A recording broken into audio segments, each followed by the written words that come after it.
Amen. L'on ouvre les portes. Let the doors be open. Thank you so much.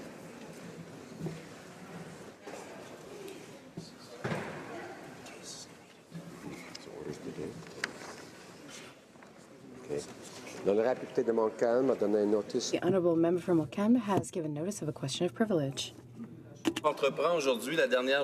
Today, the House is undertaking the last day of debate of Bill C-44, the first Budget Implementation Act of 2017. This is the last day of debate. There will only be 2 hours and 15 minutes. It will be impossible for us to speak at third reading because our turn is 34th at the 11th hour of debate. I invite you to understand that my parliamentary privilege has been undermined. The effect that was not felt 3 days ago is being felt now. Time allocation prevents a political party from speaking. I would remind you that last month I raised a question of privilege on the intention of the government to increase time allocation, which would prevent members of unrecognized parties from participating in debate. At that time, I insisted that it was the diversity of voices that the government was muzzling, that it's the opinions and interests of those who voted for the Bloc Québécois that were completely denied. In your decision on June 6, 2017, you recognized that my question was legitimate. Privilege of freedom of expression is, without a doubt, the most important of rights given to parliamentarians. But my arguments were not fully supported because, you said, given the arguments of the member have more to do with the conjecture at this time, it would be premature for the Speaker to pronounce itself on effects that have not yet occurred. Well, we are no longer at a stage of conjecture. What did not happen 3 days ago is happening now. The Bloc Québécois will not be able to speak to Bill C-44, an act to implement certain provisions of the budget, which is one of the most important acts of Parliament. It is an aspect of the law that the Bloc wanted to speak to. C-44 puts financial interests above Quebec's laws, and we were the only ones to highlight this. Environmental Protection Acts, agricultural zoning, and others could be overruled. This raises serious issues. To exempt a private project from Quebec's legislation, one has to invoke the declaratory power, which is a colonial power. But the government will have to do it, project by project. C-44 invokes powers of the government over property to federalize the bank's projects. But this is not public property. These are private investors that we are talking about here. C-44 is quite possibly unconstitutional. Quebec's National Assembly has unanimously opposed this and is ready to contest this before the courts. I can hear you thinking, Mr. Speaker. You're thinking that this is a point of debate, and you are partly right. This is a question that deserves to be debated, but this will not happen. This debate will not occur. Because the Bloc Québécois, which is the only one to raise this issue, will not be able to participate in the debate because of discriminatory rules of the House. In your decision on June 6th, you stated that you could not go against the will of the House. I don't like it, but I understand it.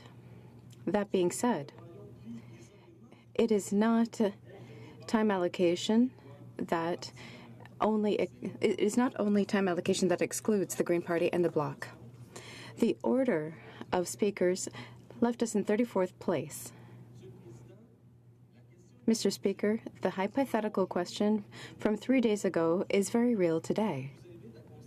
I would invite you to understand that my parliamentary privileges have been undermined, and I would like you to review the turn order during debates in the House to ensure that, despite the repeated use of time allocation, the diversity of points of view, which is at the very basis of democracy, are represented in this House.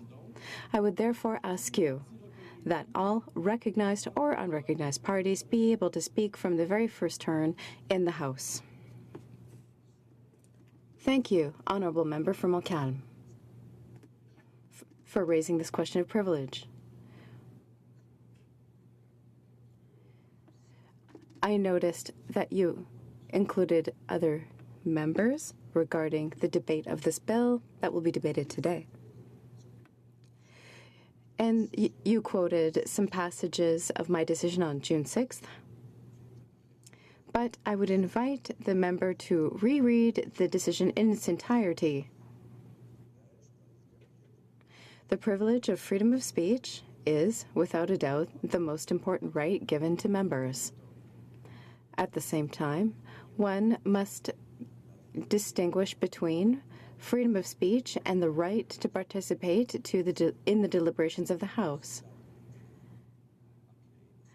When the chair was called upon to make a decision regarding making member statements under Section 31 of the Standing Orders, my predecessor declared on April 23, 2013, on page 15,800 of the debate, there is an inherent privilege of the right to speak, even though we consider it important to name members by their title. Conventions related to affairs to ensure a courteous discussion is the most important matter for the House, as well as to take into consideration time available. I would thank the honourable members for their attention. Orders of the day. Government bills comments, consideration at third reading stage of Bill C-44, Budget Implementation Act 2017, number 1. Ms. Qualtrough for Mr. Morneau, seconded by Ms. Duncan of Etobicoke North, moves that Bill C-44, an act to implement certain provisions of the budget tabled in Parliament on March 22, 2017, and other measures, be now read a third time and do pass. Debate. The Honourable Parliamentary Secretary to the Minister of Finance. Thank you very much, Mr. Speaker. Mr. Speaker and honourable members, it gives me great pleasure to speak today about the Budget Implementation Act, or also known as Bill C-44. Passage of this bill implements the next chapter of the government's plan to strengthen the economy and grow the middle class. It will allow government to continue making the necessary targeted investments that will create jobs, grow the economy, and provide more opportunities for Canadians. A strong and growing middle class is the engine of our economy, and truly it's our highest priority. Monsieur le Président, au moment de notre élection... Mr. Speaker, when we were elected, we promised all Canadians that we would prioritize middle-class families, and that is what we did.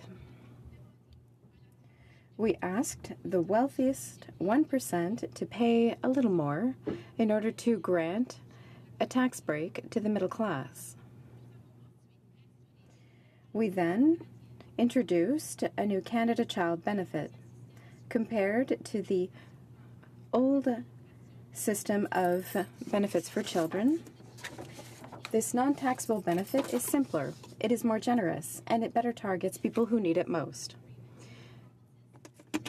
People retire with more dignity by strengthening the Canada Pension Plan.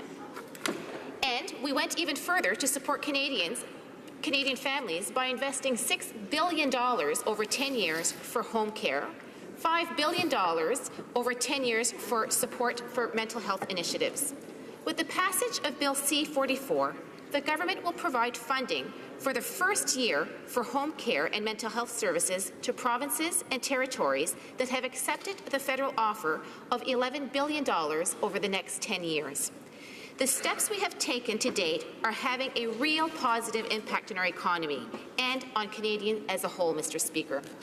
And the steps we are taking through Bill C-44 will have a positive impact on our Parliamentary Budget Officer, or also known as our PBO. Mr. Speaker, our government is committed to openness and transparency. That is why we have taken steps to strengthen the PBO in ways to make them truly independent. C-44 recasts the head of the PBO as an officer of Parliament, supported by a team that is separate from the Library of Parliament and with the authority to report directly to Parliament. It would expand the PBO's right to access to government information and give the office a new mandate to provide costing platform proposals during elections so that voters can make informed decisions based on an independent financial analysis. The government also believes that the work of the PBO is fundamental to Parliament's ability to debate and to consider the economic and fiscal considerations of the day. That is why we listened and took action when we heard that more could be done to further strengthen the PBO's independence. The government took action by introducing 12 amendments to Bill C-44 at the House of Commons Finance Committee, also known as FINA, that further strengthened the mandate of the PBO. I would like to take this opportunity to thank all of the members of the committee in both this place and in the Senate side for their work that they have done and also the collaboration in improving this legislation. It was with their efforts and those amendments that were brought forward that we found broad support. In fact, the Globe and Mail reported that, and I quote, "The government has placed Canada's PBO on strong legislative footing," end quote. I want to turn now to some major elements of C-44, starting with a priority I know that members of this House broadly support. One of the best ways we can bring confidence back to the middle class is by investing in public infrastructure to build stronger communities. Aujourd'hui, le gouvernement du monde entier ont... Today, governments around the world have a challenge to face. They have to find ways to fund and build large public works projects that are efficient, dynamic, affordable, and above all, sustainable. A historic plan to invest more than $180 billion in infrastructure in over the next 12 years. This investment, Mr. Speaker, is unprecedented in Canadian history, and it comes at a time when we need it the most. But no level of government can accomplish this ambitious infrastructure goal alone. The Government of Canada is investing in a historic infrastructure plan, so we set our sights on a new kind of partnership, the kind that could leverage the strength of private sector investors and put their skills, talent, and capital to work for Canadians. Mr. Speaker, Bill C-44 enacts the Canada Infrastructure Bank Act, which establishes the new Canada Infrastructure Bank as a Crown corporation.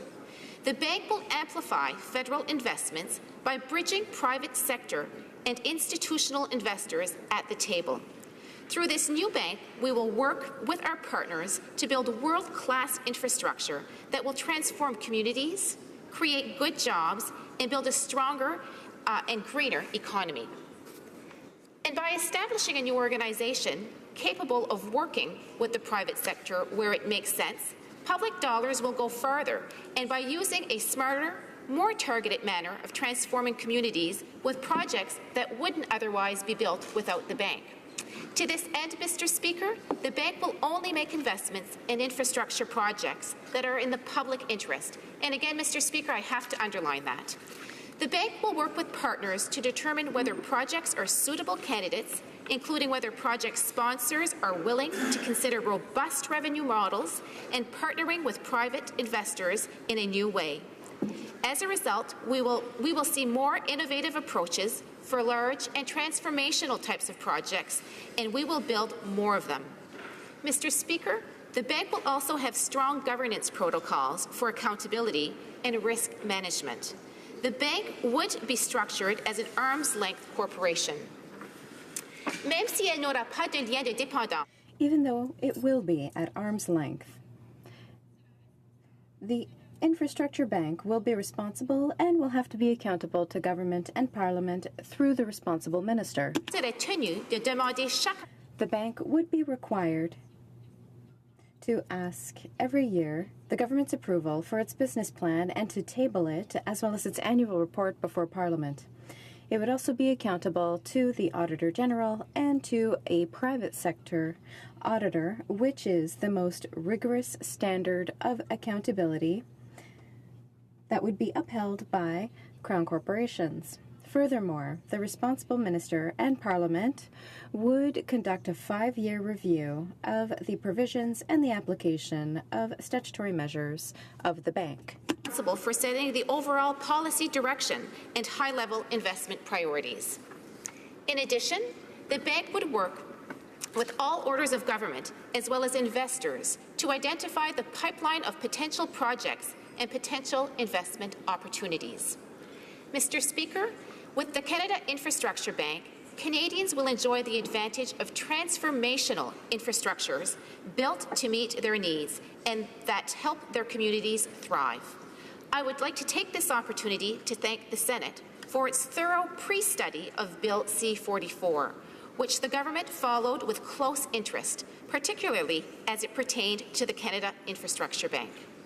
I would like to thank Senator Harder and the government representatives in the Senate, as well as Senator Hu, the independent senator sponsoring this legislation. They've done tremendous work. The scrutiny and the in-depth study of the Senate applied to Bill C-44 has been an important element in our parliamentary process. Their work has informed our deliberations by providing us with the benefits of independent legislative review during the course of the House proceedings. Senators, including independents, Senate Liberals and Conservatives, raised issues that the government has, as a result, given additional consideration and careful consideration: banking, trade, and commerce.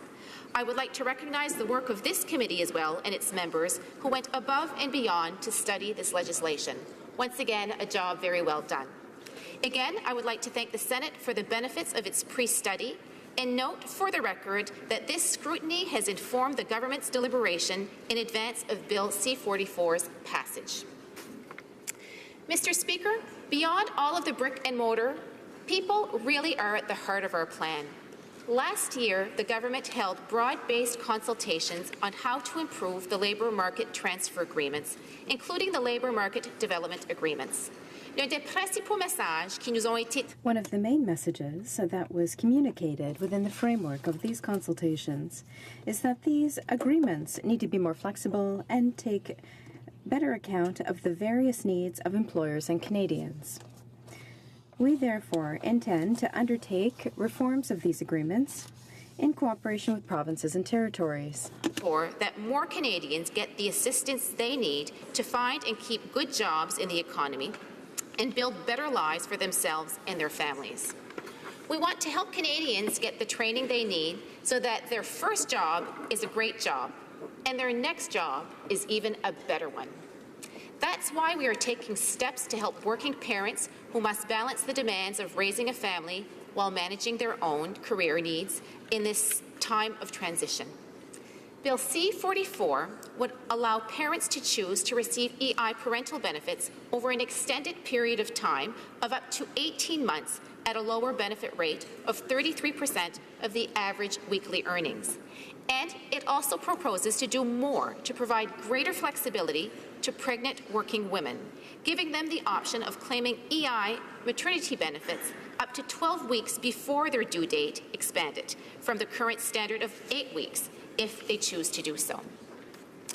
Budget 2017 also takes action to support those who have put their lives on the line to make Canada a safe and secure place to live. Our women and men in uniform deserve a successful transition in civilian life. First, we will create a new education and training benefit. This benefit will provide more money for veterans to go to college, university, or take a technical course at a technical school after they complete their service. Under the program, as of April 2018, veterans with 6 years of eligible service would be entitled to up to $40,000 of benefits, while veterans with more than 12 years of eligible service would be entitled to up to $80,000 of benefits. That's tremendous, Mr. Speaker. The legislation will also facilitate the redesign of Career Transition Services Program. This program will equip veterans, Canadian Armed Forces members, survivors, and veteran spouses and common law partners with tools that they need to successfully navigate and transition in the civilian workforce. The service offered would be expanded to include coaching, job placement starting in April 2018, all of which would be provided through a national contractor. Enfin, le projet de loi C-44. Finally, Bill C-44 proposes to provide more generous assistance directly to caregivers to better acknowledge the essential role and support they provide to sick or injured veterans. This monthly tax-free benefit will currently replace the benefit for family caregivers and will be sent directly to caregivers. Understand that the job is not done yet. More needs to be done. Veterans and stakeholders have told us that the existing suite of programs is complex and difficult to navigate, and that simply isn't good enough. We intend to take additional action to streamline and simplify the system of financial support programs currently offered to veterans over the coming months, and that is certainly a priority for this government. And that will include fulfilling our commitment to reestablishing lifelong pensions as an option for injured veterans so that veterans and their families can decide for themselves which form of compensation works best for them.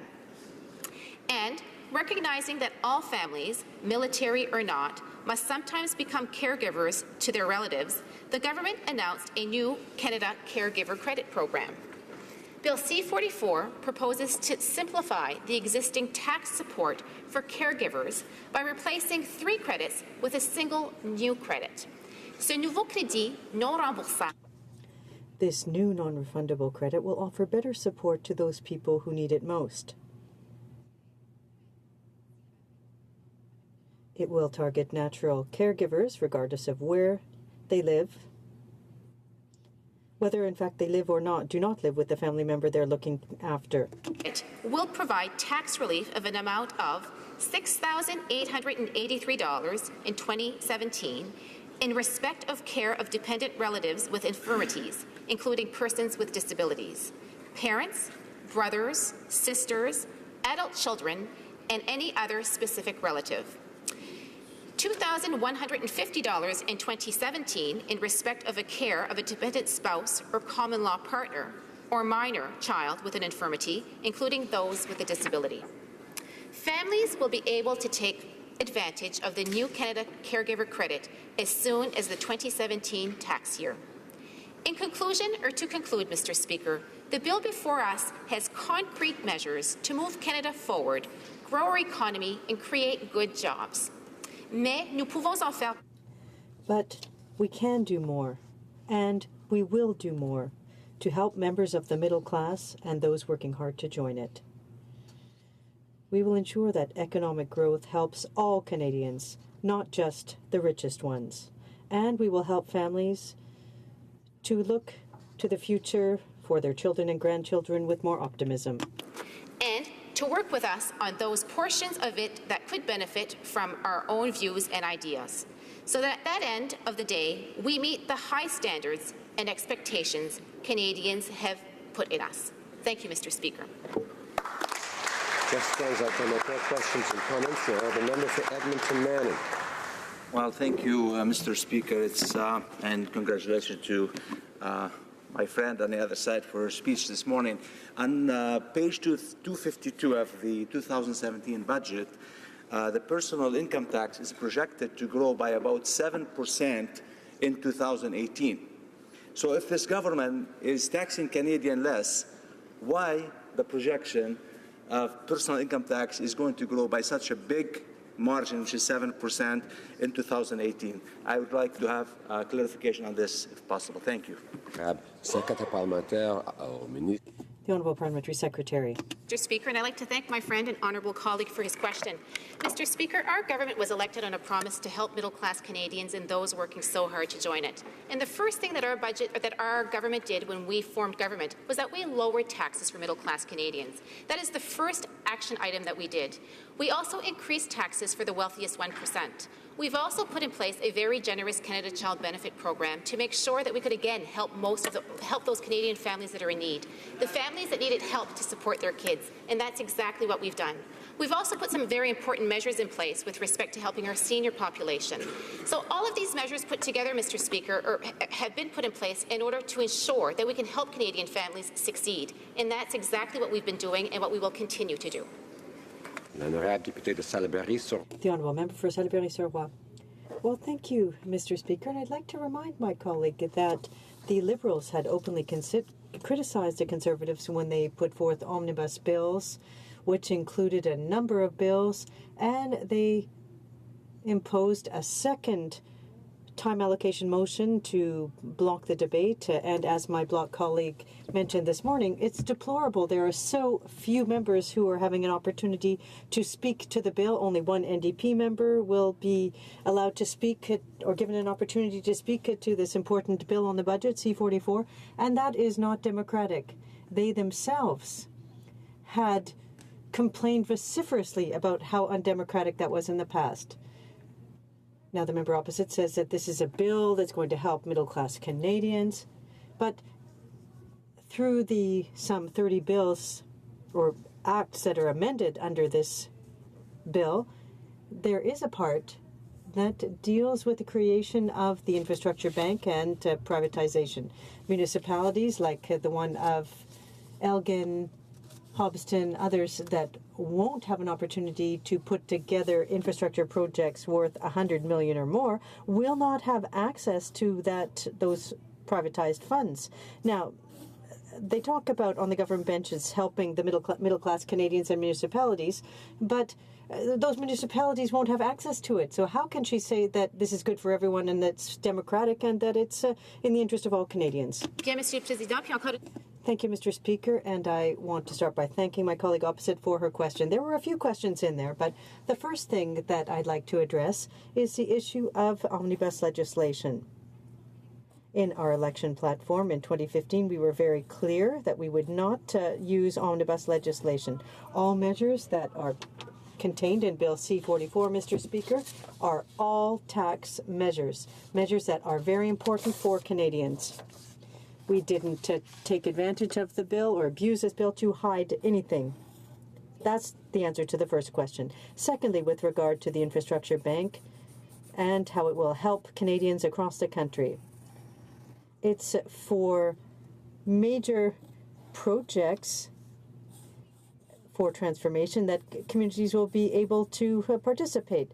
There are some smaller municipalities that won't enter into this category, but they will be involved in these projects. Infrastructure dollars will be invested over time, and we will be making historic investments. Over $180 million in the years to come. Thompson Caribou. Thank you, Mr. Speaker. And first of all, I think it's important to reflect on how disappointed I am because, of course, the Budget Implementation Act is a very key piece of legislation. I was hoping to actually speak to it today, and if not today, have an opportunity. And I noticed last night that we spent a lot of time talking about two bills that were basically correcting some issues that the Prime Minister himself created instead of having an opportunity to talk to this bill. Now, having said that, I have perhaps a large concern and a small concern that I'd like to address. The larger concern is the consistent dismissal of the election promise in terms of a balanced budget, and because of that, they're finding they're having to nickel and dime Canadians. So it's a hot day out there today, and there's going to be many Canadians that arrive home, and perhaps they're going to want to have a beer after a day of work. And what they put into this, which is completely unprincipled, and I see it just as a foreshadowing of what's to come, is these automatic tax increases.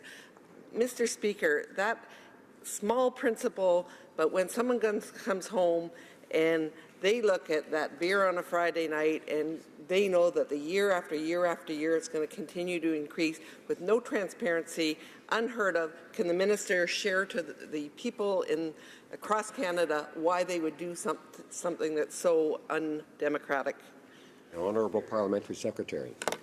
Mr. Speaker, I'd like to thank my colleague for her question. Once again, Mr. Speaker, our government has put a plan in place to help Canadians, to help middle-class Canadians, and to help grow to the economy. And that's exactly what we've been doing. And, Mr. Speaker, the good news is that we have some more numbers that have come out again today, and we have seen the creation of 250,000 new full-time jobs over the past 6 months, the best 6 months that we've seen in over 15 years, Mr. Speaker. That is fantastic news. We are seeing more Canadians at work. We are seeing a plan that is working for Canadians, and we are there to help middle-class Canadians and those that are working very, very hard to join that class. So once again, Mr. Speaker, we are making some strategic investments to make sure that these programs work, and we are going to continue to move forward with our plan because the evidence is clear. Our plan is working, and the economy is growing. The Honourable Member for Courtenay Alberni. Speaker, and I appreciate the Parliamentary Secretary talking about how great the economy is working in Canada, but maybe she should visit my riding and ask the people how it's working for them. Mr. Speaker, this government always claims that their #1 most important relationship is with Canada's Indigenous people, and I'll tell you how that's working in my riding. The Huu-ay-aht won a special claims tribal decision for $13.8 million. This government appealed it. They said they weren't going to fight Indigenous people in court, and they keep doing it. The Nuu-chah-nulth won their court case 10 years ago for their right to catch and sell fish. The government appealed it in the Supreme Court. They threw it out. They threw it out again. This government's still dragging it out while people are living in poverty, overcrowded housing. People are living with serious needs for mental health. Suicide is real in those communities in my riding. This is how you treat your most important relationship? How much money in this budget does this government have to fight Canada's Indigenous people? They want to know. They want to know why they're not a priority. The Honourable Parliamentary Secretary. Thank you very much, Mr. Speaker, and I'd like to thank my colleague for his question and also his passion and his concern for Aboriginal people, because it's certainly a priority for our government. And absolutely, there's no more important relationship that we have with our Indigenous people. And Mr. Speaker, I truly have to say that when I look at Budget 2016 and Budget 2017, we have made historic investments to those communities, and we will continue to do even more. We have done much more than the previous government has shown in their past 10 years that they were in power. The Honourable Member for Saint-Boniface-Saint-Vital, a short question. Thank you, Mr. Speaker, and I thank the Honourable Member for her hard work on the budget. In Manitoba, there's so much good news in this budget compared to previous budgets. It's an overall increase of $148 million from 2016 in the new budget. And as we speak, there's $58 million that are being spent on new water treatment plants for First Nation and Indigenous communities, including $20 million for Freedom Road, which is something that we're all very grateful for in Manitoba. I'm wondering if the Honourable Member can comment on the important relationship between our government and Indigenous peoples in Manitoba and in Canada. Great question. The Honourable Parliamentary Secretary, a short answer. Thank you very much, Mr. Speaker. And once again, I want to thank my colleague for his question and his hard work that he does in his riding. Mr. Speaker, once again, there is no relationship that we take more importantly than our Aboriginal communities, and we will continue to make the historic investments that are needed.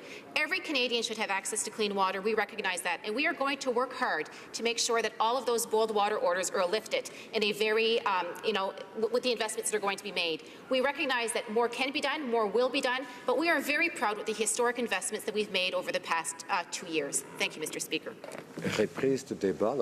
Resuming debate. The Honourable Member for Beauport-Limoilou. Thank you, Mr. Speaker.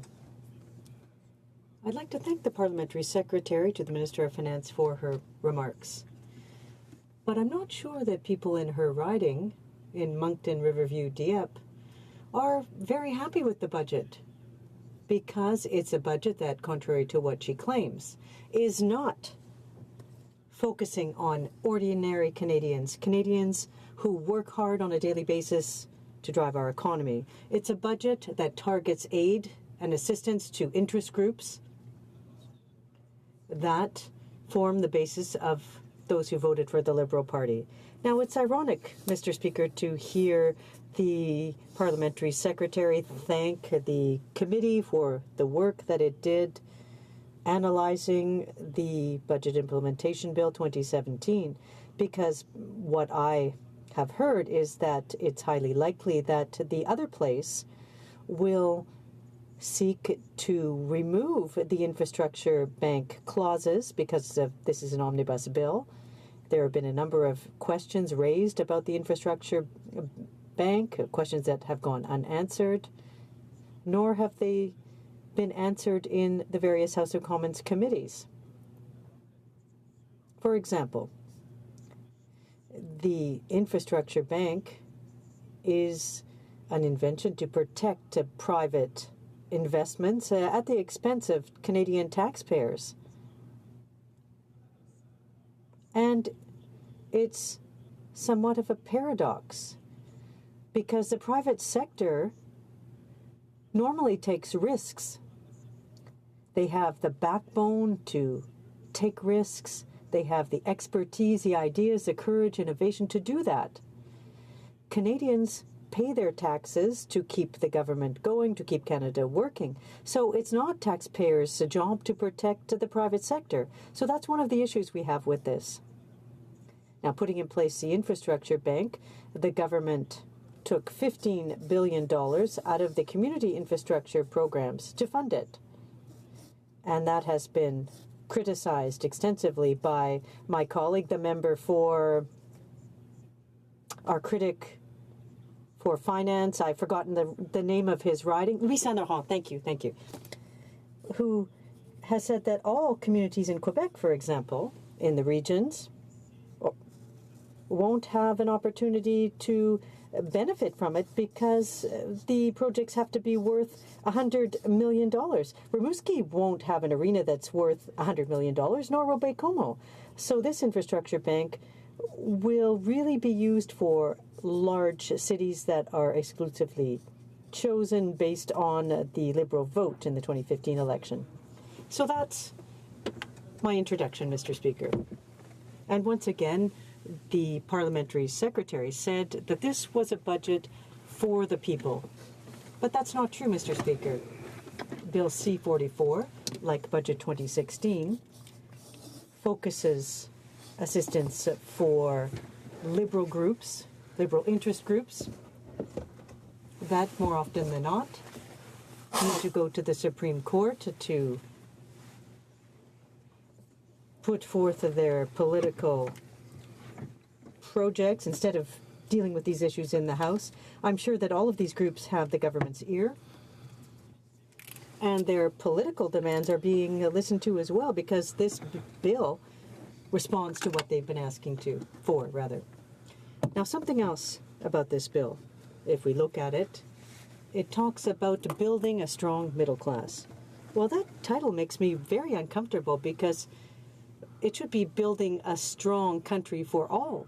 Why not just focus on the middle class? Yes, of course we want a strong middle class, but if I put myself in the shoes of the many Canadians who are going to take a look at that and say, well, gee, man, I make $15,000 a year. Am I a member of the middle class? It's no secret in politics, Mr. Speaker, that the Liberal class talks about the middle class because most people want to feel included in the middle class, even if they may not be because of the income that they earn. So what people understand from that message is that the Liberals are working for a class, not just for a class, not for all Canadians. That's the message that Canadians see from this budget. What we also see with Bill C-44 and the 2017 budget is that this is a budget that doesn't meet the structural needs of Canada. This is a bill that makes some little changes here and there. It sends some money, in random directions, but there's no overall vision for the country and where we're going. This is really an ideological budget plan that is focused simply on winning some votes. And this is deficit spending that is targeted at some special interest groups. And I'll mention a few of those. There are NGOs, and these are interest groups that have every right to exist. But they should not be the priority of this budget. All Canadians should be the priority of a budget. And this budget targets ONGs, media interest groups, various civil society groups, university elites, research money has gone up, and that's good for research, but once again, that's not going to help the average Canadian. Environmentalists, nationalist groups who claim that Canada has no culture, that French Canadians don't exist, that they're one group among others. There are civil liberties groups. There are litigious groups that since the 80s have gone before the Supreme Court to get preferential rights to get around this House and to get decisions that change the course of Canadian politics in their favor more quickly. There are social engineers here who think that by changing certain social policy, we can improve certain things, and that's this approach is based purely on ideology and doesn't take into account the potential results of their actions, which are based on a certain vision of the world instead of on rational fact, and certainly aren't based on a desire to help all Canadians. But the heart of what I'd like to say today is that Bill C-44 doesn't respond to Canada's continental challenges, and it also doesn't meet our international challenges, economic, monetary, and social challenges, and even environmental challenges when it comes down to it. The current world context, Mr. Speaker, well, since the end of the 90s, we've been in a context of extremely strong competitiveness. More than ever, the West and Canada are falling behind, faced with the emergence of new world powers, the famous BRIC countries, Brazil, Russia, India, China, South Africa, Nigeria as well, the most populous countries in Africa, which have growing economies, which are having an effect on Africa and the world. The emergence of these countries, Mr. Speaker, includes their economic growth, their growing military power, and their giant populations. This group taken together represent half the population of the world. They want energy resources. And these countries, despite what they might say at the UN, they want cars, they want to consume, they want gas, they want a Western style and level of living. So what we have seen in the last 20 years, Mr. Speaker, and this is certainly good, is a transfer of wealth from the north to the south, rather. And that's a consequence of decolonization, which started in the 50s and 60s, and yes, that's a good thing. But what we need, faced with that, is a government, and what we did as a conservative government, we need a government that understands international geopolitics, that understands the financial challenges that are before us.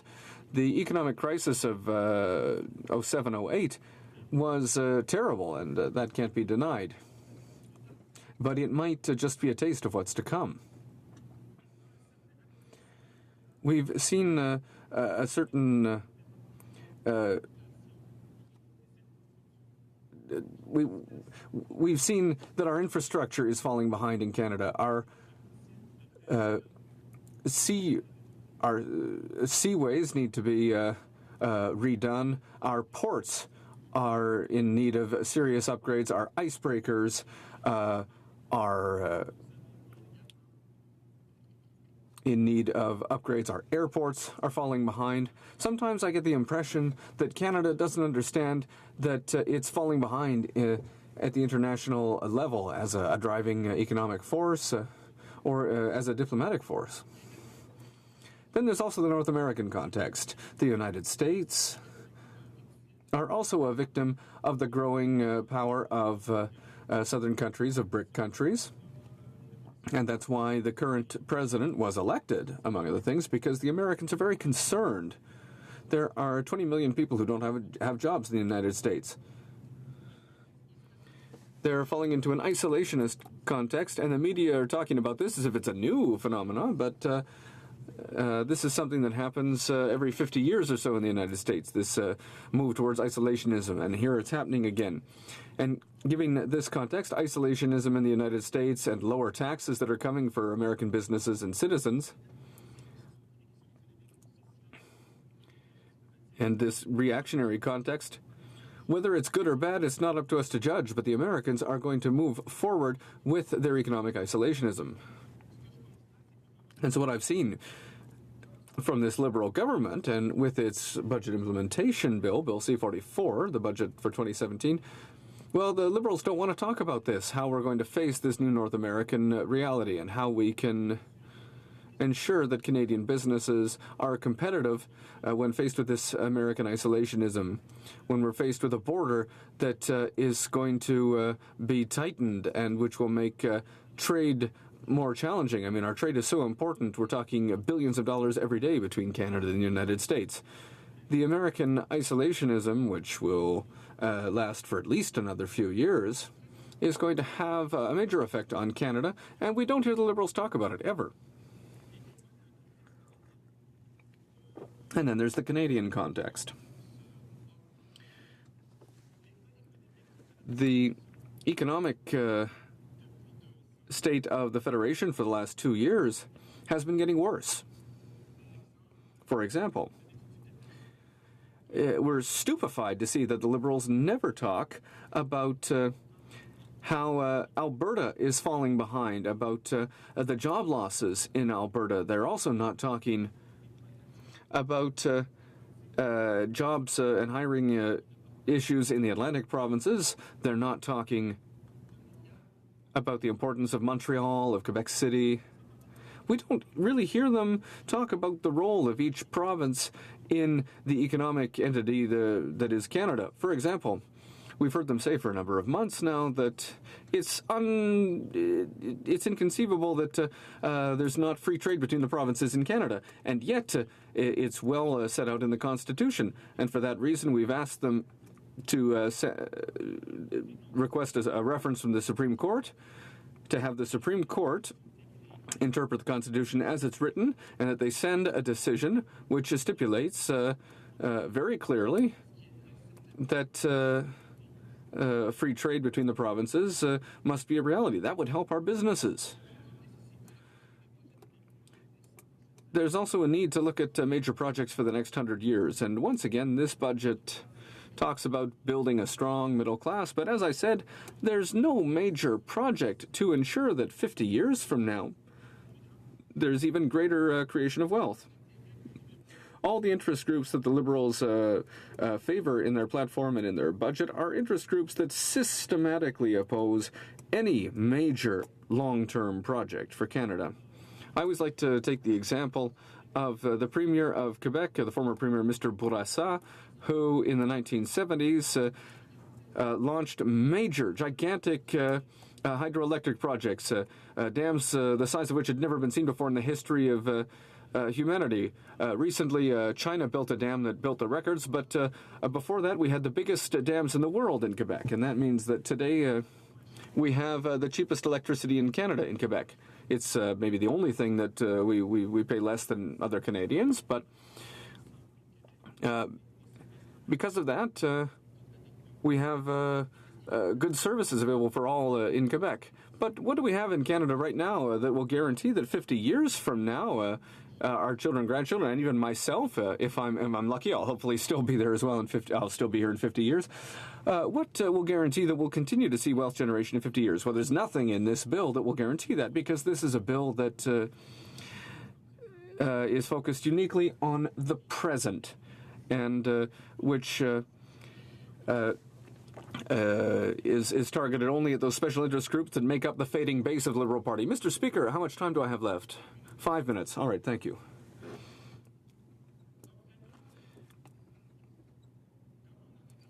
So in my personal analysis, this bill, which adds to my conservative colleagues' analysis of this bill, what we see is that the Liberals are working for the elite.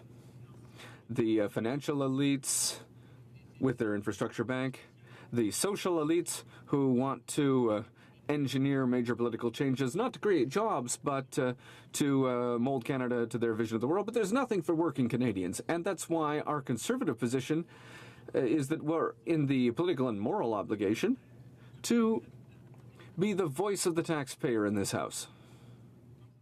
As I've said, and yesterday I said this in the House, Mr. Speaker, it might be better to talk about the duty of citizens, to talk about the Canadian Armed Forces, to talk about how we can serve our country.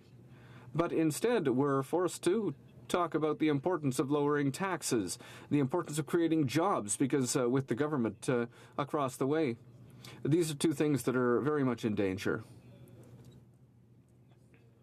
Taxes just keep going up. They keep getting higher and higher. Just this year, the tax burden has gone up by $5 billion on Canadians, whether that be for public transit users, for beer and wine, the tax for on Friday and Saturday night, the tax on daycares, on the owners of small businesses, on gifts of prescription drugs, on ride services, taxes on tourism. So just a whole range of taxes, the list is endless, that have gone up. And beyond that, broken promises, one after another. And even worse, a deficit of $29 billion, which is not just a one-time budget. It's not a deficit. It's not a deficit born out of need, like, for example, the deficits that we saw in 2008-2009 to rebuild our economy and ensure the Canadians are working. But no, what we have here are budget deficits to get a budget that meets the needs of some special interest groups, as I mentioned at the beginning of my speech. And beyond that, these are deficits which are structural and which come with no end date. The finance minister, this is the first time we've seen this in Canada, can't answer the simple question when we ask him, when 2017, 2018, 2020, 2030, 2040, when, Mr. Finance Minister, will you end these chronic deficits in Canada? He can't answer the question. He treats the economy like something that doesn't need to be taken all that seriously. So, Mr. Speaker, that's what it's important the Canadians understand. For 2 years, we've seen an explosion in the number of deficits. We've seen a government that doesn't keep its word, that creates budgets that take taxpayers' money and redistribute that money to special interest groups that don't take the interests of all Canadians to heart. We see a government that wants to divide Canadians by saying, hey, we're working for the middle class and not for anyone else. We see a government that has no long-term overall vision for Canada when it comes to the continental and international challenges that we're facing. We see a government that keeps coming up with bills, moribund bills, for example, a bill to increase salaries for ministers of state, when, we have some other priorities facing us here in this country, Mr. Speaker. But don't worry, Mr. Speaker, I'm certain that you're also concerned with what's going on. Well, don't worry, because in 2019, not only are we going to continue to defend taxpayers until midnight every day if we have to, until 2019? And will we ensure that this, we will ensure that this government doesn't get more than one mandate, so that we can make sure that in 60 years from now, the country won't reflect the terrible management of the current government. Thank you, Mr. Speaker. Questions and comments? Or Regina Louvain. Thank you, Mr. Speaker. The member for Beauport-Limoilou is the Conservative critic for public services and procurement. He was previously the Conservative critic for Veterans Affairs. The government has recently announced major new expenditures related to both of those areas that were not in the federal budget. In the past couple of weeks, we saw another $140 million to try to fix the Phoenix pay system, which is fast becoming a billion-dollar boondoggle. We also saw billions of additional dollars for national defense, possibly in response to pressure from President Trump. So I wonder if my colleague from Beauport-Limoilou could comment on the fact that these expenditures were not in the budget and what implications that has for the credibility of the legislation that we were debating here today. The Honourable Member for Beauport-Limoilou. Because actually, it's very hard to understand what exactly are the spending in the budget. And I'm not the only one saying that. It's not just the opposition saying that. The media, the analysts, economists have been saying this. It's a very complex omnibus bill. with different avenues and spending going all over the place. One thing is for sure, though, is that the money goes to interest groups, not to Canadians. And actually, no, they take money from Canadians to send it to interest groups. Concerning the veterans, though, I must say there were some interesting measures put in place. But again, the new charter for the veterans that were put in place by this government in 2006, just before the arriving of the new government Conservative, was a wrong paradigm. And I think we should put down this charter and we should replace it by the lifelong pension. And that's what the Liberal promised in the last election, and that's what they should put in place, not those small measures, but to bring back the lifelong pension. That's one of their major promises, and I hope they won't break it, sir. There will be 8 minutes remaining for questions and comments after question period. Statements by members. The Honourable Member for Montcalm. Mr. Speaker, despite the promises of openness and transparency from the Liberals, the government is even less transparent than they were under the Stephen Harper Conservatives. The Information Commissioner hit hard yesterday. This government is even more secretive than the Stephen Harper government. We're in the information age, and it's time that Ottawa got with the program. That's the conclusion of the Information Commissioner. This government is hiding more and more things than any other government has ever hidden. Documents that are hidden, that are redacted, requests for information that are ignored. The only thing that the Liberals want to show is Prime Minister's selfies and pictures of the really nice suppers that he has. But when it's time to facilitate access to information, they're not transparent at all. Mr. Speaker, it's not because the Liberal MPs from Quebec are invisible that the entire government is transparent. The Honourable Member for Ottawa-Vanier. Mr. Speaker, I rise today to thank the Minister of Environment for tomorrow's lovely sunny day, a very important day for my riding. The Girls Scoliosis Support Group of Ottawa will celebrate their 6th annual Walk of Scoliosis Awareness Month. This will support Curvy Girls Scoliosis Support Group, a peer-led support group for teens of all ages who have been diagnosed with scoliosis. De plus, demain aura lieu la marche pour la S. Also, the ALS Walk will be held tomorrow in many Canadian cities. This is the country's biggest volunteer-run fundraiser for ALS, and it will be held at the War Museum. I look forward to joining my honourable colleague for Glengarry, Prescott Russell, as both of us will be leading Team Moral to raise funds and celebrate the hope of a future without ALS. Take the time to remember our dear friend Moril, and will join me or make a donation to Team Moril. Merci, Monsieur. The Honourable Member for Haldimand Norfolk. Mr. Speaker, this weekend, a large catfish statue named Muddy the Mudcat will welcome visitors to Dunnville in my beautiful riding of Haldimand, Norfolk for the 43rd annual Mudcat Festival. Named after Dunnville's popular catfish found in the waters of the Grand River, this festival draws in crowds from all over to experience its exciting parade, thrilling midways, and breathtaking fireworks. In fact, for a town of only 6,000 people, this festival attracts 10 times its population. Now this year, the Mudcat Festival will offer new events, such as the Strongman and Strongwoman competitions, Firefighters Street Dance, the first ever Mudcat Marathon, and a special tribute to our veterans. Huge thanks go out to all of the volunteers and businesses who helped make this event possible, especially Margaret and Kimberly Clark. Without you, this festival wouldn't happen. Hear, hear. The Honourable Member for Nepean. Thank you, Mr. Speaker. I rise today to recognize a large group of volunteers who, this past weekend, donated their time and energy for a good cause in my riding of Nepean. On Saturday, 7 churches across Nepean and Barhaven took part in the Big Give, a citywide garage sales where all items are free. Hundreds of volunteers came together to spread kindness and generosity in a unified day of giving.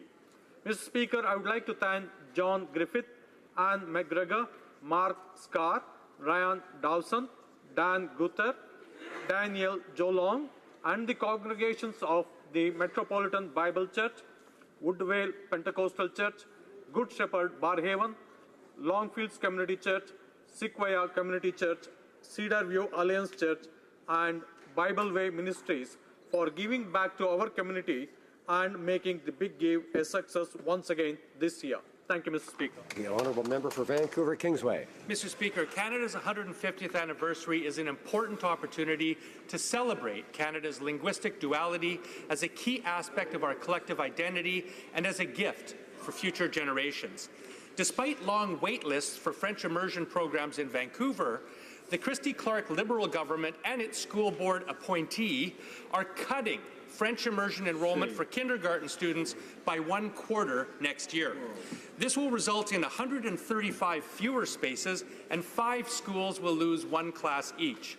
Cela entraînera de le This is frustrating for parents who want to register their children for this highly popular program.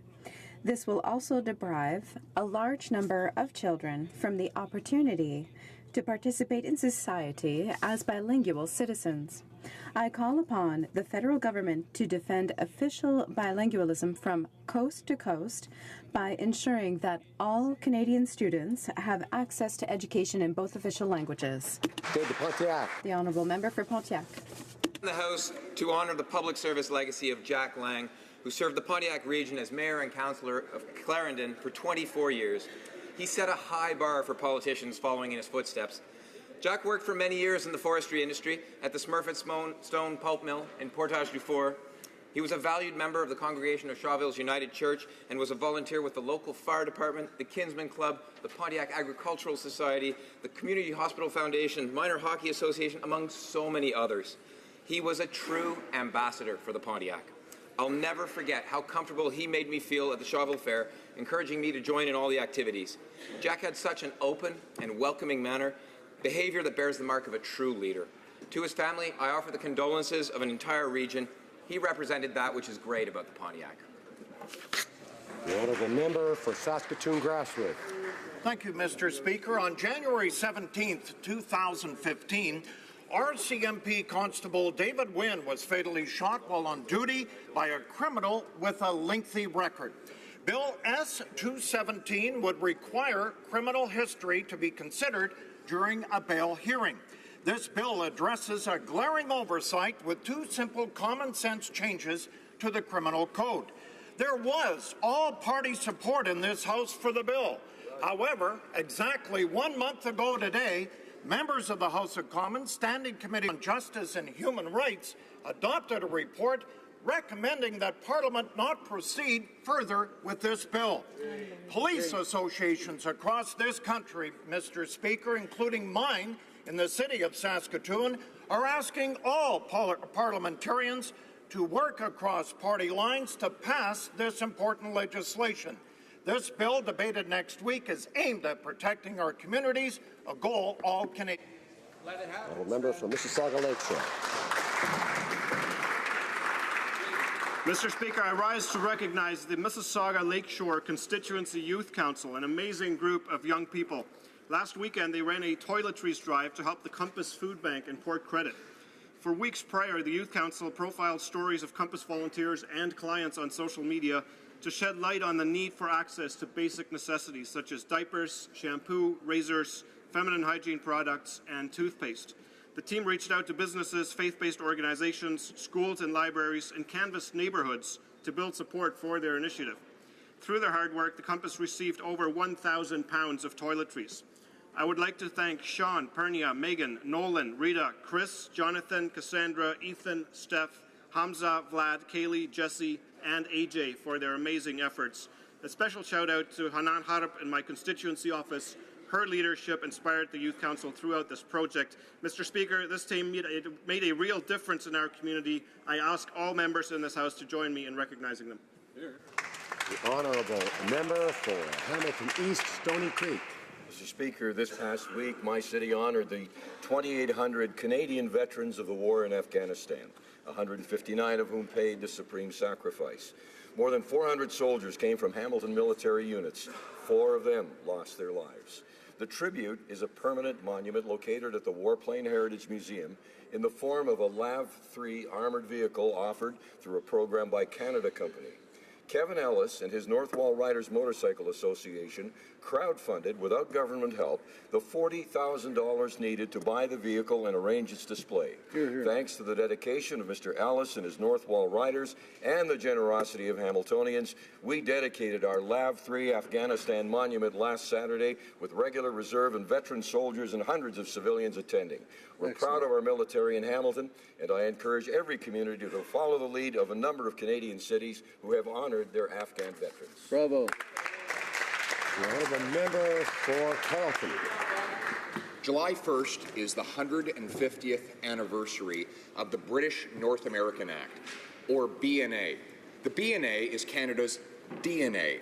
It transformed 650 years of British parliamentary democracy designed for a small island in the old world into a vast new federation in the new one. It needed no high-minded ideals about rights and freedoms because it was understood that Canadians would inherit the great freedoms of the Magna Carta. Freedom from arbitrary arrest and confiscation, freedom from taxation without representation, freedom of speech, belief, and enterprise, jury trials, and elected parliament. As Wilfrid Laurier, our first Franco-Canadian Prime Minister, said, France gave us life, Britain gave us liberty. Let us celebrate these ancient liberties and the prosperity and freedom they have allowed us to enjoy for over a century and a half.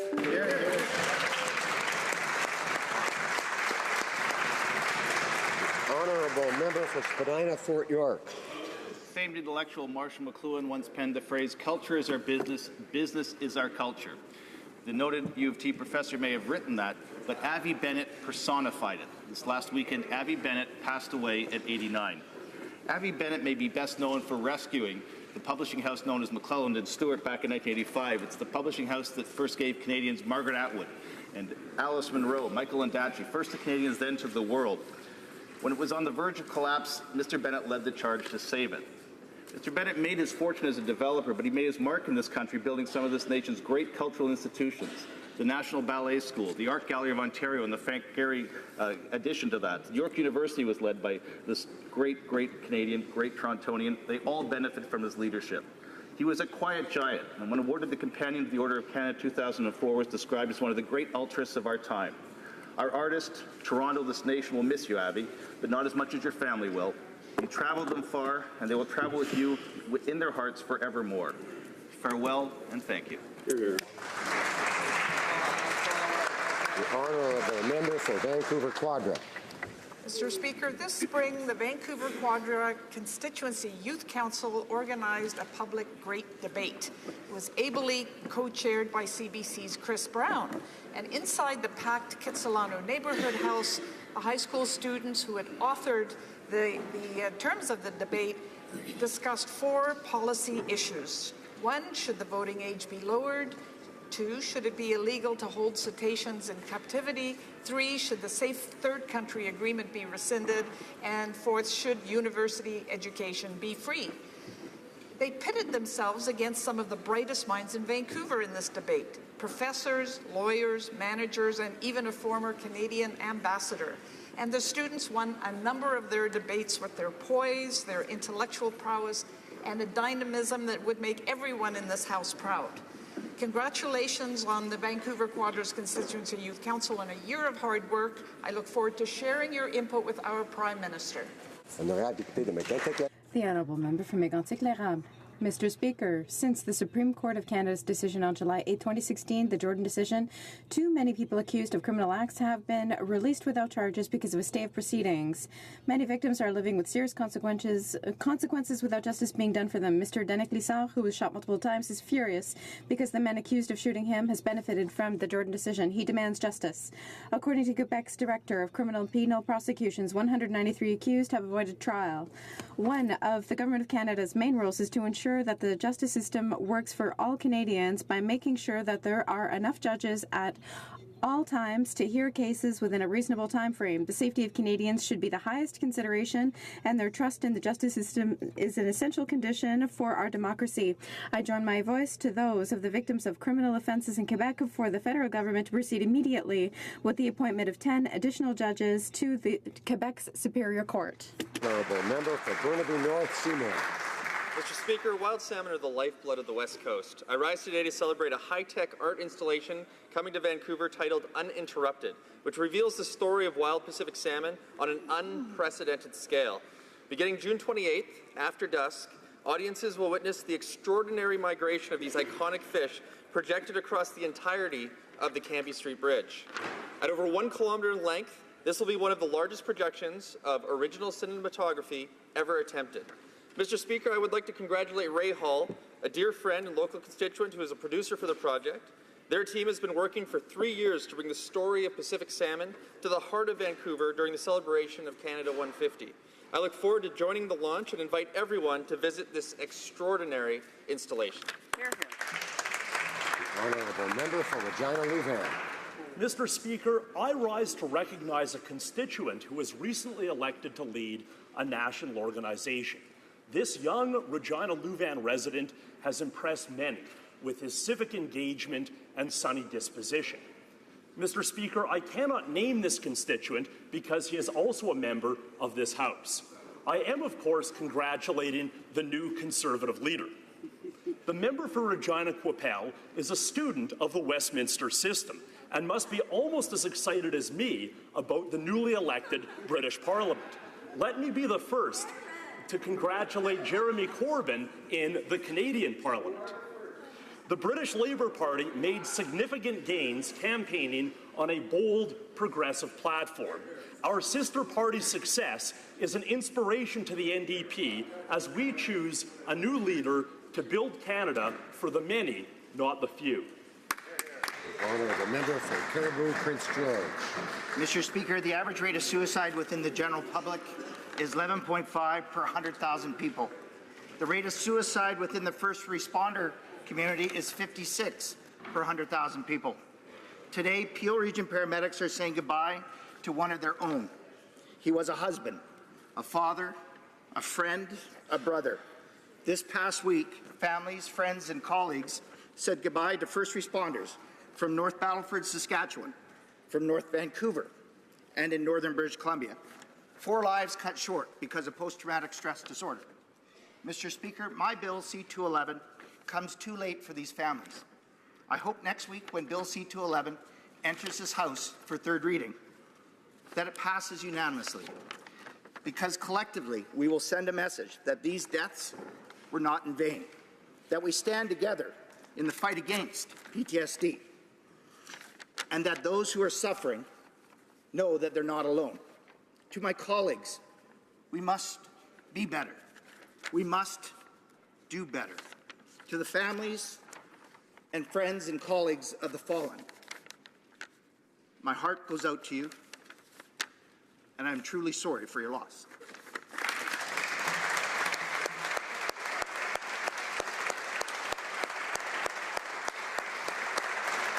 The Honourable Member for Northumberland, Peterborough South. Mr. Speaker, I rise today to acknowledge 3 funding initiatives in my riding of Northumberland Peterborough South that exemplify the rural renaissance in Eastern Ontario. 23 startup companies are now benefiting from a total investment of almost $700,000. These startups represent the best in Canada's innovation agenda. These funds are targeting the acceleration of promising technology startups. Additionally, $1 million is being allocated to create the Northumberland Venture Fund, with support from the Eastern Ontario Development Program. And finally, the Venture 13 project will allow a dedicated hub for startups with an initial investment of $400,000 through the Federal Collaborative Economic Development Program. This is a shining example of true collaboration. I want to thank Wendy Curtis and her team at the Northumberland Community Futures Development Corporation for having the vision, and our federal government and communities who supported it. We are helping create a brighter future for Eastern Ontario. Thank you, Mr. Speaker. Questions orales, oral questions. The Honourable Member for Carleton.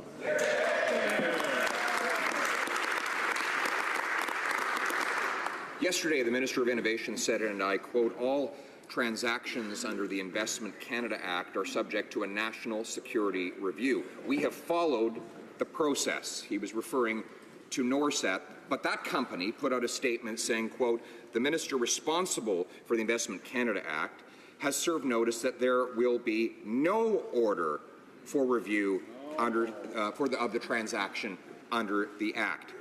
Which is it? The Honourable Minister of Economic Development. Mr. Speaker, as I said yesterday, every single transaction is subject to a national security review. This is a multi-step review process, and the process was followed, Mr. Speaker. We take the advice and feedback from our national security agencies very seriously, and based on that advice, we proceeded with this transaction, Mr. Speaker. I want to reassure this member and this House that we never, ever will compromise our national security. The Honourable Member for Carleton. Well, Mr. Speaker, that is the opposite of what the company in question has said in publicly released documents. Furthermore, David Mulroney, Canada's former ambassador to China and a foreign and defence policy advisor to the Prime Minister, Richard Fadden, the former CSIS director, have both raised the alarm bell about the approval of this transaction without appropriate national security review. Why is it that this minister is ignoring Canada's national security experts and putting patented national security technology in the hands of those who cannot be trusted with it? The Honourable Minister of Economic Development. Mr. Speaker, the bottom line is that this is a multi-step national security review process, which is very rigorous. Did Canada's national security agencies examine this deal? The answer is yes. Did the government follow the security agencies' recommendations? The answer is yes. So Canadians can be confident in the knowledge that Canada's security agencies have done their due diligence. Honourable Member for Carleton.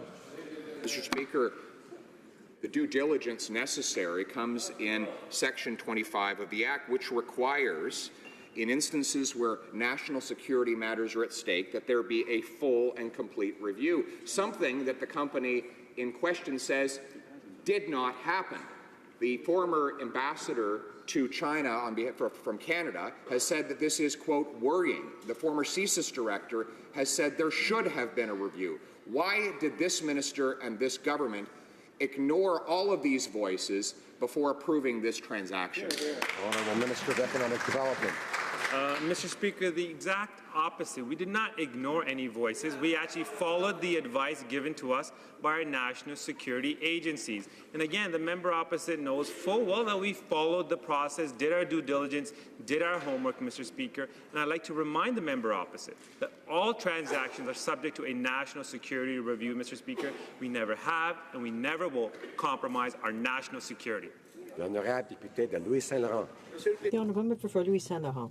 Not too long ago, the Canadians were governed by a responsible government. The Conservative government refused to allow ONET to take over ITF in Montreal for national security reasons. But this irresponsible Liberal government overturned the decision, first of all. And yesterday, we learned through the Globe and Mail that they're allowing another company, Norset, to proceed without a review. And why is it that the government is playing games with our national security? The Honourable Minister. Mr. Speaker, I don't agree with my colleague. Never compromise our national security. And let's be clear with respect to the specific case mentioned by the member opposite on ONET. We did not overturn a cabinet order. The previous government managed the process so poorly that it ended up in court. We have a rigorous process. We examine all the facts by our national security agencies, and the law was followed. Again, Mr. Speaker, the law was followed, and we acted in the full advice given to us by our national security agencies. The Honourable Member for Louis Saint-Laurent. Well, Mr. Speaker, the problem for the minister is it's not just the Conservatives that have doubts. It's the company as well that said that it didn't subject it to that review, and the former ambassador has also issued reservations. That's not just Conservatives, but should we be surprised with such a soft approach when we know that the current Prime Minister in 2013 said, and I quote, "I have some admiration for China because their dictatorship enables them to undertake a sharp economic change." does the member for Papineau, can the member for Papineau take national security seriously and act as a responsible leader? Mr. Speaker, we take national security very seriously. That's why we work very closely with our security agencies, and we take their advice and we follow their advice, Mr. Speaker. But with respect to China and an overall goal in terms of the economy, we've been very clear that we're open to trade, that we're open to investment, that we're open to people. And that's why last month there was 54,000 jobs that were created in our economy. And over the last 8 months, over 250,000 jobs. Good quality, full-time, resilient jobs, Mr. Speaker. That's the bottom line. We want to make sure we advance our economic agenda, grow the economy, and help the middle class. The honourable member for Victoria. Mr. Speaker, yesterday the Minister of Innovation told Canadians that the government had conducted a national security review, full stop, of the takeover of a Vancouver high-tech company by a Chinese company. However, that's the opposite of the truth. The minister's trying to pretend that there's a difference between, wait for it, a national security review and the national security review process. The minister's playing cynical word games. This is deceptive, but worst of all, he is misleading Canadians. Weren't the Liberals supposed to be better than this? The honourable Minister of Economic Development. Mr. Speaker, again, I want to remind the member opposite what I said yesterday and what I said earlier today in question period. All transactions are subject to a national security review. This is a multi-level process, Mr. Speaker. The process was followed. We did our due diligence, we did our homework, and we took the advice. We followed the advice of our national security agencies, Mr. Speaker. We will make sure that we never, ever compromise our national security, our national interest, and at the same time, Mr. Speaker, we're going to continue to focus on growing the economy, creating jobs, and making sure we bring more investments and more opportunities for Canadians. The honourable member for Saint-Hyacinthe-Magog. Mr. Speaker, the problem this week is that the Liberals refused to conduct a comprehensive review of national security, not just some steps. Now, instead of explaining why they didn't do this in-depth review, yesterday the minister stood up several times to falsely claim that he had done one. Will the Liberal government take responsibility for having refused to conduct this review? Will it stop misleading Canadians? The Honourable Minister. Mr. Speaker, the bottom line is that this is a multi-step national security review process, which is very rigorous. And did Canada's national security agencies examine this deal? And as I've said before, yes, they did. Did the government follow the security agency's recommendations? As I said before, yes, we did. Canadians can be confident in the knowledge that Canada's security agencies have done their due diligence, Mr. Speaker, and we never have and we never will compromise on national security. The Honourable Member for Saint-Hyacinthe-Magog. We learned this morning that the Prime Minister extended the Ethics and Lobbying Commissioner's mandates following the fiasco surrounding the appointment of Madeleine Meilleur. It shows that we need not only a new consultation process, but also time to put in place this process. Will the Liberal government accept to develop a nomination process for senior officials to prevent partisanship in these roles that are of such critical importance? The Honourable Government House Leader. Mr. Speaker, we acknowledge the importance of officers of Parliament to be accountable to Parliament. The two appointments will be the Lobbying Commissioner and the Conflict of Interest and Ethics Commissioner. They will ensure the continuity of the leadership and allow us to complete the appointment process. Henceforth, the positions are open and the government has committed to identifying the best qualified candidates for these positions. Victoria. These commissioners, Mr. Speaker, work for all Canadians and report to Parliament, not to the government of the day. This is to ensure their independence so they can investigate any government, regardless of their political affiliation. The Liberals attempted to change that tradition for their own partisan benefit, but luckily for our democracy, they failed. So will the Liberal government now accept responsibility for their actions and with humility agree to a new process that would prevent partisan appointments in the future? Honourable Government House Leader. Mr. Speaker, we have put in a new process that is open, transparent, and more accountable so that Canadians can apply for these positions. And when it comes, and we believe in the importance of all positions and all agents of Parliament, and we agree they respond to Parliament, to Canadians. The two interim appointments for the offices of Commissioner of Lobbying and the Conflict of Interest and Ethics Commissioner provide leadership, continuity, and allow time for the selection process to be completed. As of today, the selection processes for these two key leadership positions are open, and we are committed to identifying the best candidates for these positions. If members have names that they suggest, I encourage them to go online. Thank you. The honourable member for Barrie Innisfil. Well, we found out this morning after the Madeleine Mayer debacle, the Prime Minister is relaunching the application process for the Ethics and Lobbying Commissioner. It should be a clear indication to everyone the Prime Minister and his backroom operatives floated the Mayer trial balloon, hoping it would work and that they would simply fill these positions with Liberal Party donors and insiders. Parliament is not a Liberal partisan playground.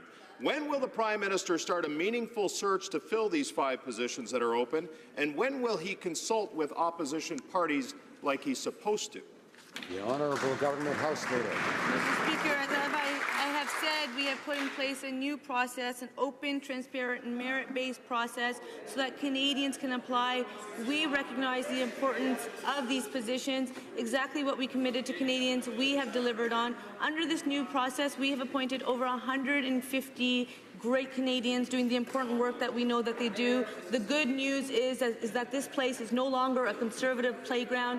We believe in nonpartisan appointments. We believe in merit-based appointment process, and that's why we put it into place. Thank you, Mr. Speaker. Honourable member for Barrie Innisfil. Well, you can bet, Mr. Speaker, that if the Prime Minister was looking for a social media coordinator, that this position would have been filled in a heartbeat. So what has the Prime Minister's been his priority over the last 629 days, if not filling these positions? Cash for Access fundraisers, a taxpayer-funded jet-set lifestyle, sending billions of Canadian tax dollars overseas, Broadway shows, stage photo ops, daytime TV appearances, and severe ethical lapses. When will the Prime Minister put down the selfie stick and get to work by appointing independent, nonpartisan officers of Parliament?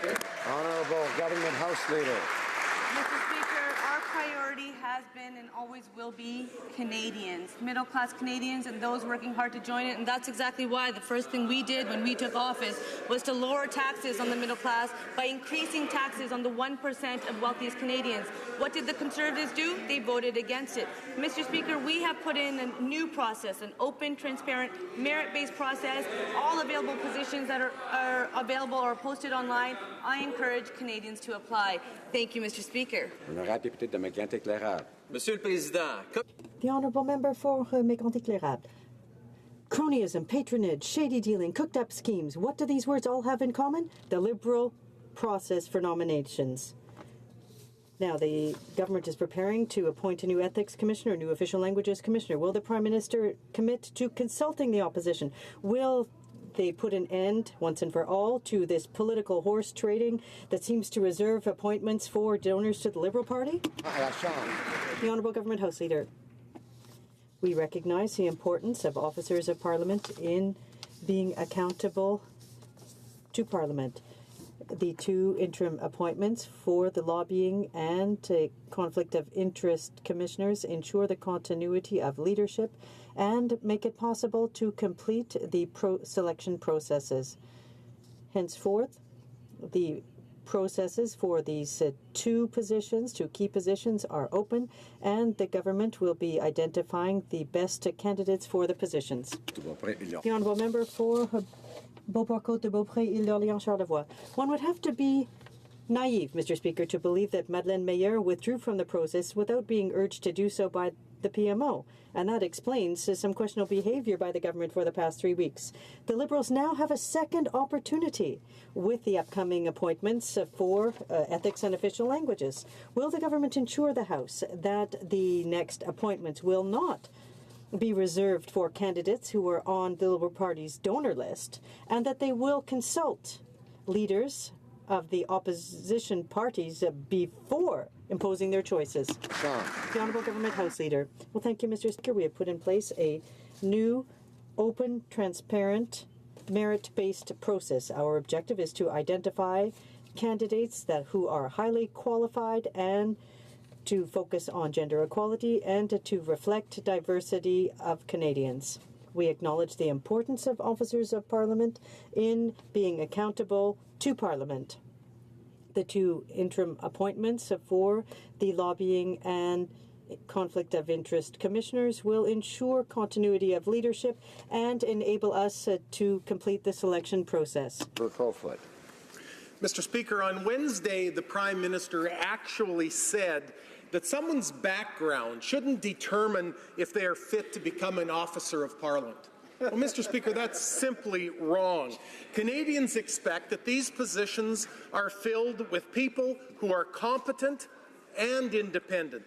No one believes that people giving tens of thousands of dollars to the Liberal Party are independent.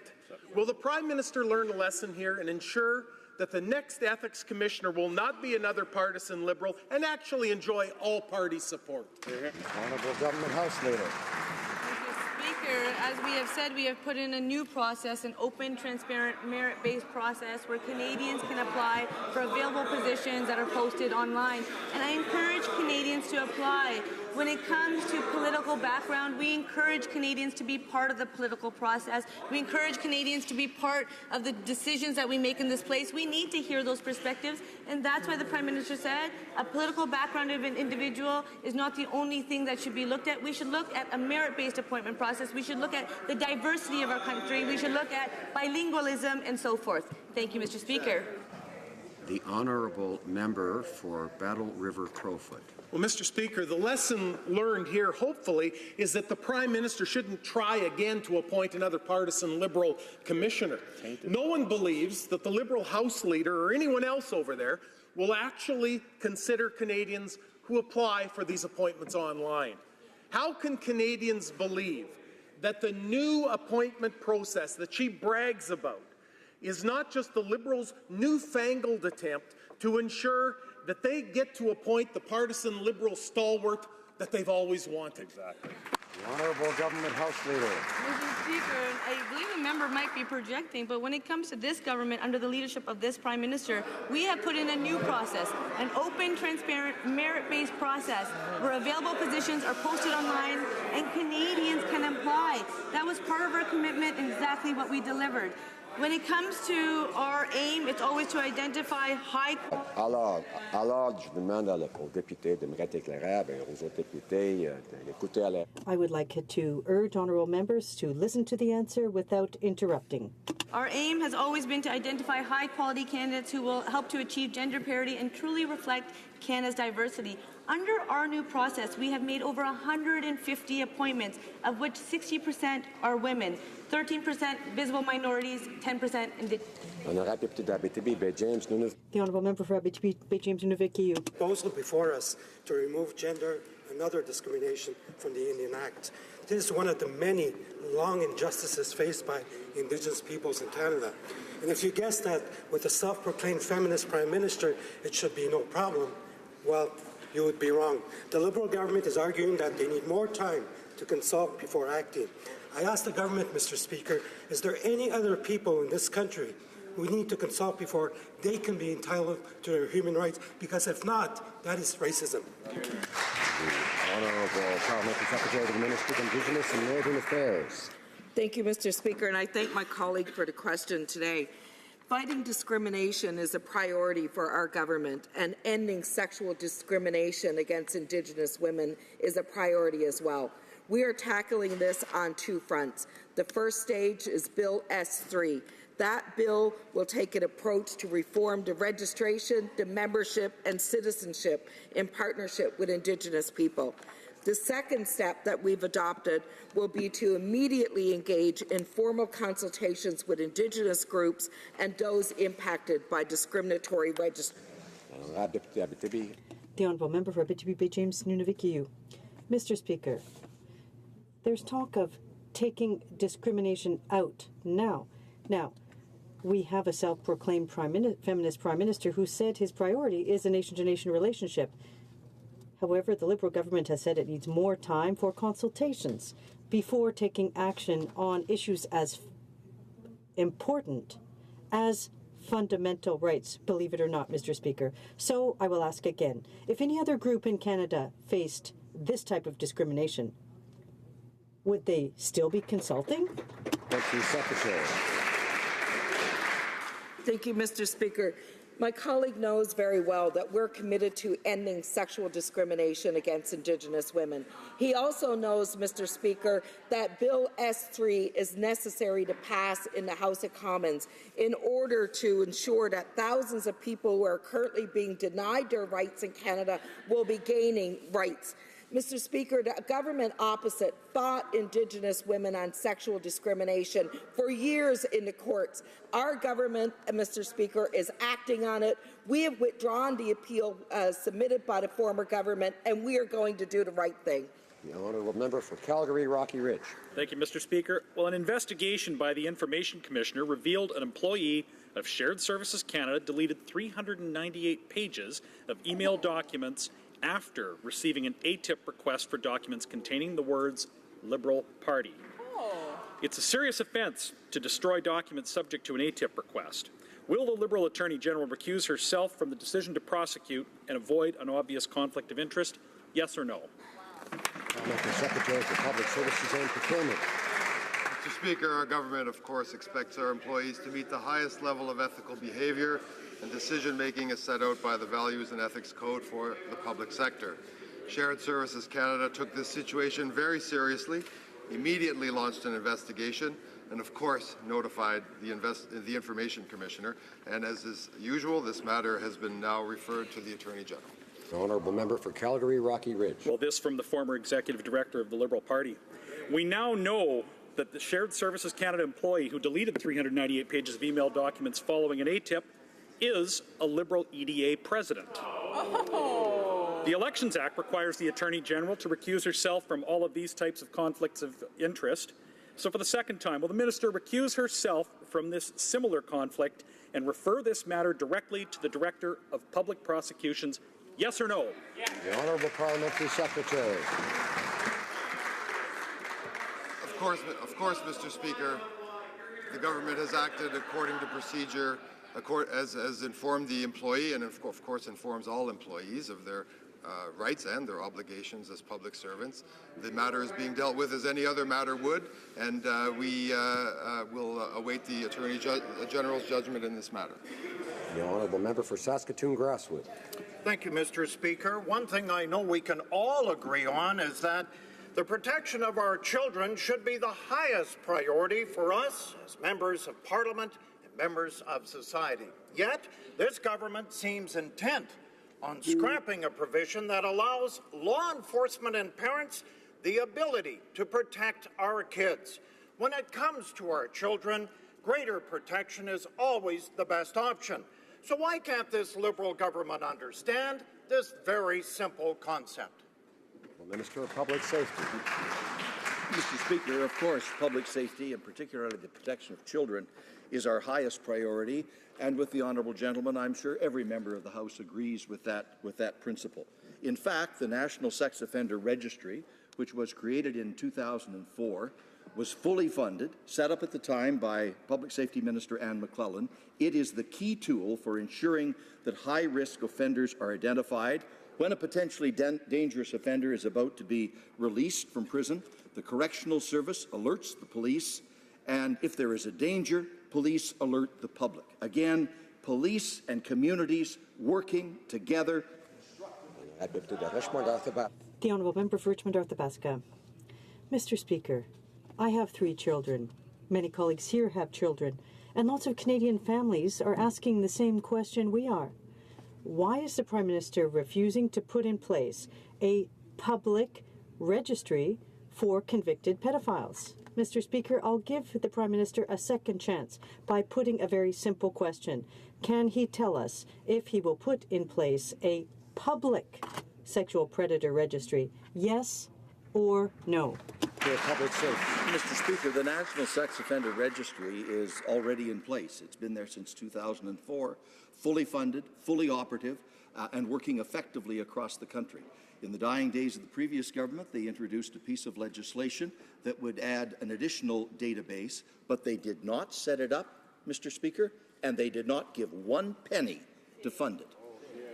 The Honourable Member for Salaberry-Sirwan. Mr. Speaker, the Liberal government just announced with great fanfare an enormous investment in our armed forces. With the wave of a magic wand, they've found $70 billion to buy new weapons, ships and planes. However, without consulting the provinces or offering any funding, the Liberals announced that communities will have to be prepared for marijuana legalization in just 1 year. Meanwhile, thousands of young people continue to receive criminal records that will follow them their entire lives. What's the point of having a youth minister who refuses to stand up for youth, who refuses to invest in education and prevention, who at the same time is leaving them with criminal records for the rest of their lives? The Honourable Parliamentary Secretary to the Minister of Justice. Thank you, Mr. Speaker. Protecting the health and safety of Canadians is the absolute priority of our government. The current approach to cannabis is not working, and it has allowed criminals and organized crime to accumulate huge profits and has not been able to keep cannabis out of the hands of young Canadians. That's why, after consultation with specialists, as well as the work done by the working group on cannabis legalization, our government has tabled a bill which will work for all Canadians. Thank you, Mr. Speaker. The member for Cowichan, Malahat, Langford. Mr. Speaker, the Prime Minister says the law is the law, but really, it depends on who you know. Since the Liberals were elected, more than 15,000 Canadians have received charges for possession of marijuana, even though the Liberals have promised to legalize the substance. These charges disproportionately affect young people in marginalized communities, people of color, Indigenous people, and the poor. If you come from privilege, as the Prime Minister said, you can make the charges, quote, go away. Why are the Liberals continuing the unfair criminalization of some of the most marginalized groups in our society? Hear, hear. The Honourable Parliamentary Secretary to the Minister of Justice. Thank you, Mr. Speaker. I thank my colleague for the question. Protecting the health and safety of Canadians is a top priority for our government. The current approach to cannabis does not work. That's something that my honourable colleague and his party has admitted on numerous occasions, and that's because it has allowed criminals and organized crime to profit, to allow cannabis to remain in the hands of our children. We want to make sure that doesn't happen. That's why, after long and hard work of an independent task force, as well as important debate in this House, we've introduced Bill C-45. We look forward to ongoing debates so that we can keep cannabis out of the hands of our children and out of the profits of our criminal organizations. Thank you. The Honourable Member for Alfred Belin. Mr. Speaker, in May 2016, the Minister of International Development and La Francophonie launched an ambitious consultation process to renew Canada's international aid policy. During this process, 270 consultations involving 15,000 people were undertaken in 65 countries, including Canada. Can the Minister please update this House concerning the new feminist international aid policy that she unveiled this morning? The Honourable Minister of International Development. Thank you, Mr. Speaker. I would like to first thank my colleague from Alfred Belin for his question. I was very proud this morning to unveil the new international aid policy, a feminist policy for Canada. Now, all of our partners will need to ensure that they are making concrete contributions to gender equality and to strengthening the power of women and girls. I am convinced, Mr. Speaker, that our new feminist approach will allow us to reduce poverty and inequality for a more inclusive world, a more peaceful world, and a more prosperous world. Thank you. Member for Lakeland. Mr. Speaker, junior oil and gas companies are disappearing. 17 publicly traded juniors lost in the past 2 years. Meanwhile, multinationals reap the benefits, backing red tape and bad tax hikes like the carbon tax, getting handouts in return. The Liberals claim they support small businesses, but these juniors aren't expected to recover any time soon. Will the Liberals cut the red tape, support small businesses, and finally champion Canadian oil and gas? The Honourable Parliamentary Secretary for Natural Resources. Thank you, Mr. Speaker. Our support for the energy sector reflects a balanced approach that ensures the environment is protected and creates good, well-paying jobs for Canadians. After 10 years of inaction by the former Conservative government, we approved pipelines while at the same time protecting our oceans, putting a price on carbon pollution, and working with Indigenous peoples. Our approach will create tens of thousands of good jobs across the country and position Canada well to enjoy the economic benefit from an expanded energy sector. Thank you. Honourable member for Lakeland. Not an answer, Mr. Speaker. The Calgary Herald says Canada's junior oil and gas sector has, quote, shrunk to a shadow of its former self.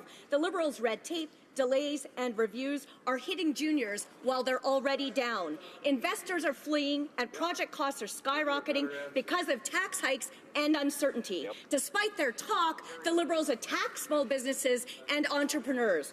Will the Liberals stop favoring only billionaire CEOs and big multinationals and finally champion Canadian homegrown small businesses? The Honourable Minister of Economic Development.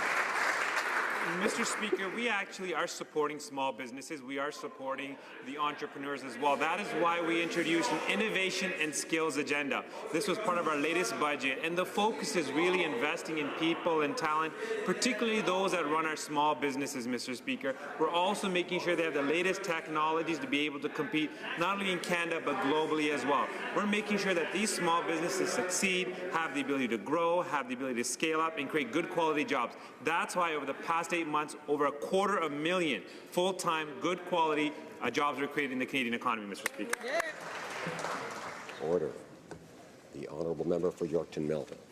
Mr. Speaker, 2 weeks ago I asked the Defence Minister what he was going to be doing to care for those who are suffering from mefloquine toxicity. He stated, and I quote, "We need to make sure that the Surgeon General has the appropriate time to do the evidence-based work he is there for."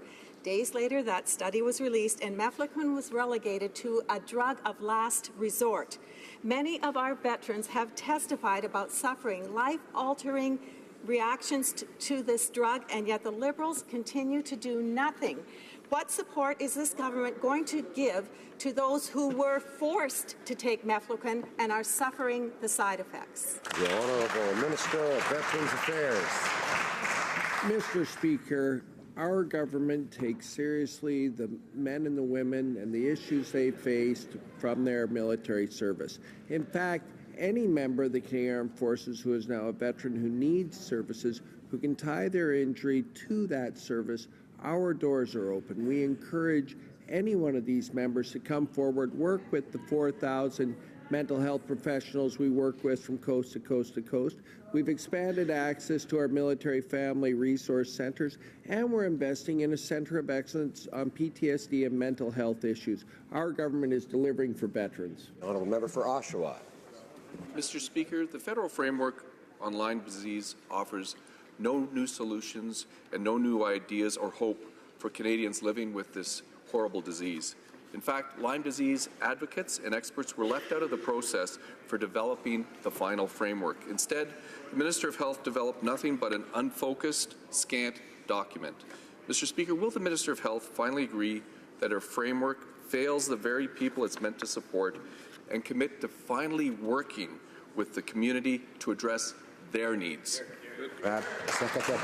Honourable Parliamentary Secretary to the Minister of Health. Our government recognizes the impact that Lyme disease has on Canadians and on their families. I was pleased, well, the Minister was pleased to table the federal framework on Lyme in Canada. We were pleased, which clearly sets out the federal government's role in addressing Lyme disease in Canada. We were also pleased to invest $4 million to establish a Lyme disease research network. And I can tell you, I hear them scream, but I've had my own cousin affected by Lyme disease. It's taken years away from her youth, and we know full hand the impact that Lyme has on their families. We take this very seriously, and that framework is what it's all about. Order. Order. Order. It's not pleasing to have the interruptions. The member for Saskatoon West. Thank you, Mr. Speaker. The Phoenix fiasco has been dragging on for over a year and a half with no end in sight. And now, just as the summer hiring season begins, we hear that Phoenix backlog has surged by 10%. This is when 5,000 students are expected to get summer jobs with the federal government. What is this government's plan to ensure that all students get the pay they so desperately need seems obvious. And how do they expect to retain the best talent for the future if they can't even guarantee a paycheck? The Honourable Parliamentary Secretary to the Minister of Public Services and Procurement. Well, of course, Mr. Speaker, we're well aware of the many hardships that have been caused by the problems associated with the Phoenix pay system. That is why our government has invested $142 million on top of our earlier initiatives in order to add capacity, in order to process these transactions, and in order to adopt better technologies and have an employee-centric system that will get us to where we need to go. Students are of a particular concern, and we are obviously working very, very hard to ensure that all summer students, indeed all public servants, have a positive experience. The Honourable Member for Berthier-Maskinongé. Mr. Speaker, almost 3 years ago, our producers lost their privileged status under the American Perishable Foods Act, or PACA, and it's been even longer that they've been losing large amounts of money because of government inaction. Now, this issue is in the hands of the Innovation Minister. What a hot potato. Our fruit and vegetable producers are sick of watching the government play ping pong with their industry. When will this government take its responsibilities seriously and commit to implementing a system of protections for our fruit and vegetable producers? Honourable Parliamentary Secretary for Agriculture. Mr. Speaker, our government is firmly committed to the success of our fruit and vegetable sector. We are looking at how we can support this important Canadian industry by working on an upcoming strategic framework. We continue to look at all the possible options concerning the payment protections for producers. And I'll remember for Lanark, Frontenac, Kingston. Thank you, Mr. Speaker. Mr. Speaker, next week the Falkland Islands will be on the agenda at the General Assembly of the Organization of American States. In 2013, the people of the Falkland Islands voted nearly unanimously to remain part of the United Kingdom. So representatives from the Falklands were in Ottawa this week seeking reassurance that the Liberals will follow the lead of the Harper government and stand up for their right of self-determination. My question, therefore, is, will the government stand up for the self-determination of the people of the Falkland Islands at next week's General Assembly? Yes or no? Honourable Minister of Foreign Affairs. Thank the honourable member for his question, and I am indeed very much looking forward to attending the OAS meeting the week after next. This is a very important organization, and Canada is proud of our membership. We're also very proud of our close connection with the United Kingdom, one of our closest friends in the world. And I'd like to take this opportunity to congratulate the people of the United Kingdom for having successfully completed their general election. Thank you, Mr. Speaker. For Kamloops, Thompson, Caribou. Mr. Speaker, for the last year and a half, I've been asking the Minister what she'll do to ensure financial transparency for First Nations. In return, I've had platitudes, I've had talk about transparency is important, the Chiefs and I are talking, but nothing has been done. Somehow she says that empowering grassroots band members is paternalistic, to have the same information everyone else has. Mr. Speaker, how much longer do they have to wait? Honourable Parliamentary Secretary to the Minister of Indigenous and Northern Affairs. Thank you, Mr. Speaker. We fully believe in an open and transparent process of dealing with First Nations. We believe in full accountability for all of those First Nations. There is a process in place at this time where members can obtain the information through their bands in their respected areas. But the government is working towards a new model of transparency and accountability with First Nations and disclosure of expenses and income, and we'll continue to do that in consultation with the Indigenous councils. Honourable Member for Kamloops, Thompson, Caribou. Mr. Speaker, again, more platitudes and a lack of transparency for the people that are desperately asking for it. It is unacceptable. The Liberal government chooses to enforce the laws that they want and not the other ones. They have no trouble saying 15,000 youth can go to jail for marijuana possession because that's the law. There is a law on the books. They either need to have the guts to get rid of it or enforce it. Honourable Parliamentary Secretary. Thank you, Mr. Speaker, but the government opposite, as the member knows, imposed legislation and policy around transparency and accountability on First Nations. That is not the way we do business. We work in consultation with First Nations. We have been working hard with many Indigenous organizations, including the AAFN and the Aboriginal Financial Officers Association, on ways to enhance that mutual accountability. We are going to be implementing a process that is in consensus with all involved that will have full accountability and transparency measures. The honourable member for Etobicoke Lakeshore. Mr. Speaker, all individuals should be treated with respect and dignity, regardless of their sexual orientation, gender expression, or gender identity. From appointing the member of Edmonton Senator as the Prime Minister's Special Advisor on LGBTQ issues to introducing Bill C-16, which is currently before the Senate, our government has consistently demonstrated our commitment to the promotion and protection of LGBTQ rights. Can the Minister of Foreign Affairs please update this House on the two developments announced yesterday that would globally advance the rights of LGBTQ people globally? Honourable Minister. I'd like to thank the member from Etobicoke Lakeshore for his question. Yesterday, our government was truly delighted to announce that Canada will be the new co-chair of the Equal Rights Coalition. The coalition is made up of more than 30 countries and promotes and protects the human rights of lesbian, gay, transgender, bisexual, and intersex people globally. This is an important step forward for LGBTQ2 rights internationally, and I'm so proud that Canada is contributing as co-chair, especially in this month when my city is celebrating Pride. The honourable member for Caribou, Prince George. Mr. Speaker, in addition to cutting critical search and rescue dive program in British Columbia, just as we enter the busiest boating season and tourism season, we learned last week that the Fisheries Minister was quietly planning to close Coast Guard stations throughout Manitoba and Ontario. Unbelievable. Why? Well, the Liberals feel this money could be better spent somewhere else. The Liberal government is putting the lives of thousands of Canadians at risk to use our waterways. Will the minister stand in the House right now and reverse this decision? Honourable Parliamentary Secretary of the Ministry of Fisheries. Mr. Speaker, the Canadian Coast Guard prioritizes the safety of Canadians above all else. And we can say with confidence that Vancouver Harbour is safer today than it was 2 years ago thanks to the reopening of the Kitsilano Coast Guard and this government's investment in the Oceans Protection Plan. This means an increase in search and rescue personnel over the next 3 years and 4 new lifeboat stations on the West Coast, Mr. Speaker. And of course, we will continue to work closely with our search and rescue partners to ensure all required capabilities are provided to make sure that we keep British Columbians and all Canadians safe. The honourable member for Cumberland Colchester. Thank you very much, Mr. Speaker. Having lost my oldest brother Brian to a stroke a few years ago, and as a heart attack survivor myself, my family, like thousands of other Canadian families, have experienced firsthand the awful effects of heart disease and stroke. On Wednesday, the Heart and Stroke Foundation released its 2017 stroke report, which indicates that a number of Canadians living with a stroke could almost double. Could the Parliamentary Secretary to the Minister of Health inform the House of the government's actions and plans to support those recovering from a stroke and their caregivers? The Honourable Parliamentary Secretary. Merci beaucoup, Monsieur le Président. Thank you, Mr. Speaker. First, I would like to thank the Honourable Member for Cumberland Colchester for his question and for his work on this file.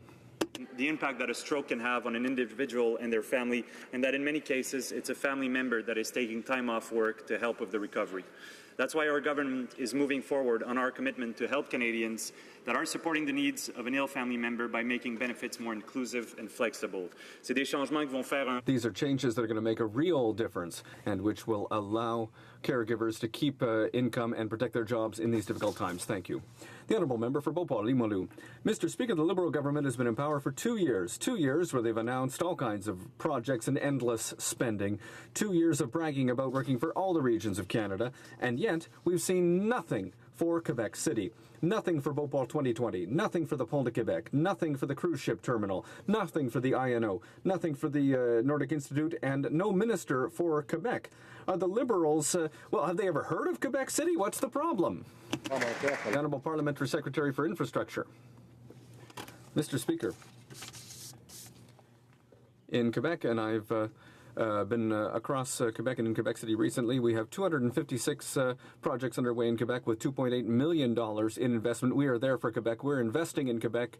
I speak to the mayors of the regions, and they're extremely happy because projects they've been calling for 10 years are coming to fruition. There are people who are literally in tears because they're so happy that these projects that they've needed for their communities are finally coming into fruition. That's what we're doing, Mr. Speaker.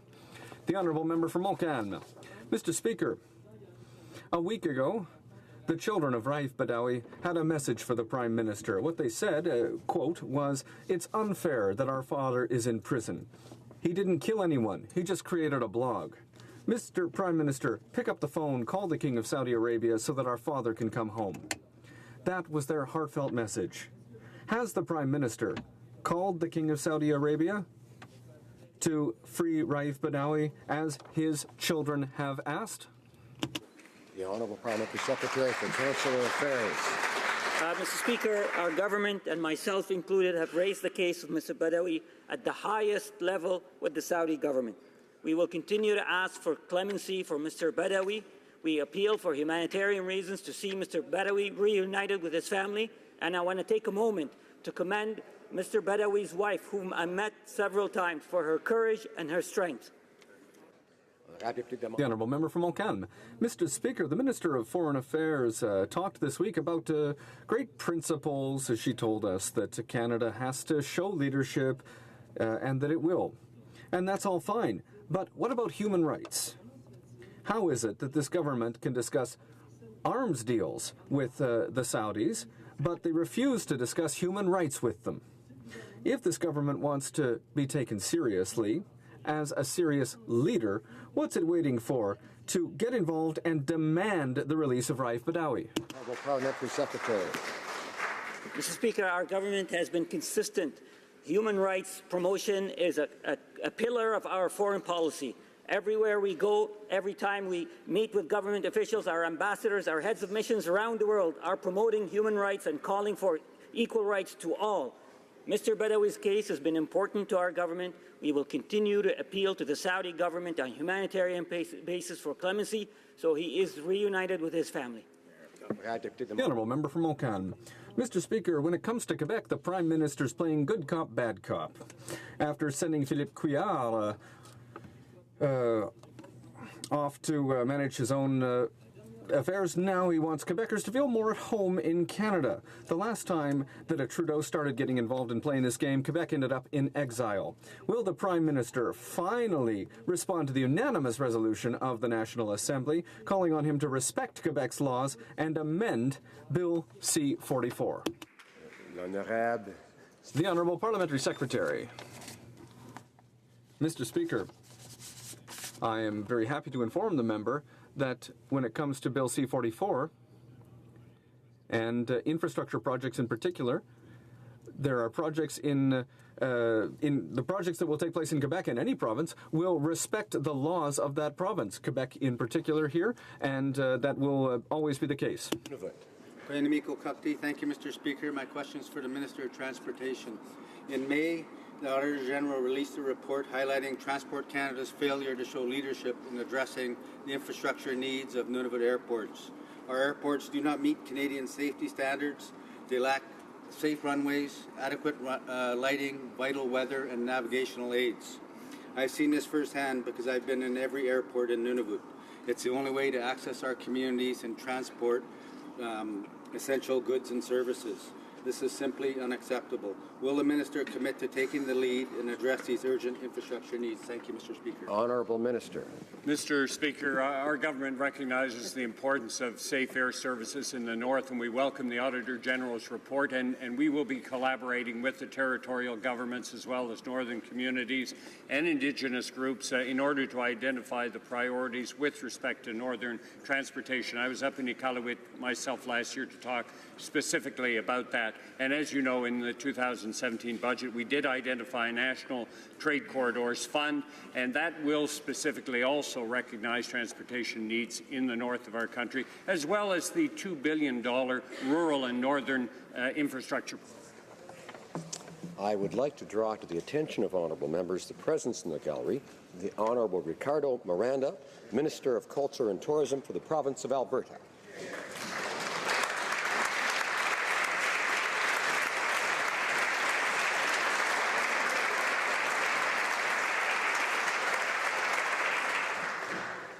Tabling of documents, dépôt de documents.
Tabling of documents.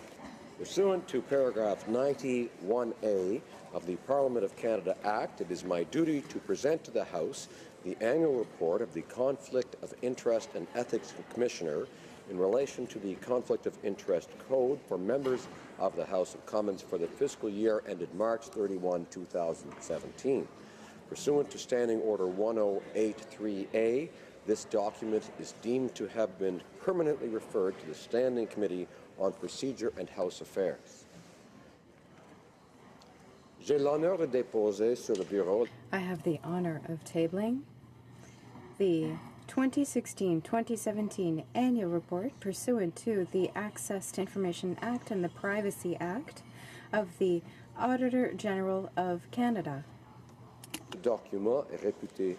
This document is deemed permanently referred to the Standing Committee on Access to Information, Privacy and Ethics. The Honourable Parliamentary Secretary to the Minister of Employment. Thank you very much, Mr. Speaker. Mr. Speaker, I have the honour to table in both official languages Canada's report with respect to International Labour Organization instruments adopted at the 103rd session and the 104th session of the International Labour Conference in Geneva, Switzerland. Introduction of government bills. Mr. Goodale, seconded by Ms. Bibeau, moves for leave to introduce a bill entitled An Act to Amend Chapter 6 of the Statutes of Canada 2012. This motion is deemed adopted.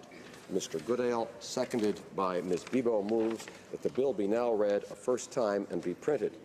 This motion is deemed adopted. First reading of this bill. When shall the bill be read a second time? At the next sitting of the House. Déclaration de ministre. Statements by ministers. Reports from interparliamentary delegations. Committees. The Honourable Member for Moose Jaw, Lake Centre, Lanigan. Thank you, Mr. Speaker. Mr. Speaker, I have the honour to table in both official languages the 8th report of the Standing Committee on Government Operations and Estimates regarding the study of Supplementary Estimates A for the years 2017-2018. The Honourable Member for Cumberland, Colchester. Thank you, Mr. Speaker. I have the honour to present in both official languages the 11th report of the Standing Committee on Health entitled Report on the Public Health Effects of the Ease of Access and Viewing of Online Violent and Degrading Sexually Explicit Material on Children, Women and Men.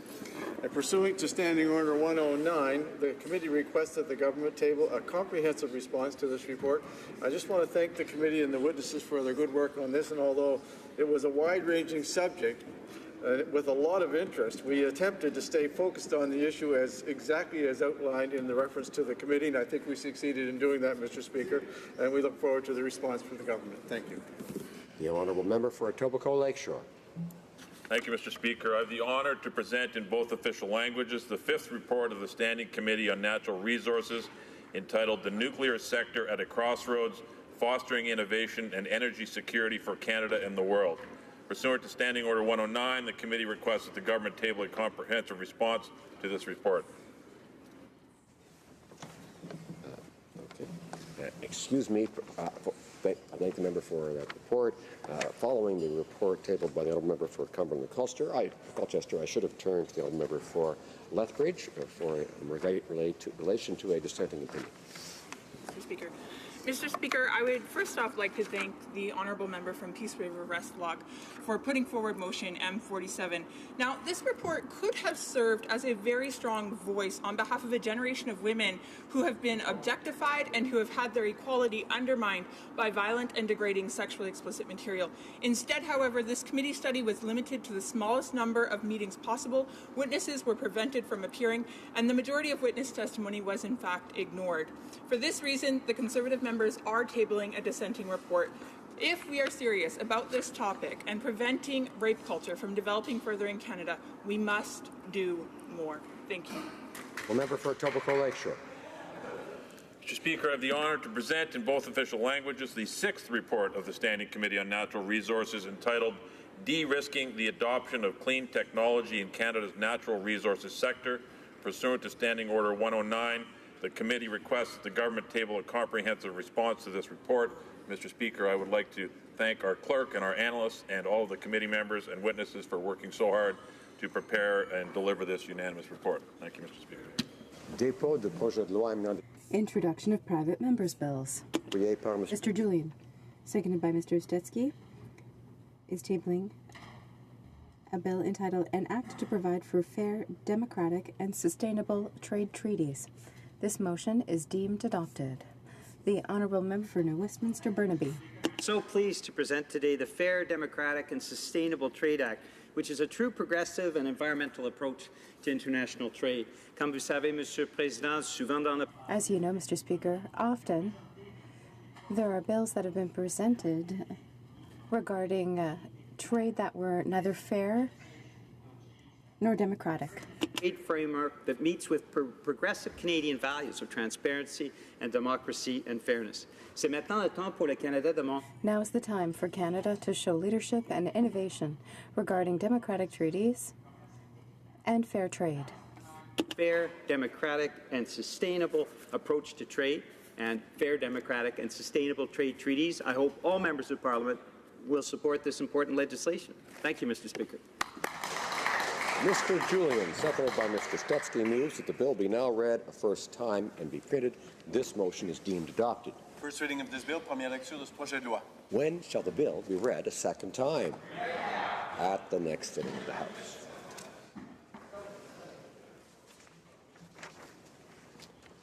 Première lecture de projet de loi. First reading of Senate public bills.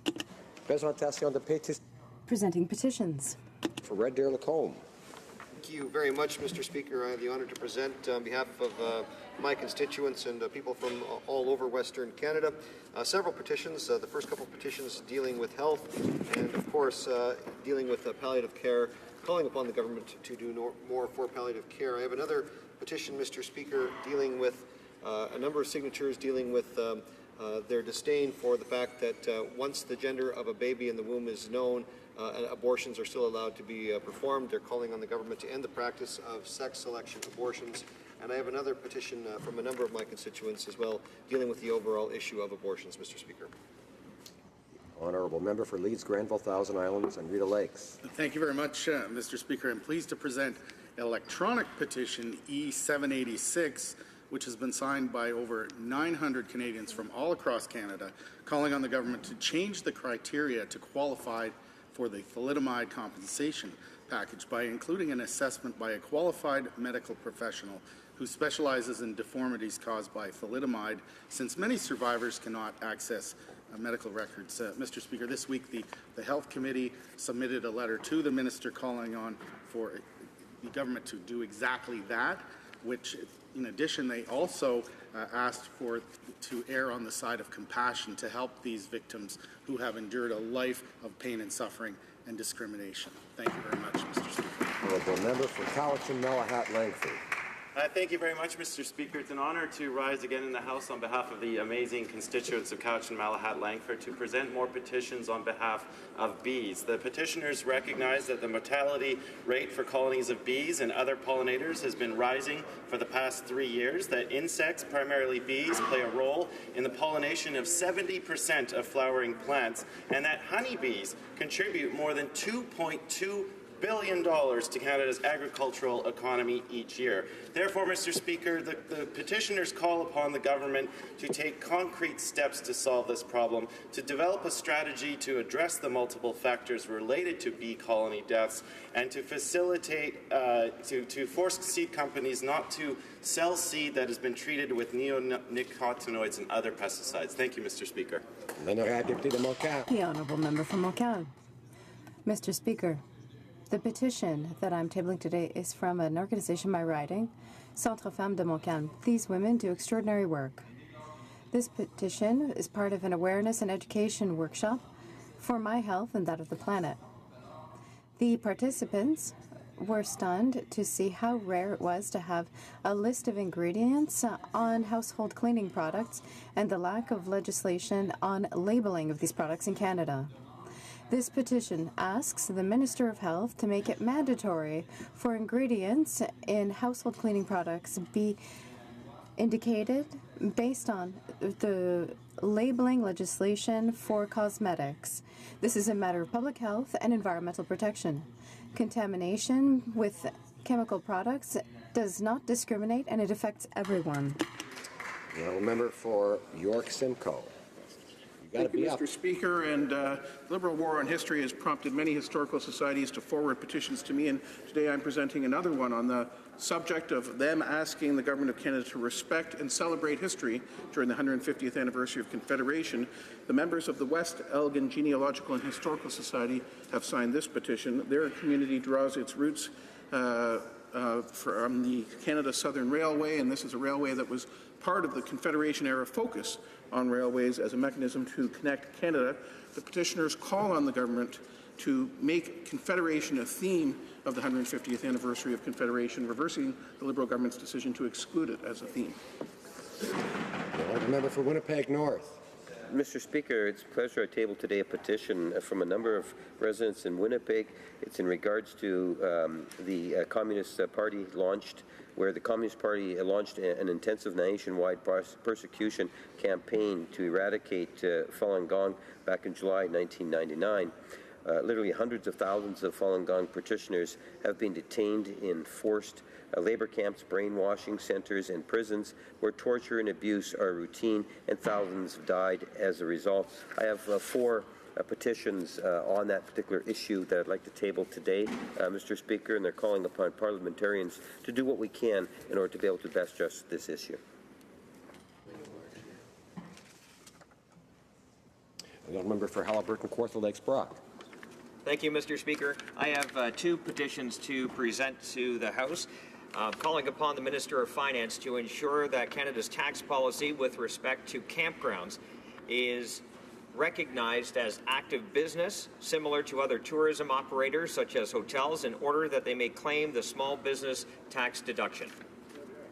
It's a half hour ago.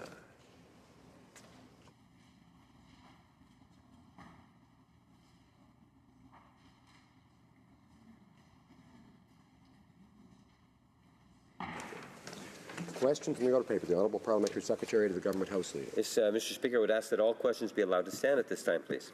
Agreed. Agreed and so ordered. Orders of the day.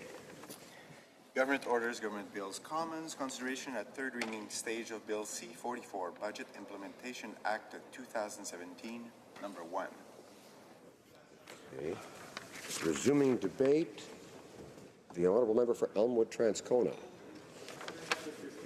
It's a pleasure to rise today to speak to the third reading of the government's implementation bill, and I think just try and explain what we think is deficient in the government's budget proposal. There's a number of things, but if we start with some of the topics that are near and dear to my heart, I think what I'd like to try and do is explain not just what's inadequate with the government's budget implementation legislation, but also try and give a sense of what, how the government might have proceeded in a way that that is appropriate. So if we consider housing, for instance, Mr. Speaker. Order. I'm terribly sorry to the member for Elmwood Transcona, but apparently there's been some kind of a mix-up, and I did not understand that there was time left remaining in questions and comments following the speech from the member for Beauport-Limoilou. So I asked the member for Elmwood Transcona to forgive my mistake. The question et commentaire. I see the honourable member for Courtney Alberni is anxious to have a question. Thank you, Mr. Speaker. I want to thank my honourable colleague for his speech, and I particularly want to thank him for mentioning the importance of coastal waterways here in Canada and also identifying regions in this country that feel left out, despite the government's promise that they were going to recognize and represent all areas of our country. Mr. Speaker, when the government announced their ocean protection plan rollout, we've been eagerly anticipating to see the details of that. Recently, they announced $75 million for a coastal restoration fund that would support habitat restoration and address threats to marine species. Now, we welcome these announcements, but when they identified 11 priority areas for coastal restoration, they forgot one area on the west coast of British Columbia, the west coast of Vancouver Island, despite a low return of sockeye expected in our region. At critical stage, DFO has announced that we're going to get about 170 million returning sockeye instead of the average of 750 million. So 170 million. It's identified as critical. We've got a marine debris problem that is hitting our coastal beaches. And this government, again, they said that they were going to make every part of this country count. The people in my community don't know why they don't count in this government's agenda. What are the people of the west coast of Vancouver Island going to do to raise their voice so that they can be heard? This is a place where the Prime Minister goes on holidays, walks the beach, but forgets to go into those communities, find out how this is impacting them when they aren't able to fish because it's closed, when we don't invest in restoration, when we don't invest in protecting our habitat, when we don't invest in cleaning up marine debris. It's impacting our communities, and this government is forgetting us. Maybe the member could talk about what it feels like in his community when this government forgets his community.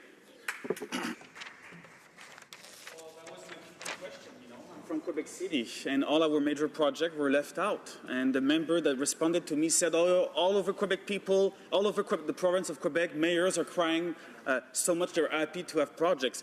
Well, they'll be crying for a long time, Madam Speaker, because the Bank of Infrastructure won't be able to pay for small projects in municipalities.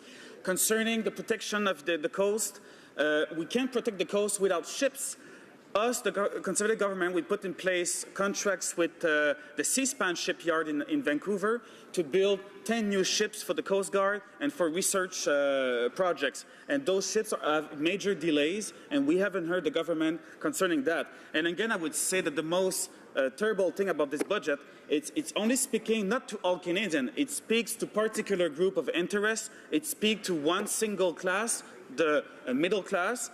And they call it a feminist budget. It's unbelievable. A feminist budget. Why is it not a Canadian budget? Thank you. Questions and comments? The honourable member for Louis Saint Laurent. Merci beaucoup, Madame. Well, thank you very much, Madam Speaker. I listened very carefully to the comments made by my colleague from Beauport-Limoilou.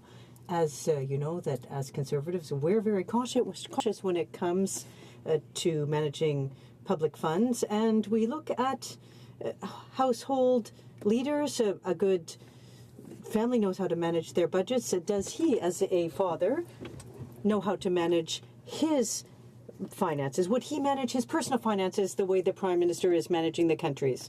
Well, absolutely not, Madam Speaker, because we're moving into our first house. I've got a home now, my first mortgage, and when I went in to see my financial advisor, he said, "You are a real Conservative."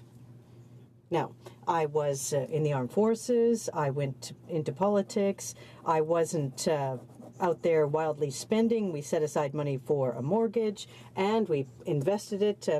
We were disciplined, and if in 2 years from now I'm not re-elected, I will be able to have a reasonable standard of living. Every responsible government needs to ensure that funding and finances are secure so that we don't end up in a dangerous situation if the economic situation were to turn. They put an end to... Questions and comments? Laurence Lebel. The Honourable Member for Lanty-Lebel.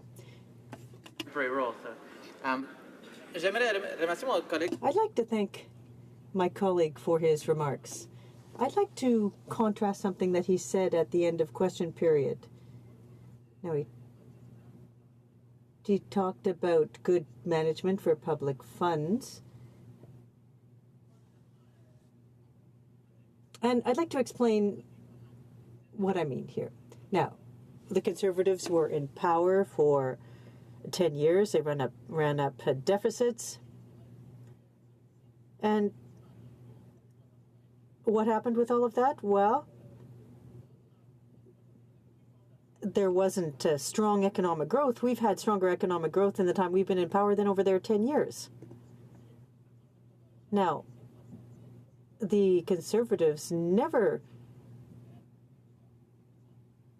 got out of a deficit position there, and in over history, they've never balanced a budget without selling off government assets to try to balance their books. Well, Madam Speaker, I don't agree. In 2008, 9, and 10, we controlled the deficit. They were in response to the biggest economic crisis since the dirty 30s. Paradoxically, well, or in fact, what we see in 2011, 12, and 13, the best rate of growth in the OECD, jobs created, economic growth was high in the OECD, and we left a surplus. It was confirmed by the bureaucrats at Finance Canada. We left the government a surplus in 2015. The member for Peace River Westlock. Madam Speaker, I understand that this debate is under time allocation. I was just wondering, I would really like to speak to it. I was just wondering how much time is left in this debate. The member for Peace River Westlock, I don't believe that is a point, but this debate will be adjourning on this at 1:15. We have time for a very short question. Okay, the Deputy House Leader. Yes, thank you, Madam Speaker. I wonder if the member across the way, when he talks about deficit, I'm sure he knows the reality of the situation when Stephen Harper became the Prime Minister. There was a multi-billion-dollar surplus. He turned it into a multi-billion-dollar deficit. Never really had a surplus. Why should this government take any advice from a Conservative Party that has been an absolute total disaster and, in fact, added over $160 billion of total debt to our nation? Short answer, please. I don't want him to take advice from the party, but from the Canadian people. We are the voice of the taxpayers, and the taxpayers are saying enough is enough. And if you're making deficit, do it for a good reason and tell us when it's going to end. And that's not the case right now. Thank you, sir. Resuming debate, the honourable member for Elmwood Transcona. Thank you very much, Madam Speaker. So I'm pleased to rise today and highlight some of the NDP's objections to to Bill C-44 at third reading. And I think as you analyze this bill, what becomes clear is not that we oppose the actions of government because it's made up of Liberals, but that we oppose the Liberals because of their actions, Madam Speaker. And this bill is rife with things that do not. Not only that I don't think take the country in the right direction, but that fail to live up to the very commitments made not by us in the last election campaign, Madam Speaker, but by the Liberals themselves. So what I want to do is highlight some of those problems and also suggest other ways that the government might have proceeded that would have actually helped attain the goals that they say they want to attain. On housing, for instance. Now, we saw in the budget proper that there was no money allocated for a national housing strategy this year. That was unfortunate. There's some money promised down the road. Why that's unfortunate is because for all the words that come from government and you know, statements of position and everything else, it's really where a government spends its money that you get to learn its priorities. You get to see what it's serious about. So it was not a promising sign that there wasn't money right away. Now, we support the idea of the development of a national housing strategy. What would have been nice to see in the budget implementation bill is some legislation that would actually create ongoing statutory funding for housing, because it's reliable, stable funding year over year that's going to be the basis of a well-functioning, reliable national housing strategy that can actually hope to put a meaningful dent in the dearth of affordable housing and social housing that we have currently in Canada. So that would have been one way in the budget implementation bill that the government could have signaled its seriousness about a national housing plan. Instead, it's left to the ad hoc decision-making of government year over year. We've proposed in the past, through private members' bills, the NDP that is, legislation for having a meaningful and permanent national housing strategy, including provisions for how to consult and develop that plan, so it's not just at the cabinet table that those decisions are being made, but that everyday Canadians have the opportunity on an ongoing basis to feed the information that comes from their own lived experience, that of their friends, their neighbours and their family, into that ongoing strategy that again has reliable multi-year funding going forward. So I raise that as an example of how the government in this bill could have signaled and solidified its commitment to a national housing strategy. It was disappointing to see that's not there. Instead, we have the word of the Liberals that the money will come. We have that word on a lot of issues. It's hard to believe, given the current state of the country's finances and the choices that they've made in terms of not seriously going after, for instance, large tax offenders, in terms of not raising the corporate tax rate, that they're going to be able to achieve all of those goals. I'll have more to say on that later. The other thing that's in this bill that's an important priority for me and for the NDP is the healthcare funding, Madam Speaker. And what was promised in the election campaign by the Liberals and indeed by the Prime Minister himself was on the basis of a criticism of the previous government and the previous Prime Minister, Stephen Harper's plan for health funding to cut the regular increases by the federal government for health spending from 6% down to 3%. That was roundly criticized by Liberals in the last campaign, and there was a clear promise by the Prime Minister and in their platform that not only would he not adopt the Stephen Harper funding model, but that he would change the way that the funding model was decided, that he would convene a meeting of premiers to talk about a new national health accord. He'd bring them together. Well, after the election, the premiers asked to have that meeting. They took him at his word. And they, on a number of occasions, held joint press conferences to call on the Prime Minister to convene a national meeting of premiers to discuss a new national health accord. And they never got that meeting, Madam Speaker. And this bill is the outcome of that broken promise by the Prime Minister to convene that meeting and to meaningfully include premiers in deciding the structure and the framework of health funding in Canada going forward. Instead, what they did was they adopted a divide and conquer strategy where they went to each province separately and made side deals, the gist of which in all cases was to get provinces to sign on to the very same Harper model of funding health care that they had opposed during the election.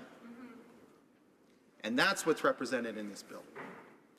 And the money that they promised during the election, the additional money for home care and for mental health, instead of flowing to the provinces out of the commitment made by the Prime Minister and by the Liberals in the last campaign, instead became a condition of them signing on to the Stephen Harper model. And so that money was used instead as a threat and as a coercive tool to get provinces to sign on to a funding model that they had roundly criticized and that the federal Liberals themselves had roundly criticized. So it was a serious switch of priority and a serious switch of strategy by the federal government, and I think a serious broken promise on one of the most important issues of public policy in Canada, and that's what this bill represents in its current form. So I think that's shameful, Madam Speaker, and we can't go without drawing attention to the fact to the fact that, frankly, now that we don't really have a national health accord, because 10 side deals, and we're not even at 10 yet, 9 out of 10, do not a health accord make. And so this was the opportunity. After the Harper government reneged on the idea or passed up the opportunity to create a new national health accord after the health accord of 2004 expired in 2014, there was a moment to bring the provinces together and to negotiate a new health accord in the way that former Prime Minister Paul Martin did in 2004. There was a moment to be able to do that again. And it certainly seemed like the federal Liberals were posturing in order to be able to fill that role, and that would have been good. That they ought to have done that. But they passed it up. They adopted the Harper ultimatum, although they gave themselves a bigger stick with their promises on home care money and mental health money. And now it's an open question, Madam Speaker, as to when we're going to get that opportunity again. And it's on this Prime Minister's shoulder that we may lose the opportunity to have a meaningful national health accord for a generation, Madam Speaker. I think that's seriously shameful. And it's something that I hope Liberals across the way who ran on the idea of having a new national health accord appreciate, that they're complicit in having Canadians miss out for a generation on a meaningful national health accord, because that's not what the funding arrangement in this legislation represents, Madam Speaker. That includes not having a national pharmacare plan, for instance. It would be wonderful if in this budget implementation act, we saw the legal provisions necessary in order to be able to institute a national pharmacare plan. Because the national pharmacare plan would not only allow us to provide more equitable drug coverage to Canadians across the country so that it didn't matter where you live in Canada, you would be able to get good access to the prescription medication that you need. It would allow Canadians to do it at a lower price, out of pocket for the portion that they would be responsible for. And it would allow governments to provide that better service at a cheaper rate. And there's been all sorts of estimates, Madam Speaker, and I think, you know, if you kind of triangulate the lowball estimates and the higher estimates, it's quite reasonable to think that we could be saving Canadian taxpayers in the neighborhood of $7 billion annually if we had a national pharmacare plan. That was something Liberals promised in 1993, Madam Speaker, if you can believe it. And here we are today, still the NDP, as we did prior to 1993, and we have consistently after 1993, and we are today, and we will continue to advocate for a national pharmacare plan until we have one, Madam Speaker. But I think it's shameful to think that all those years, decades, 25 years after Jean Chrétien got elected with a compelling majority, with a clear promise to have a national pharmacare plan, that we still have to be here talking not about the details of it, not about whether it's working well and how it could save Canadians more money if we modified the plan in this way or that way, but that we're still having to talk about establishing one at all, I think, Madam Speaker, is a great shame. We had promises from the Liberals as well to restore lifetime pensions for veterans, and that's not anywhere in this act. So when we talk about commitments made and how those get followed through on where it really counts, which is where the money gets spent, Madam Speaker, we see another promise coming up empty. So we still hear repeated promises from the Minister of Veteran Affairs that it's coming, just wait, it's coming, except that they've continued on the court case that they promised to stop against Equitas and Canadians veterans, pursuing the case, saying that there is no sacred covenant between Canada and its veterans. They've got money to spend on that. I don't see why that money isn't better spent going directly to veterans who, through their service, have earned our respect and deserve to live with dignity, Madam Speaker. That would be what they should be doing with that money. Just as when it comes to First Nations, they're continuing to spend money they promised they wouldn't, fighting First Nations in court, instead of flowing money that the Human Rights Tribunal and many other bodies have said is due to First Nations people, is an important piece of reconciliation and matters to help get First Nations people in Canada back on their feet, addressing the problems that are endemic in their communities so that they can become full participants in all of the wealth, resources, and quality of life that Canada has to offer that they've been excluded from for far too long, Madam Speaker. So, you know, we don't see in this legislation anything anything addressing that. I'd come back again to the point about veterans, which is that they've said clearly that they believe those lifetime pensions have to be restored. The Liberals said clearly that they thought so too. We've been advocating for that. There would be wide support, one assumes. Certainly they'd find it on our benches for restoring lifetime pensions, and yet it's nowhere in the legislation. They talk big about spending priorities, Madam Speaker, but actually the recent release of their defence review, I think, is a very good indication of what it means to be a Liberal spending priority. It means money announced for 2026, 2027, 2028.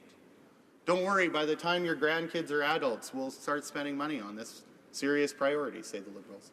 It's frustrating to see large numbers being thrown about, including on infrastructure, for example, and know that many years and a number of elections are going to have to pass before the timeline comes for when the Liberals have said they're going to spend that money.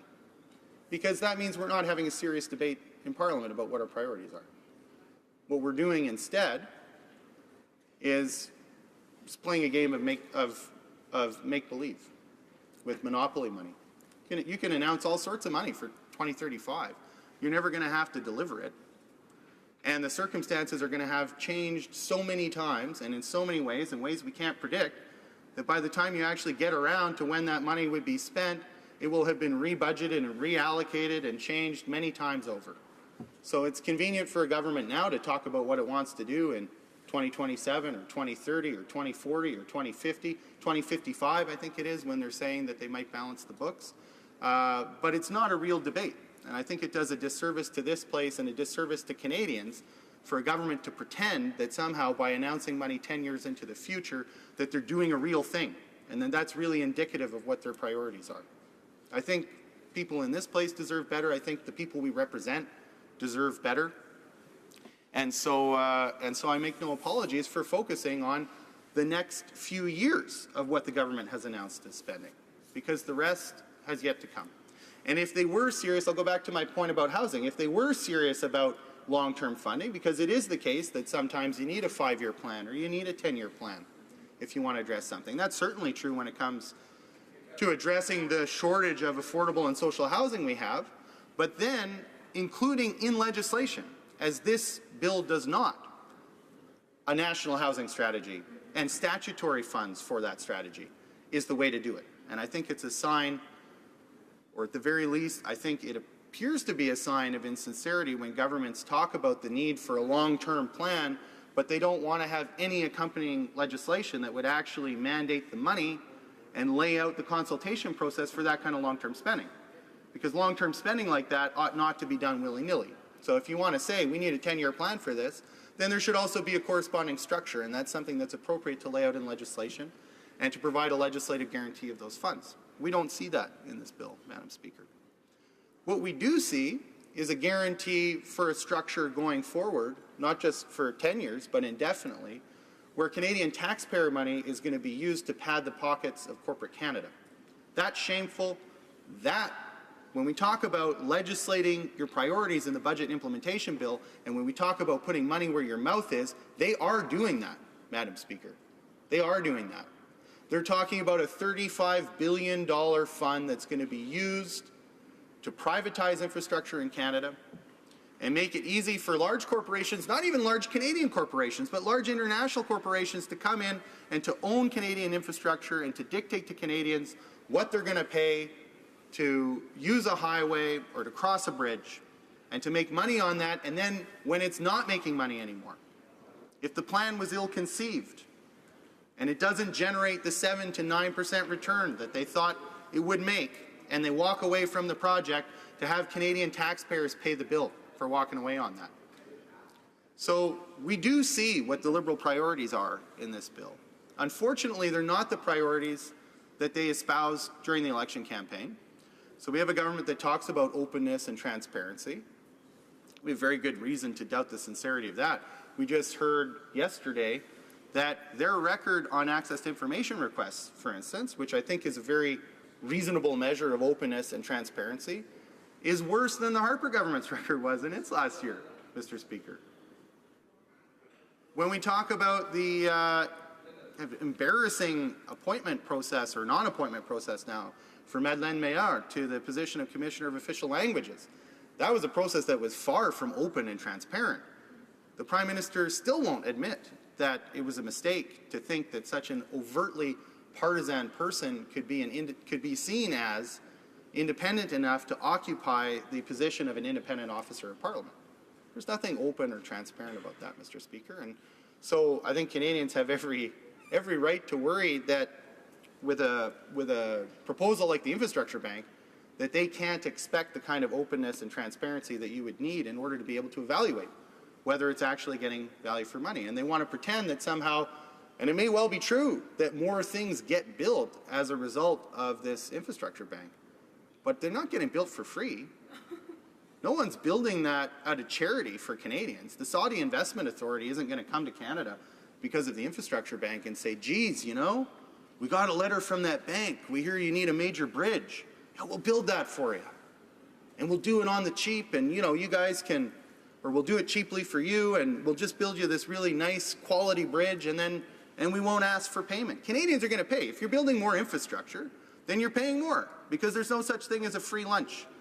And to hear the Liberals try and, on the one hand, espouse and call on, you know, some of their members' experience in business and in finance and say that they're smart managers, and on the other hand, be pretending that somehow Canadians aren't ultimately going to pay for every bit of infrastructure that's paid under their bank, and in fact pay more because those investors are going to demand a higher return than the banks that the government could be lending from, which was their promise in the election, is farcical. It's farcical, Mr. Speaker, and it's been a kind of ongoing insult, frankly. Then when we talk about getting money, say, to build more infrastructure by borrowing at 2%, they like to say, oh, well, you know, you guys were going to balance the budget, so I guess we wouldn't have built any of that stuff. Well, first of all, the stuff on the Infrastructure Bank is stuff that they're building, and they're borrowing money. They're just borrowing at a higher price from other investors. So the idea that that's not a deficit that Canadians are incurring is wrong. It's just factually wrong. And they can play with the books, and they can put it on the books of the Infrastructure Bank or private investors or whatever, but at the end of the day, it's the Canadian taxpayer that's going to pay for that, and they're not fooling anybody on this side of the House. But the other thing is that they're not pursuing revenue streams or ways of saving money. So when I talk about a national pharmacare program, that's a way to save substantial amounts of money. That if you were borrowing at 2% to build infrastructure instead of 7 to 9, you could build a lot of bridges and a lot of roads for $7 billion a year, Mr. Speaker. They themselves voted for an NDP motion telling the government to take meaningful action on closing tax havens and closing tax loopholes. It was a black and white commitment of the Liberals that they would close the CEO stock option loophole. They passed that up. That's almost $1 billion a year, Mr. Speaker. And substantially more when you start addressing the issue of tax havens and tax cheats. Some have estimated that to be as high as in the order of $50 to $60 billion annually, Mr. Speaker. That's a lot of money. So the idea that somehow there's no money to be found to advance these important priorities is false. It's a question of political will, and it's a question of a government willing to follow through on its commitments. So when you take all of that into consideration, Mr. Speaker, I think it's clear not only that when we talk about the Infrastructure Bank, for instance, this is not the way to go for Canada. This is not the way to build infrastructure. It's not value for money for Canadians. There are better ways of doing it, and I've tried to highlight some of those. And that this, not only is it not the right direction, but it doesn't even get us in the direction that the Liberals promised they would go in the last election, Mr. Speaker. So on all counts, I think Canadians should stand opposed to this bill, and I know we will. Questions and comments, questions et commentaires, l'honorable député. The honourable member for Sackville, Preston, Jesuit. Thank you very much, Mr. Speaker. Thank my colleague from Enwood, Transcona for his speech. As you know, I do want to thank him because it was a very interesting speech, and he took out a lot of key points that I found very interesting. At the beginning of his speech, he talked about omnibus bill, and then he went on throughout his speech and said all the extra things he would put inside we should be adding to our budget. But I do appreciate the fact that he underlined all the good things we're doing. Infrastructure investment, which was extremely important. He talked about the health care national health care. He talked about the national housing strategy. Some really interesting things. He didn't mention the CPP, which would have been an interesting one as well that we've done.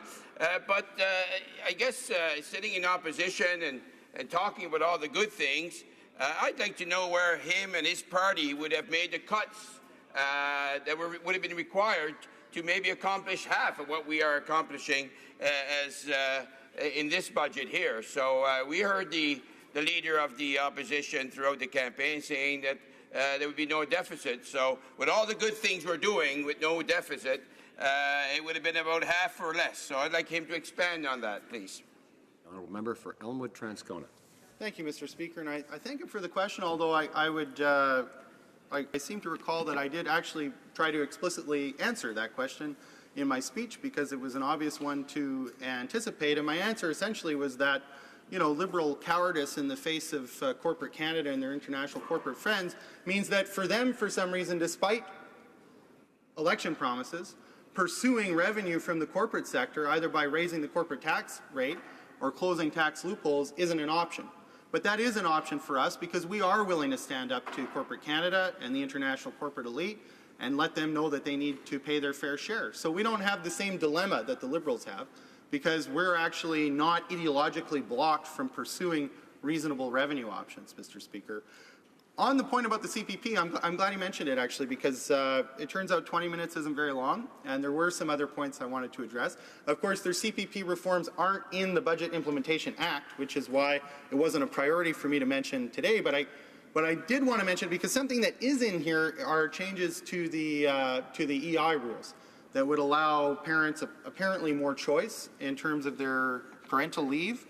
But the problem with the changes, and the reason why it relates to the CPP, is that it just illustrates that when Liberals try to do the right thing, either just because they want to look progressive or maybe because they really mean it, they can't quite get it right. With respect to CPP, they didn't carry on the dropout provisions for women and people living with disabilities, and on parental leave, they're actually going to have people make less money over the 18 months that they could get parental leave than they would if they did it over the 12. Questions and comments? The Honourable Member for Saskatoon Grasswood. Thank you, Mr. Speaker, and I want to thank the member from Elmwood Transcona. I should mention the previous government record spending on health care, 6% a year. And the health court was one agreement. This government was separate and divide. They couldn't get a health court agreement, and so they went upon, Mr. Speaker, dividing each and every area. Starting first with Nova Scotia, a single agreement, starting with New Brunswick, Newfoundland, finally getting through the provinces and territories. But I would like to add, Mr. Speaker, his province of Manitoba, I don't think, has signed on to the Health Accord. I wonder if he would comment on that, because that is the only jurisdiction, I believe, that hasn't been divided or separated by this Liberal government. The Honourable Member for Elmwood Transcona. Yes, that's true. Manitoba hasn't signed on yet, and initially I supported the Manitoba government's effort to try and bring other provinces together in order to get a better agreement, and frankly just a real agreement, because really part of the problem with the divide and conquer strategy, as I said, is that it causes us to lose the opportunity for a meaningful national health accord over the course of a generation. I think recent events in Manitoba have shown that perhaps the Premier of Manitoba's intentions were not so pure and that he was looking for a scapegoat to be able to blame cuts that he was intending to make to our health system anyway, like the closure of the Concordia ER in my riding, to deny going ahead with a personal care home expansion that had been on the books and is actually shovel ready. They got all the permits that they needed in order to go ahead last July. That's in spite of a promise by the Manitoba Conservatives to build more personal care home beds. So there's more to the story there. We've got a government in Manitoba that is ruthlessly attacking our healthcare system, and I think is holding out on this agreement to try and spread the blame. There's a lot of blame to go around. Canadians and Manitobans deserve a national health accord. That's something this government should have done, but it doesn't explain all the cuts that are happening in Manitoba right now either. Questions and comments? The Honourable Member for St. Boniface, St. Vital. Thank you, Mr. Speaker, and I thank the Honourable Member from Elmwood Transcona for his speech. Irrespective of his perspective, this is an excellent budget for the province of Manitoba, which we both represent. Total transfers are at $3.7 billion, an increase of $150 million over 2016, and actually the largest total transfer since 2006. And because Budget 2017 is a continuation of 2016, as we speak, there is $58 million currently being spent in Manitoba on 24 water projects to 24 First Nations, including $20 million for Freedom Road, which is an increase of $10 million over our initial commitment. So my question to the honourable member is yes or no, do you think that this $58 million in Freedom Road is a good thing for the province of Manitoba? Yes or no? Order. I remind my honourable member for St. Boniface, St. Batel to direct his questions to the chair. When we say you around here, it refers to the speaker, and I don't think he wants me to answer because I wouldn't be able to anyway. The honourable member for Elmwood, Transcona. Thank you very much, Mr. Speaker. And I would say in response to the member that the NDP, both federally and provincially, committed at the outset to get Freedom Road built, and it's a good thing that Freedom Road is going to get built. He mentioned water. I would note that there's nothing in this budget, and there have been recent announcements that the Coast Guard facility in Gimli and in Kenora are on the closure list. I wonder, we still have time for question and answer. I wonder if any of the Liberals from Manitoba would like to get up and let us know when they were first consulted about that, how long they knew, and what steps they took to make sure that those Coast Guard facilities didn't close. The Honourable Member for Salaberry-Surwa. Thank you, Mr. Speaker. And I'd like to thank my colleague from Elmwood Transcona for speaking on Bill C-44. Unfortunately, he's the only NDP member who will have the opportunity to speak to Bill C-44, the budget implementation bill from the Liberals. The Liberals, who had promised to not abuse of mammoth bills, and yet here we have a 300-page bill that amends 30 laws, and they've twice limited debate on this bill. So this is an anti-democratic bill in its form and in the way that it's been debated in this House. I find that it's really very unfortunate, and the member showed us in his speech that through the negotiations for health, with the pension plans, when they talk about improving the EI program, those are all Liberal promises that were not kept. The Liberals also promised that they would help youth, and youth helped them get elected. And what's happening now? Well, 40% of youth jobs will be automized by 2030, so that's in about 10 years from now. The Liberals, what are they saying about youth job precarity? Well, they're saying, well, young people should get used to it, and yet they promised that there would be a tax cut to small businesses that hired young people. Is that in the budget? No. Have jobs been created with social benefits for young people? No. Pensions for young people? No. So there's no compensation in the budget for farmers. That's also missing. So everything they promised, everything that they promised us, it's not in this budget, along with including measures to help the rich, but not the middle class. So I'd like to hear what my colleague thinks about this bill C-44, which promised lots of things and which shows the Liberals don't keep their promises. The Honourable Member for Elmwood Transcona has 35 seconds. I'd like to thank my colleague for her question and for having raised the fact that this is an omnibus bill, because there is a lot in this bill, and indeed there are a lot of things here that we want to see in the budget, but that doesn't mean that we want to see it all in one single bill. Like when it comes to a national strategy for housing, for example. Well, we don't need to have a new bill for a national housing strategy be included in an omnibus bill. So thank you very much for giving me the opportunity to speak to this point. Debate, the Honourable Member for Markham Thornhill. Thank you, Mr. Speaker. Today I will be sharing my time with the member from Sackville-Preston-Chescook.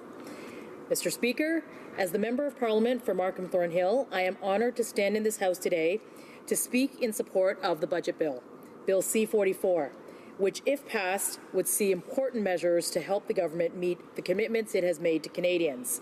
First, I would like to talk about some of those commitments we have already delivered on, commitments that are making a real difference in the lives of families across the country, like lowering taxes on middle-class Canadians by increasing taxes on the wealthiest 1%. Mais aussi, l'introduction de allocations. But there's also the introduction of matters that would help families with significant costs for raising their children. Government is represented by a gender-balanced cabinet. Budget 2017 is the next step in our long-term plan. Over the last couple of months, I have talked to and met with thousands of families in Markham Thornhill, and I have heard their concerns and aspirations for our community. They talk to me about how hard it is to commute for hours a day and how they want to see a transit plan that actually meets the needs of families. They told me about the balance and the expense of caring for their young children while at the same time caring for their elderly parents and making sure that our seniors have what they need to lead a good quality of life. I also heard about my constituents' ambitions, the ones that have propelled Markham ahead to make it one of the most diverse, dynamic, and fastest-growing communities in Canada.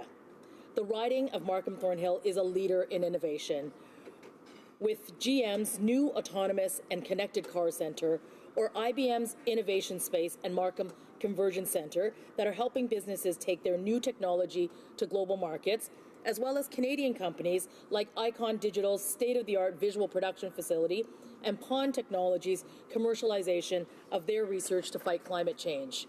These multinational Canadian headquarters and SMEs stand to serve as an example of the potential and ambition that is right in Markham Thornhill.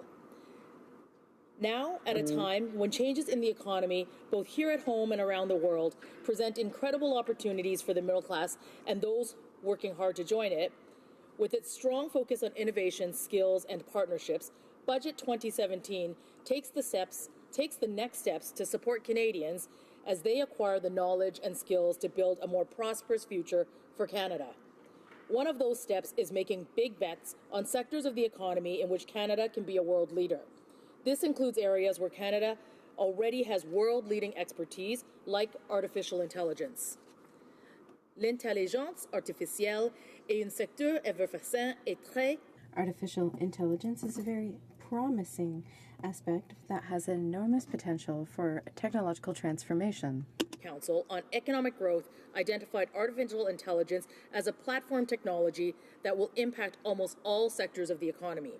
And thanks to the investments by the federal government and to the pioneering work done by outstanding Canadian researchers, Canada is a global leader in AI research and development. But we are not alone. Other countries also recognize the strategic importance of AI technology and are investing in research and innovation in this area. And as a result, Canadian talent and ideas are in demand around the world.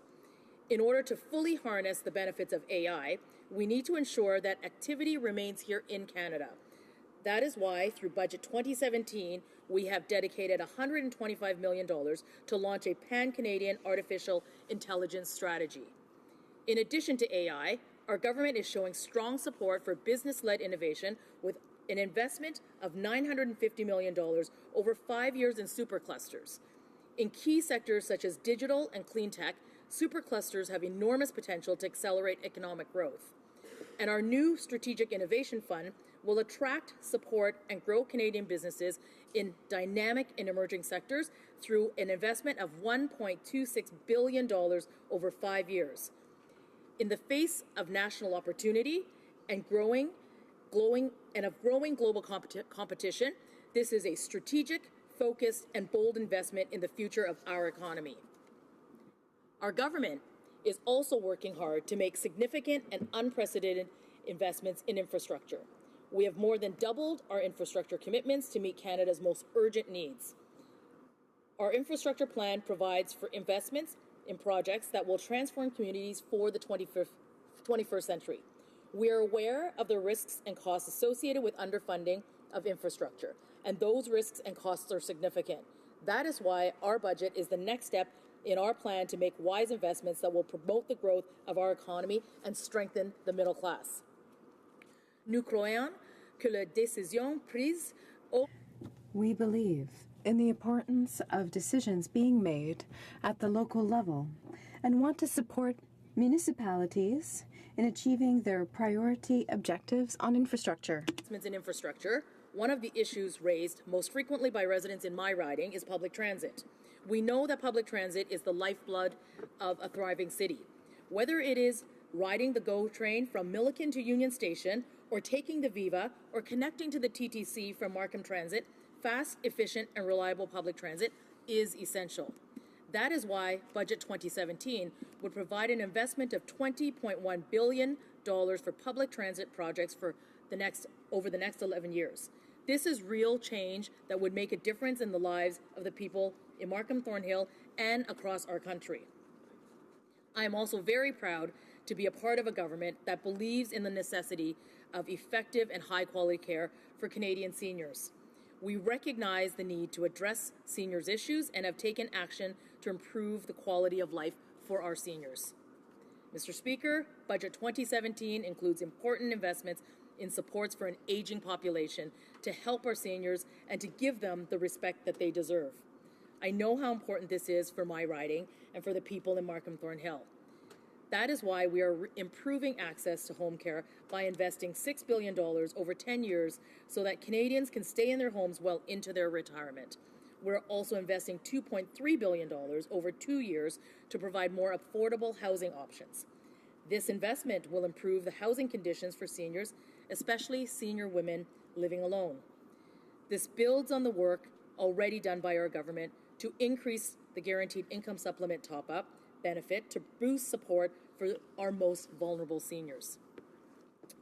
Mr. Speaker, in addition, this budget would also help improve the lives of new Canadians. Many of our new immigrants are highly skilled and highly educated. They want to put their talents to use and to contribute to building our great country.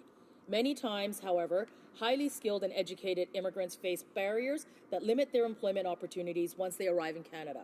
Our government recognizes these barriers as a problem, and with this budget, we are doing something about it.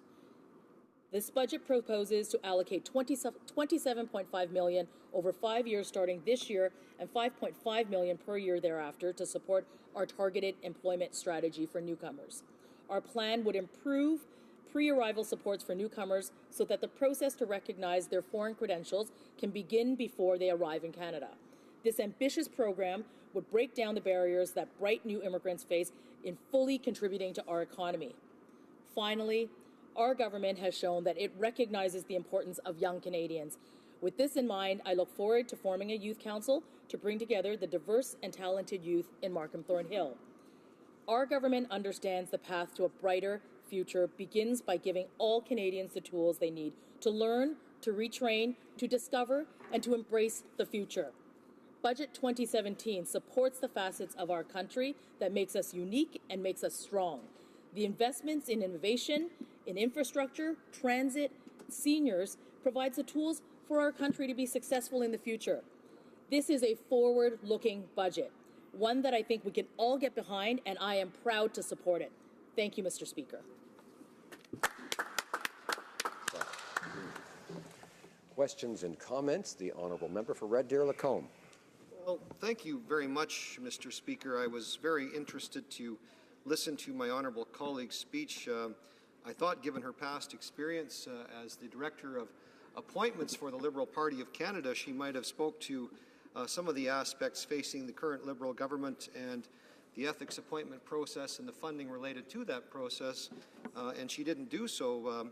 Canadians, I think, are rightly concerned that 5 of the 8 oversight bodies for Parliament right now, including the Ethics Commissioner, Lobbying Commissioner, Information Commissioner, the Chief Electoral Officer, and the Commissioner for the Official Languages are all sitting vacant right now. That's 5 out of the 8. That's over 50% of those positions are now vacant, and there doesn't appear to be a process, and furthermore, there doesn't appear to be anybody even interested in applying for these jobs, given the botched way that the electoral reform was handled, the botched way that the appointment of Madeleine Mayhew was handled. So my question for my honourable colleague is, how much money is in the budget for the Liberal patronage appointment class and those Liberals working hard to join it? The member for Markham Thornhill.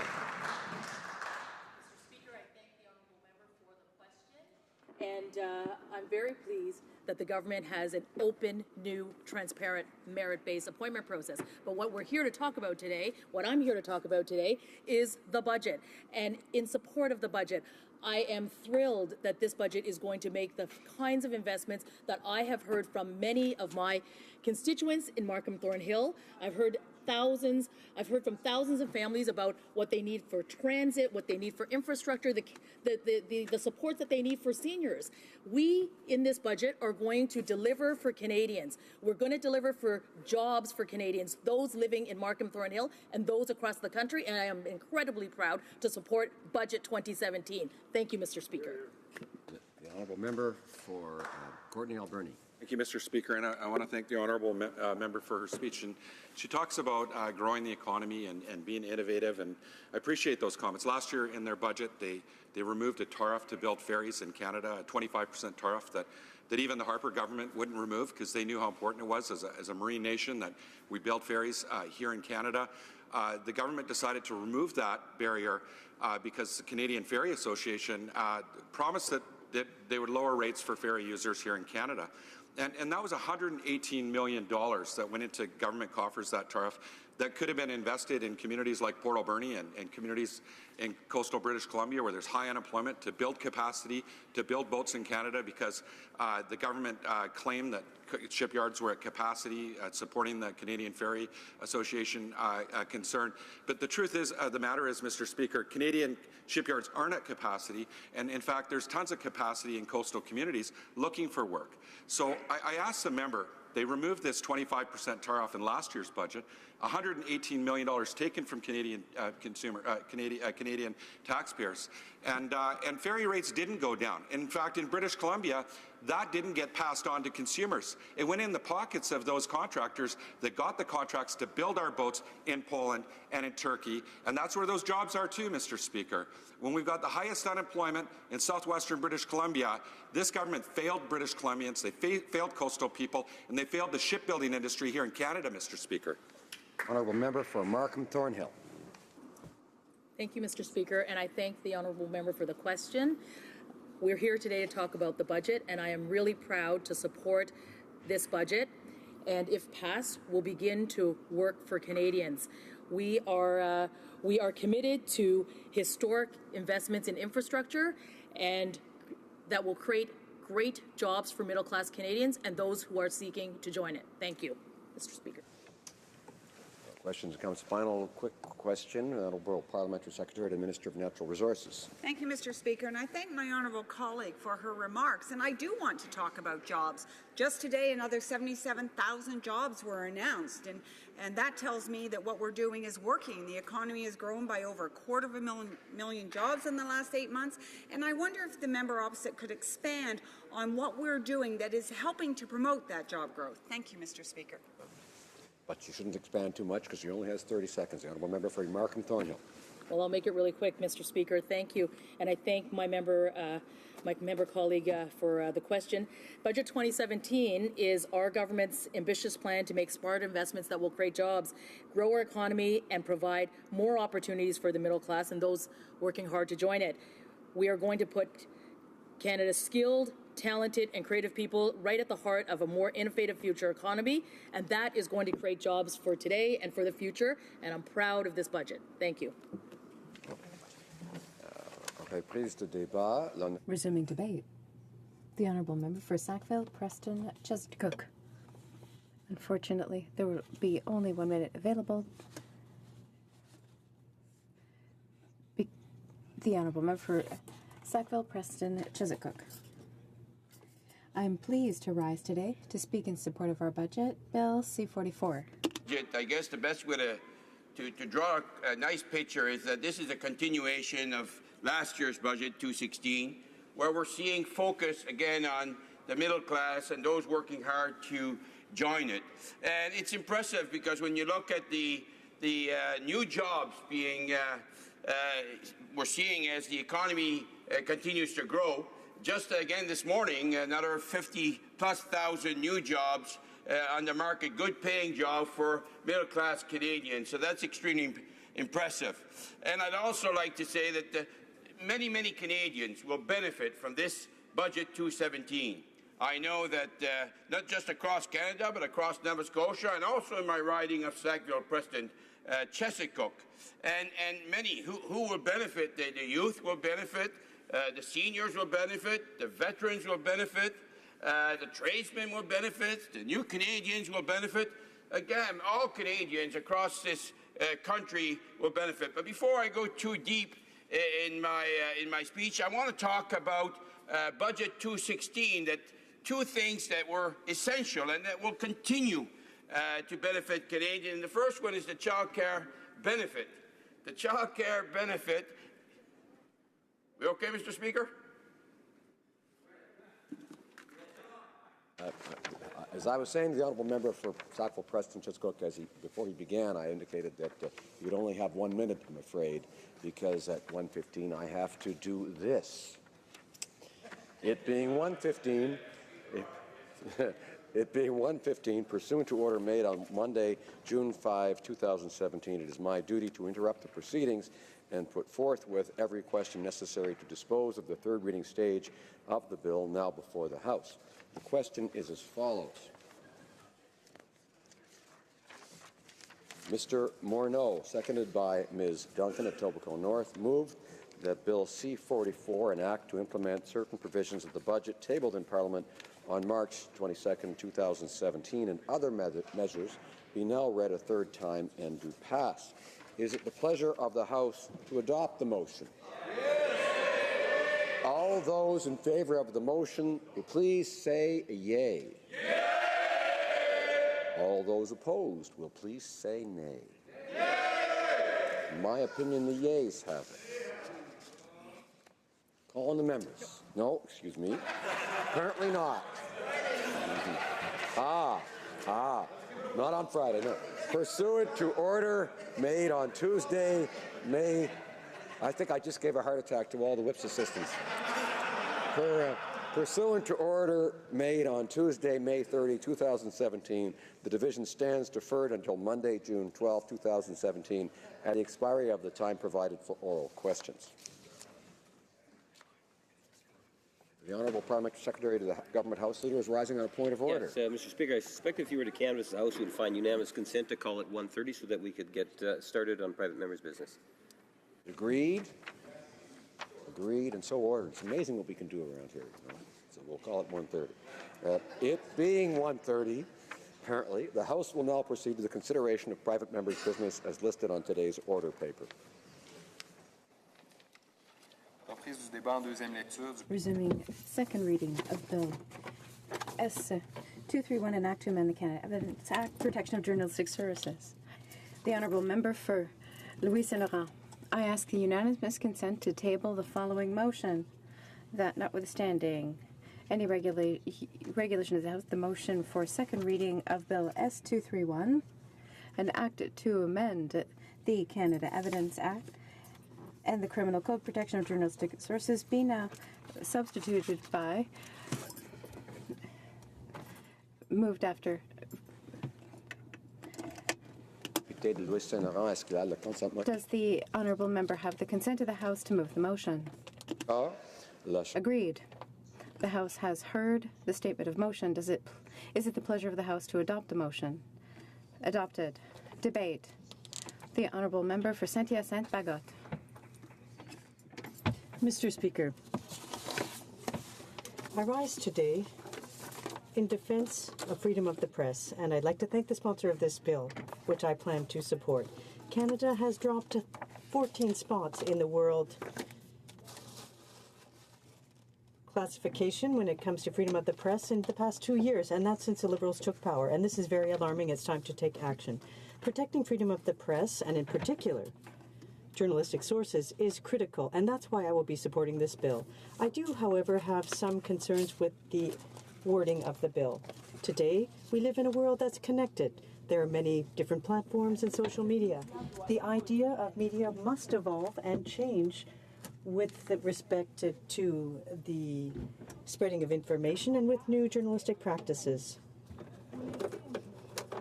We need a broader definition of what a journalist is, and we must put it in the hands of a judge to determine whether or not a person has acted as a journalist when a request for disclosure of information arises. I'm concerned to see this definition has been restricted by the Senate committee because it's unacceptable for protection of journalistic sources not to be or to be focused exclusively on traditional media. I'm convinced that many journalists do excellent work and they are beyond the framework defined as conventional media.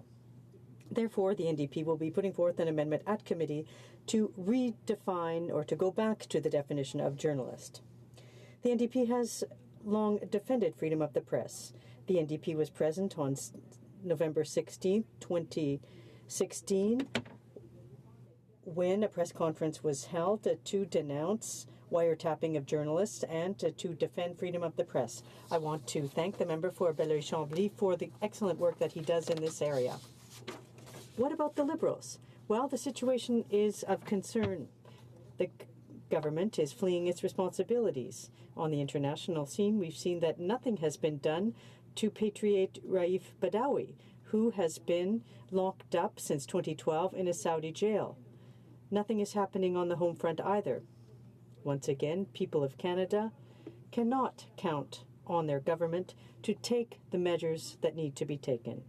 How is it that a bill like this originated in the Senate and not here in the House, when we have a Prime Minister who repeatedly talks about freedom of the press? Good intentions never help protect anyone. Journalists and their sources often risk their lives, their jobs, to provide us with accurate information that reflects the public interest. This is a serious issue that requires tangible action immediately. I'm thinking about media in my riding, the media that does a remarkable job. Le Courrier in Saint-Hyacinthe, Le Clairon, Journal Mobile, La Pensée de Bagot, the radio stations Boom Montérégie and Radio Acton, as well as TV stations including TV Cogeco Saint-Hyacinthe and TV Mascatel. All the media that I know well and with which I've worked, they all do excellent work on the ground and make us proud as a region. Across Canada, men and women work on a daily basis and watch what's happening here and in the world. Journalists, of course, are sources of information which is vital to the public interest. Now, unfortunately, this work could be threatened if nothing is done to protect the link of confidence and the confidentiality between journalists and their sources. Since 1853, the Courrier in Saint-Hyacinthe has been in publication. It is the oldest French newspaper in America. It's read by many people, and the accuracy of the information is such that everyone relies on it. How can people who consult the media feel freely informed when they know that the journalists writing in the papers they read might be wiretapped by their own government? It's time to take legal action to protect the confidential nature of sources and to review the way in which monitoring warrants are granted. Thanks to this bill, a Justice of the Peace will no longer be able to hand out a search warrant regarding a journalist. Only a Superior Court judge will be able to do so under certain conditions. This is major progress that would guarantee journalists that the warrant is really a matter of last resort. I also wonder, or in fact request and urge the Minister of Public Safety to launch an investigation as quickly as possible in order to shed light on the monitoring of journalists by the RCMP and other federal security agencies. In 2007, for example, an incident occurred. Joël Denis Bellavance was monitored by the RCMP in an unacceptable manner, and this isn't the only example of this unacceptable behavior. In October 2016, La Presse revealed that Patrick Lagacé was under surveillance by the Montreal Police Force. 98% of requests for authorization, in the case of the Montreal Police Force, came from a Justice of the Peace. These scandals that have occurred more than once raise serious issues with respect to freedom of the press and democracy in our country. On November 4th, I asked in the House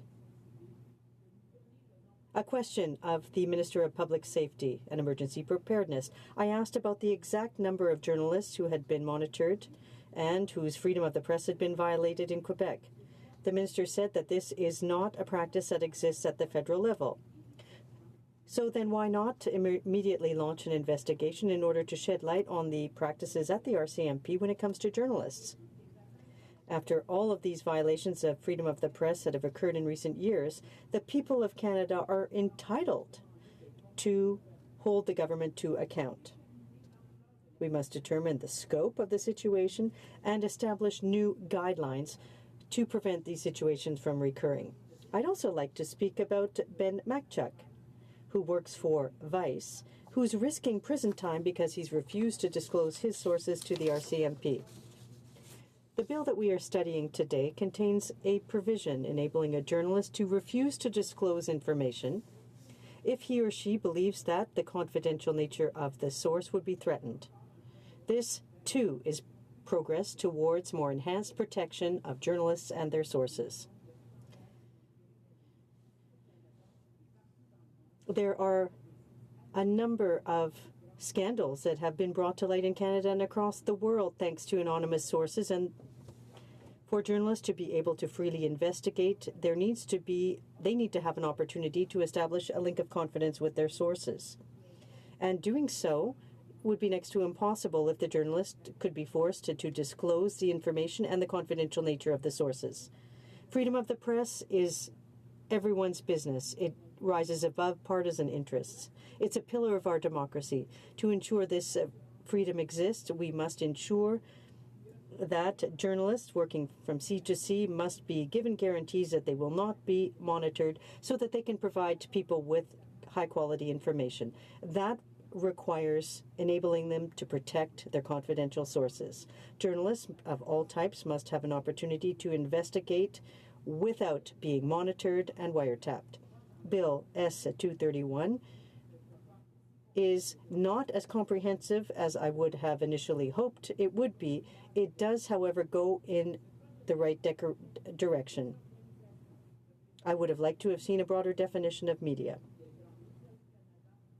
This bill has received the support of organizations representing journalists, the large media corporations in Canada, and specialized lawyers, including the Barreau du Québec.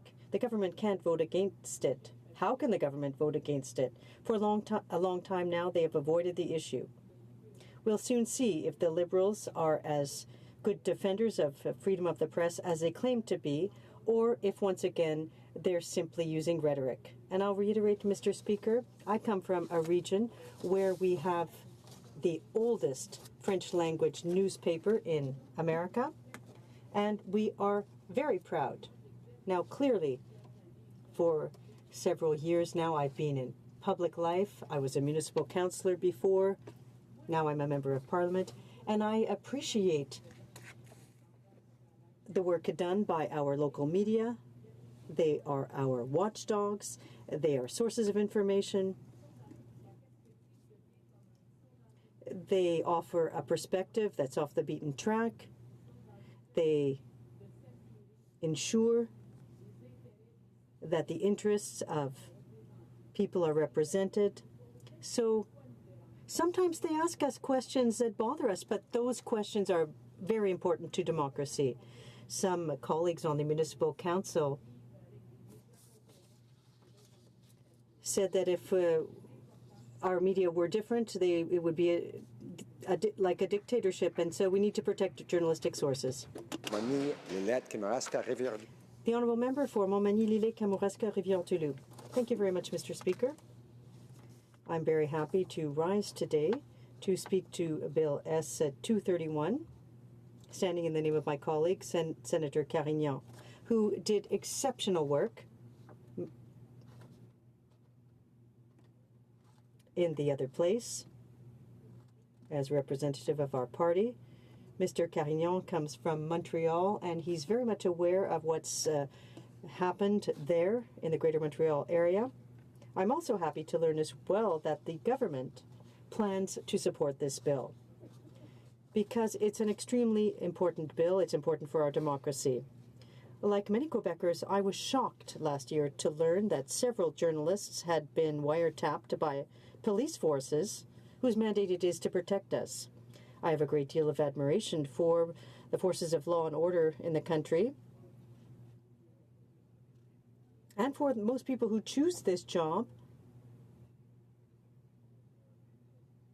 to maintain security, to protect our families and our rights.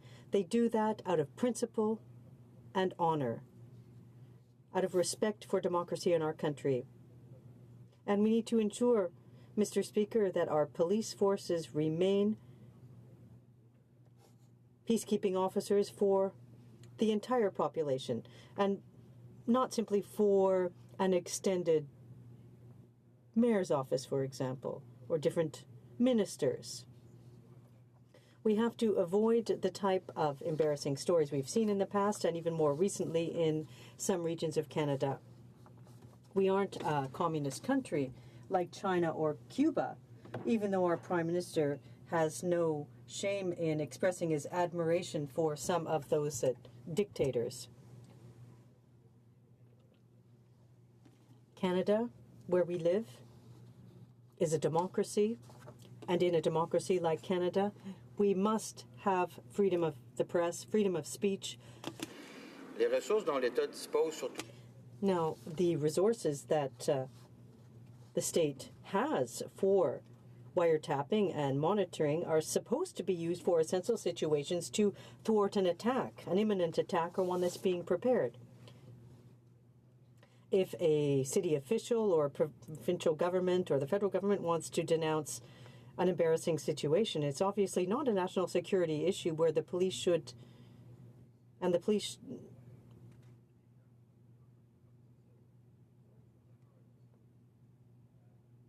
these important investigations need to take place.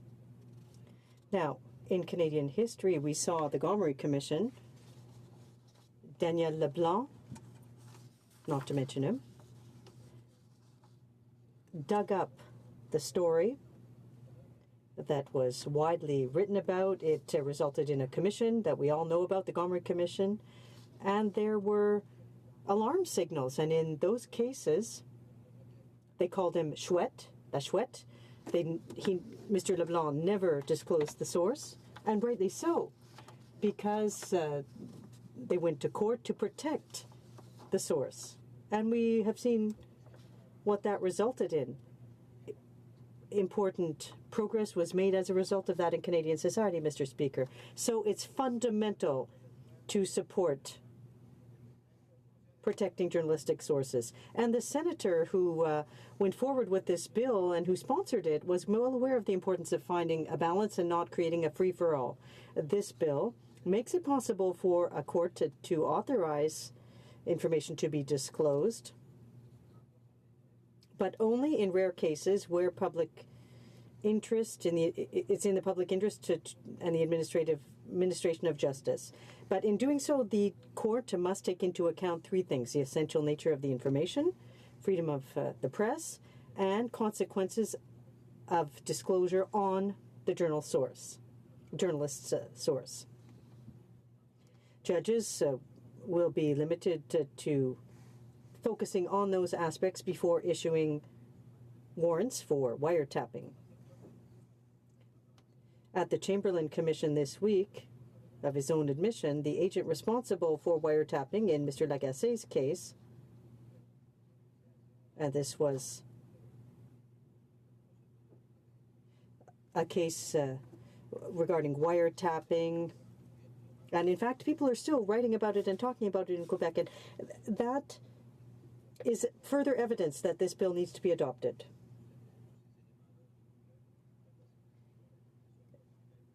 The journalists must be able to advance democracy and continue their investigations. But of his own admission at the Chamberlain Commission, the agent responsible for wiretapping in Mr. Lagacé at La Presse's case admitted that there wasn't any real urgency to do so, but that the mandate was granted anyway.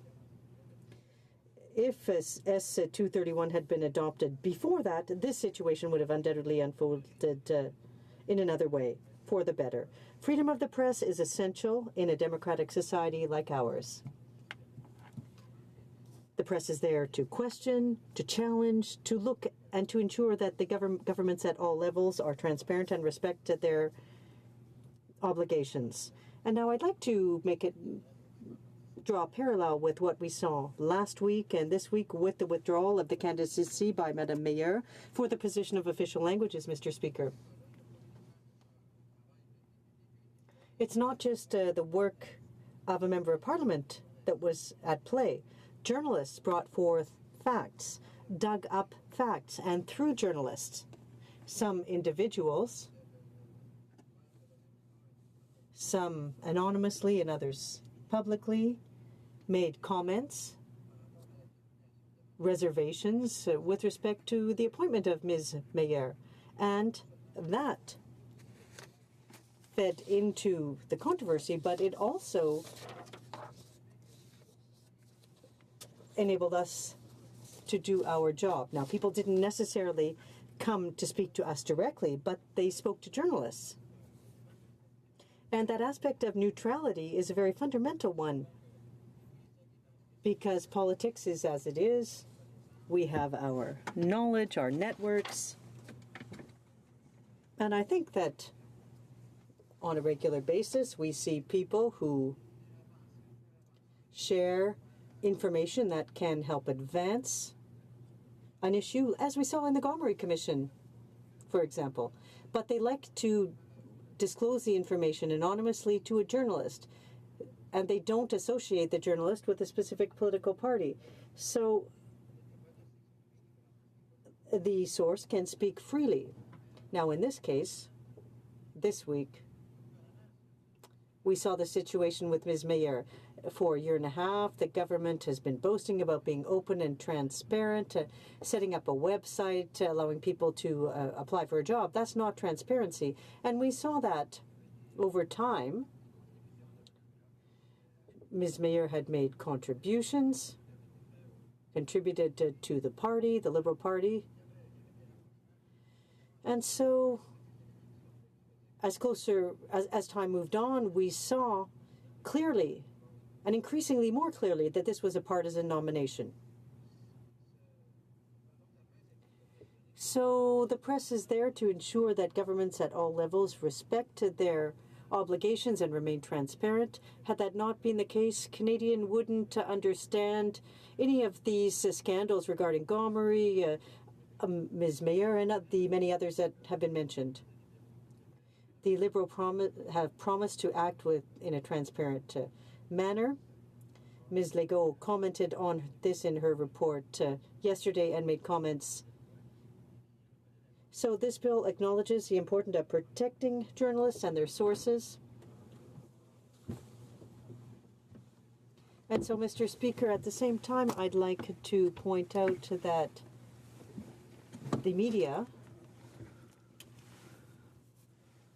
well, I forget my colleague's riding name, but my colleague who spoke before me, she said that there are lots of local media who are very much involved, that they can receive information as neutral sources. And I would like to mention that in my riding, we've got CLFM in Rivière-du-Loup, another one in La Pocatière, in Montmagny. We've got Info Dimanche, among others, on TV. We have CMET, the other main station in the riding, and all of those TV and radio stations and printed newspapers provide us with information. I keep telling them, keep up the good work. It's fundamental to democracy. Thank you very much, Mr. Speaker. Minister of Justice. Thank you, Mr. Speaker. Today I'd like to contribute our government's position on this important debate on Bill S-231, the Act concerning the protection of journalistic sources. This is a question that interests all Canadians, as this debate is taking place at a moment when media are being attacked in certain regions of the world. It's important that we highlight the essential role that they play in protecting our freedom and our democracy. Last October, it was made known to the public through the media that several media outlets and journalists were the targets of police surveillance in Quebec. Although a journalist, just like any other Canadian, can be the subject of a criminal investigation, what the public and parliamentarians were most concerned about was the possibility of the media being surveilled in order to identify their sources in a context where it was not evident that the criminality of the journalists was in question.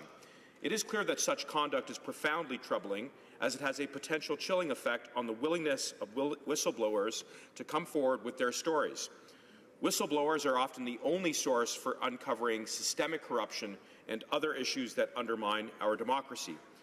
Following this incident, the government of Quebec reacted quickly and amended its guidelines and measures to protect and protection measures concerning concerning warrants and journalists. The government of Quebec brought together lawyers, judges, and members of the National Assembly, and who already benefited from additional protection, and included journalists in that protection when it comes to acquiring a warrant. The government has also, in Quebec, also set up a commission to study this issue, and hearings should take place between now and the end of the month. Following these events, 2 bills were tabled in Parliament on the issue of protection of journalistic sources. Today, we are debating the bill proposed by the Honourable Senator Claude Carignan, which is led in the House by my colleague across the way, the member for Louis Saint Laurent. Sources are given due consideration whenever they are at issue in Canadian courts is indeed laudable, Mr. Speaker. This initiative transcends political lines. On that note, we would like to thank Senator Carignan, as well as all the other senators who worked so tirelessly and passionately on this important bipartisan initiative. That is why we are proud to support Bill S-231, all the while proposing certain amendments that will not only address certain legal and policy concerns that have been voiced, but to help it better meet its objective. L'importance de sujet est évidente. It's clear that this subject is very important. However, it's also important to note that law and rights for confidential sources is very complex. The current laws have been studied by the Supreme Court of Canada in a context similar to the issues focused on by the bill we're debating today. Right now, the protections that journalists and their sources have under the law have been confirmed under common law. So in this context, that's the jurisprudence which interprets the freedoms granted by the Charter and the legislative framework under the Canada Evidence Act and the Criminal Code. Parliament enacts laws, it is codifying strict practices that will frame an issue and as a result supplant the common law. This is why it is important that whatever legislative change we enact in the name of journalistic protection, it must further protect journalists and their sources and not weaken them. In relation to the Canada Evidence Act amendments, the bill seeks to create a unique regime applicable anytime the media wish to protect a journalistic source. However, there are some problems relating to this new regime. In Clause 2 of the bill, which is proposed under subsection 39.1 sub 8, one of the factors listed under paragraph B is the, quote, essential role of the information or document to the proceeding. Our government is concerned that the reference to the word essential could impede the administration of justice in some cases, as it may be unknown at the outset of a proceeding whether a piece of information or a document is essential. Requiring consideration of the importance of the information or document would still be within the spirit of the bill, but would provide the court with greater latitude to make its determination. Next, the new condition that was added by the Senate at committee, paragraph 39.18 sub c, is a valuable addition. Due consideration should always be given to preserve the identity of the journalistic source, even if a document is admissible. This condition will always be met, which will weaken the privilege. As such, our government believes that this new condition should be moved to a separate section, such that it is not a condition of admissibility, but rather a step the decision-maker must undertake once information is admissible.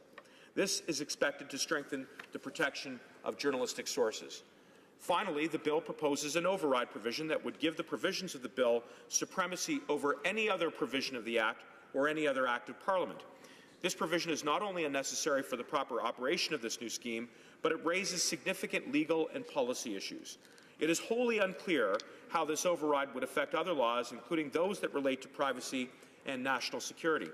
As Parliament believes that every law it passes is important, override clauses should be used sparingly. When it comes to the proposals which affect the criminal code, it's important to know how all the tools, such as search warrants and production warrants, can be delivered and executed when they target a journalist. While the goal of these proposals and of the bill is to protect sources, the procedure proposed by the bill would apply as soon as a journalist is targeted by any investigative tool, even if that journalist is the subject of a criminal inquiry. The bill also proposes a triage procedure, which would require that any evidence acquired be locked away and that it be evaluated by a tribunal before it is divulged to the police. It's also important to note that the bill also suggests that Superior Court judges can authorize the use of an investigative tool when it concerns a journalist. The government is of the view that these proposed criminal code amendments raise some discrete legal and policy issues. The fact that the new regime would apply even in cases where a journalist is suspected of criminal activity was a major concern of Senator Vernon White at the Senate committee, and our government remains concerned that it was not adequately addressed by the Senate. Our government does not suggest that a confidential journalistic source should lose his or her protection in this context. As such, we propose that the additional conditions for the attainment of a warrant would not apply in cases where the journalists themselves are suspected of criminal activity, but the sealing order provisions would still apply to protect the source. The other policy question arises because the new regime seems to apply each and every time a journalist is implicated, even when the police are not aware that the target is a journalist. Our government does not believe this was the intention of the bill. The fact remains that it could lead to court challenges where police subsequently discover they are investigating a journalist but were not aware at the time of the application. Making it clear that the regime would only apply when the police knew or reasonably ought to have known that the target is a journalist, and creating a process whereby the police could inform the court when they become aware that the target is a journalist would make the scheme much more workable. Lastly, the bill also provides for an override clause with respect to the criminal code provision. This is not a situation that needs an override clause yet. There is the real potential for conflicts with other acts. Most notably, it would prevent the police from acting in exigent circumstances, which may include ongoing terrorist activities or attacks where the perpetrators use the media to increase their exposure. Mr. Speaker, I ask all the members in this chamber and in the other House to support this bill for all of the reasons that I've identified, as well as the amendments our government is proposing to improve upon it. Merci, Monsieur le Président. Thank you, Mr. Speaker.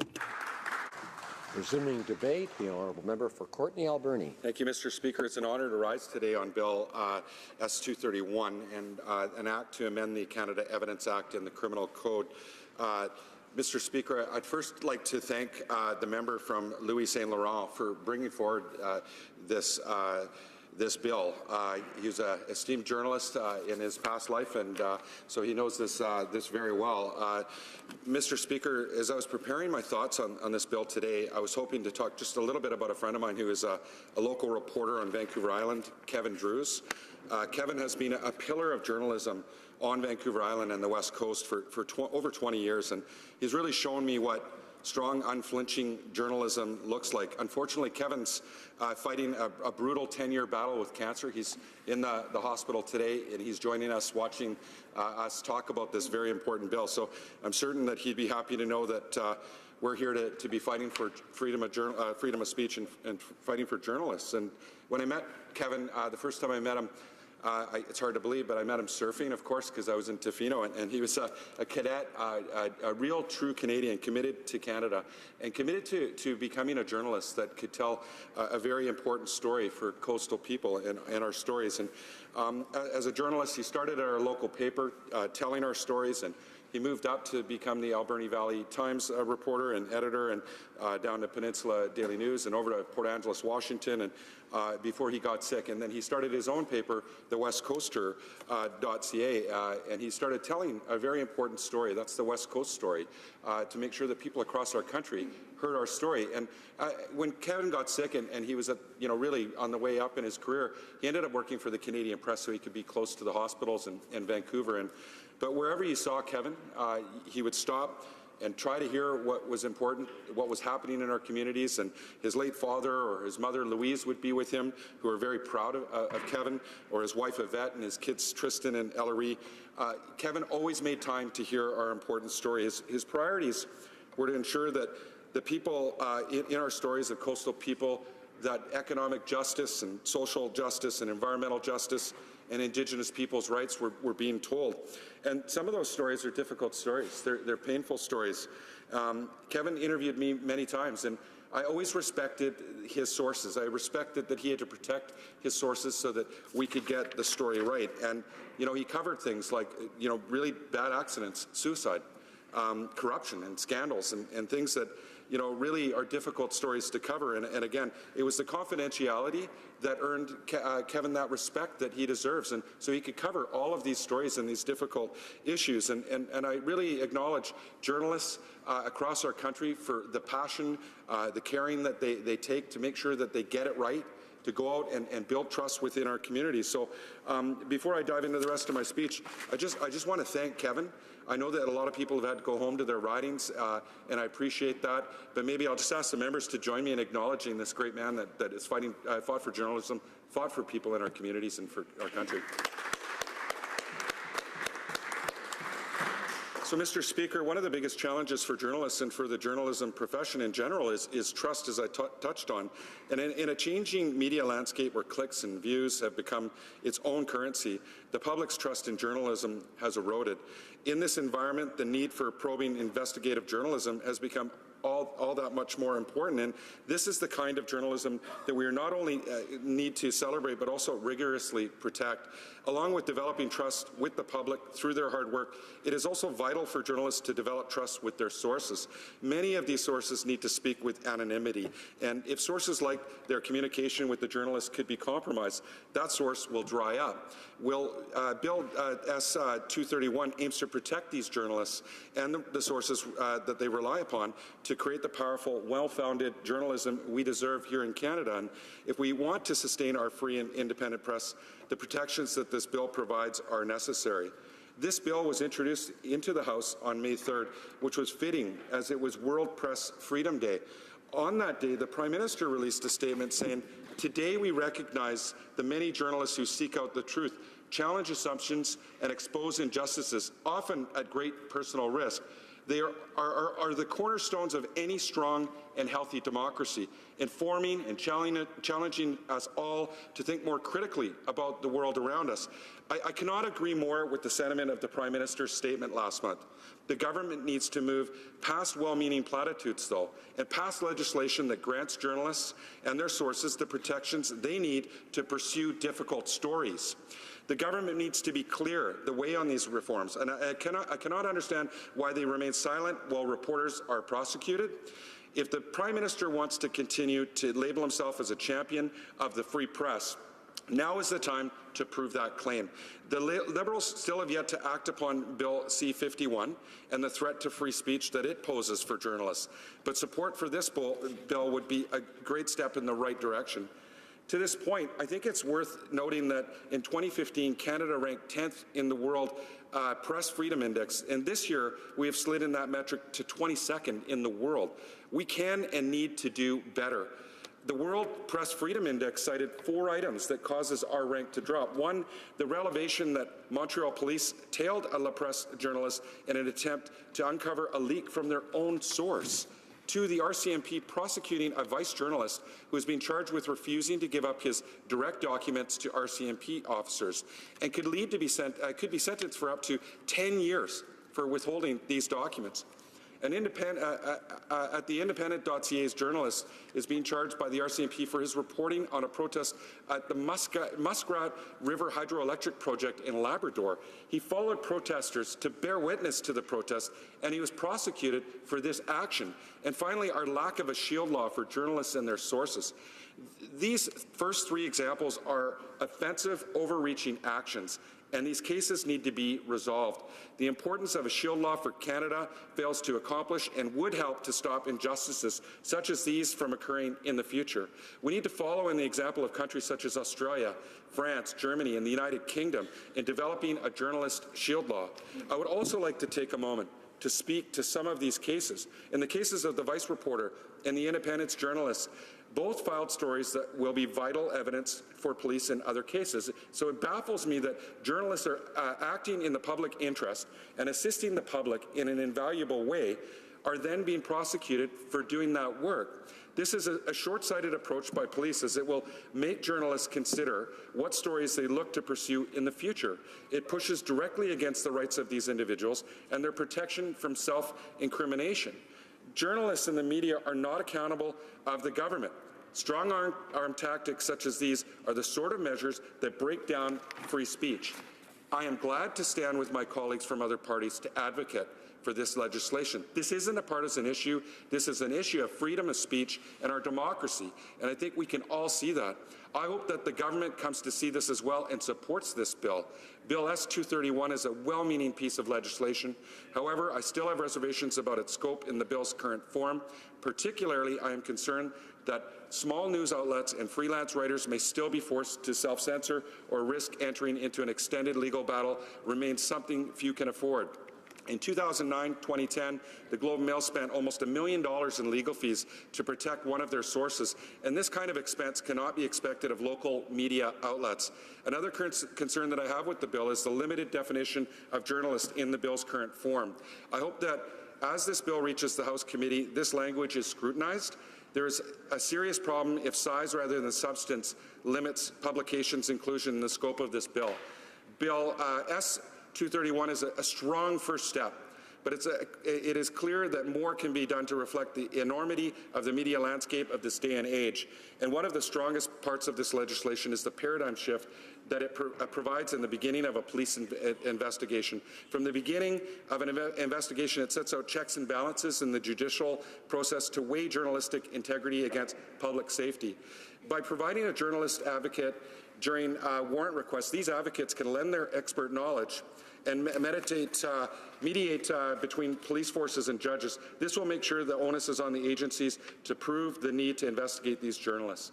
The bill also amends the criminal code to no longer give a justice of the peace the authority to issue a search warrant relating to a journalist. Only a judge of a superior court would be able to issue a search warrant under certain conditions that it provides maximum protection to journalists' right to the confidentiality of their sources. It's a wise change. The journalists I've mentioned have been charged with serious crimes and with the potential for significant jail time if they're convicted.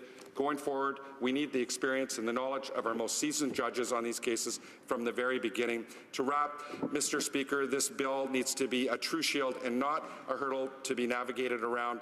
We have a duty to support journalists and freedom of speech in this country. Democracy is at its best when journalists are free to do their job without fear of reverberation. And my New Democrat colleagues and I will stand by those who make our country strong with an independent free press. Thank you. I'm sure that the hearts and prayers of all members are with the honourable member's friend, Kevin. Resuming debate, the honourable member for Peace River Westlock. Thank you, Mr. Speaker, and it's my pleasure to also rise today to speak to this bill S-231. And I'd like to begin by thanking my colleague from Louis Saint Laurent for recognizing the importance of this issue and supporting the bill from the other place to bringing it here. Today, we are speaking about a bill that cuts to the very heart of democracy, freedom of speech, freedom of the press. Those are two concepts that every good and flourishing democracy must uphold. And so it's imperative, and I greatly see the importance for the need to bring this forward today. One of the reasons that these two principles, freedom of the press and freedom of speech, are important is because we are in the pursuit of truth. Our society, Western democracy, is always predicated on the pursuit of truth. Now, truth typically needs no defense, but it does need to be brought into the light, and that we need to see what truth is and what is the truth. So as parliamentarians, we have a duty to protect the public to reduce public health and safety risks by ensuring that everybody knows what the truth is. And that can only be found out in some ways because there is forces in the world that want to limit truth. They want to hide the truth, these kinds of things. That can only be done when private citizens engage in the public discourse to bring the truth to light. And sometimes the truth is ugly, Mr. Speaker. Sometimes the truth is not something that everybody wants to have known. But in a lot of cases, when the truth is brought out into the light, we can then make appropriate decisions that will make our community and our societies better. So that is why, in the defense of truth, we need to ensure that sources are able to bring forward the truth, and sources are able to do that with some anonymity to ensure that our democracy continues to flourish. Because if we can stifle truth, Mr. Speaker, if we can stifle truth, we will make decisions based on false information. We'll make decisions that are based on misinformation that then will have significant ramifications down the road. So the truth must be brought forward, the truth must be unbiased, and it cannot be driven, our decisions should not be driven by hidden agendas, either for profit or prestige or influence. All these kinds of things can have the effect of people trying to limit truth. So I very much am in support of this bill. I think that it will improve the likelihood of somebody bringing the truth forward, approaching a journalist and saying, hey, you should probably know about this. However, if I do go public with this, my life might be at risk, and so I need you to bring that forward. And journalists do take on some of that risk, and when they do come forward with that as well. And so we must commend the journalists that do the hard work of bringing truth to light. And that, I think, is very important, is that I must always focus, as a society, we must always focus on what is the truth. It's not what we'd like, it's not always what we'd like it to be, but it is the truth at the end of the day.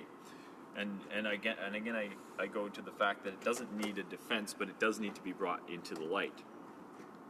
Often sources find themselves in positions of conflict where the release of information can harm the organization that they work for or harm the security of their job.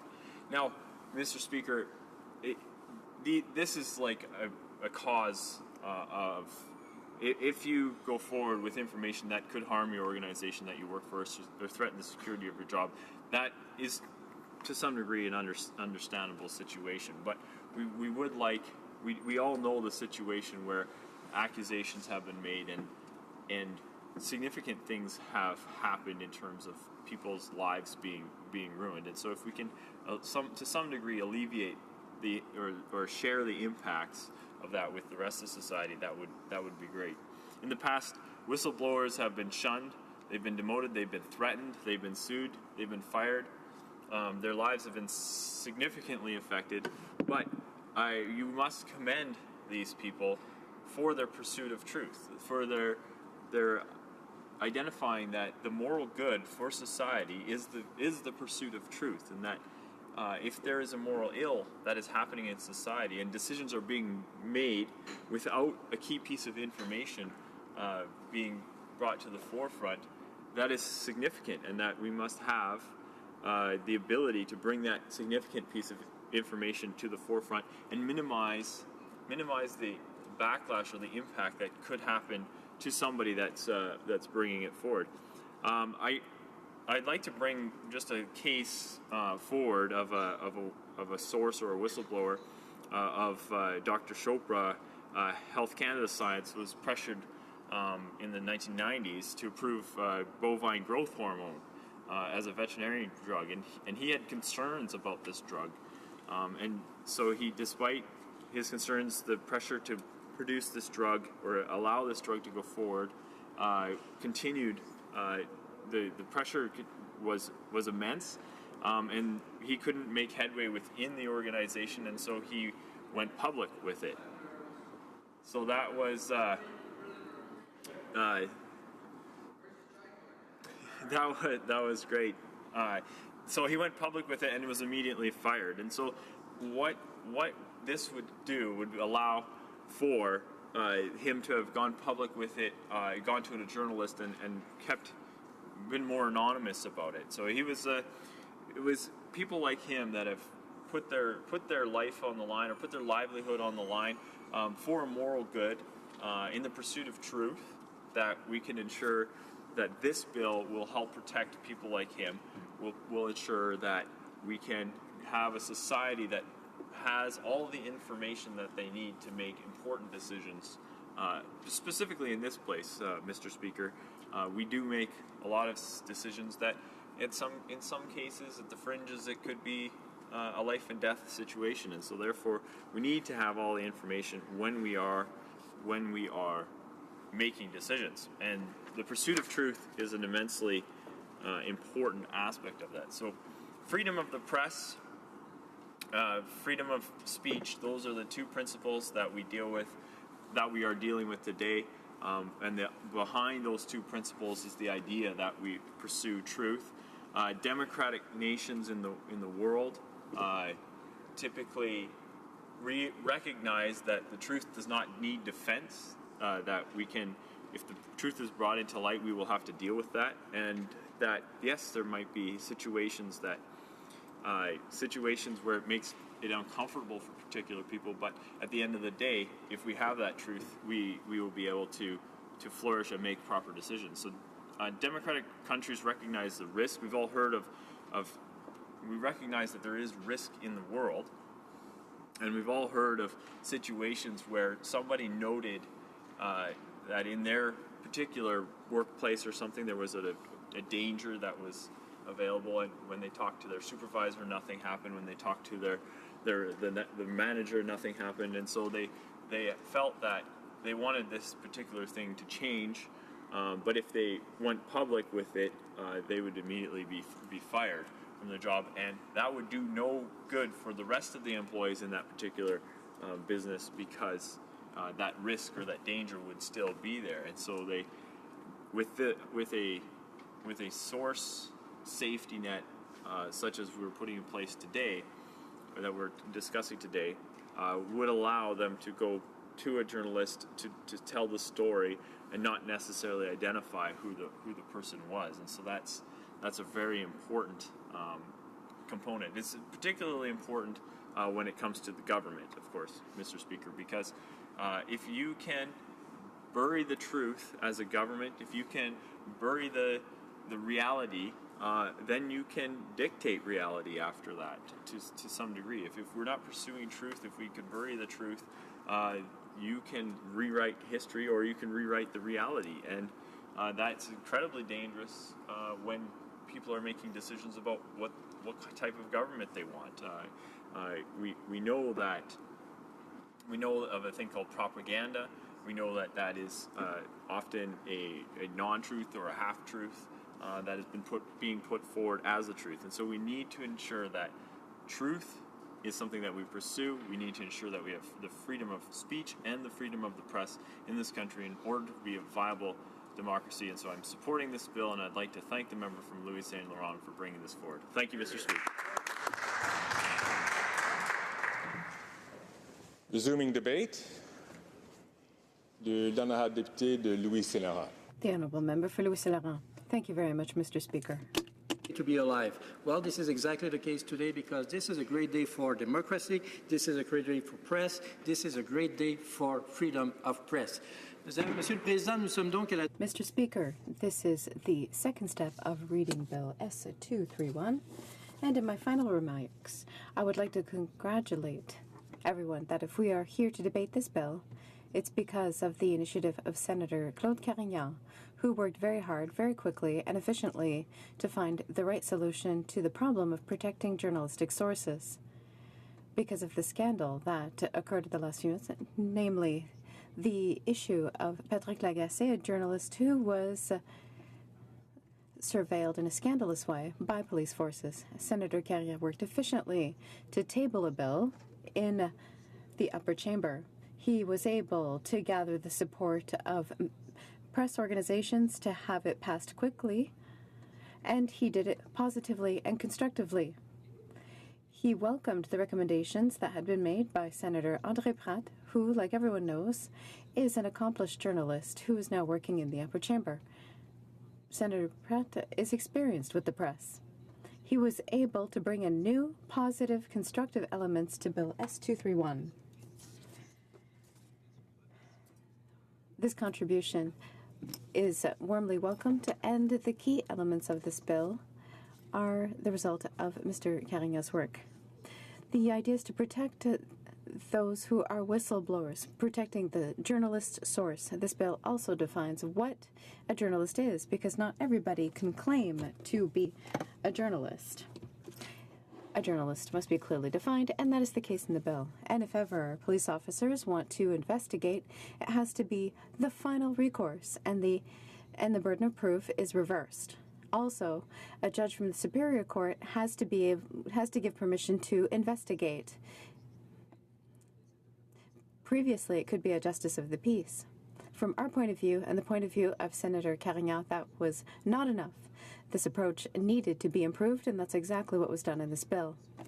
All the members who participated in the debate in the last hour, and I was very impressed by the quality of the speech, the quality of the argument that all the people tabled is sometimes better than what we have tabled as a godfather of this bill here in the House of Commons. So I want to pay all my respect, especially for the NDP people who always recognize that, yes, there is importance of freedom of the press, and you recognize also that in every riding, in every locality, you have local press to protect. For sure, here in Ottawa, we have, I would say, sometimes la crème de la crème. As a journalist, for sure, there are those who are cover us, so for sure I will be polite with them.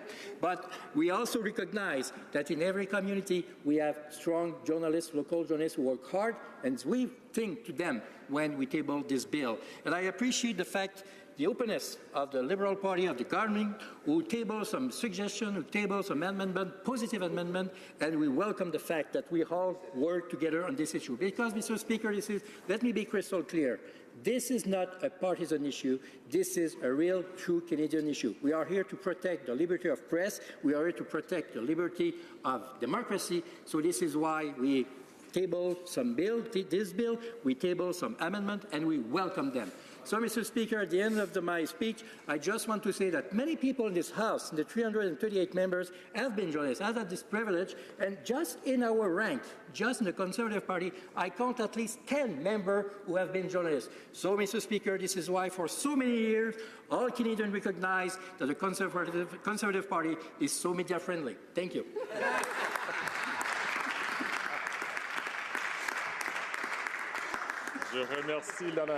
I would like to thank the member for Louis Saint Laurent for his conclusion.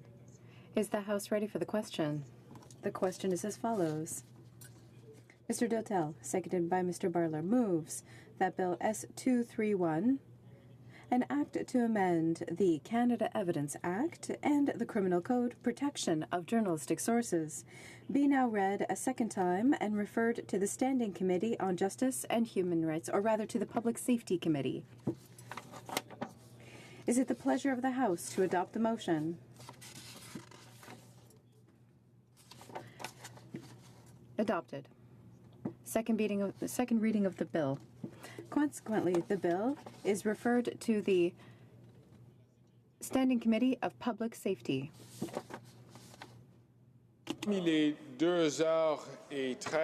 As it is 2:13, the House will be adjourned until next Monday at 11 a.m., pursuant to Section 24(1) of the Standing Orders.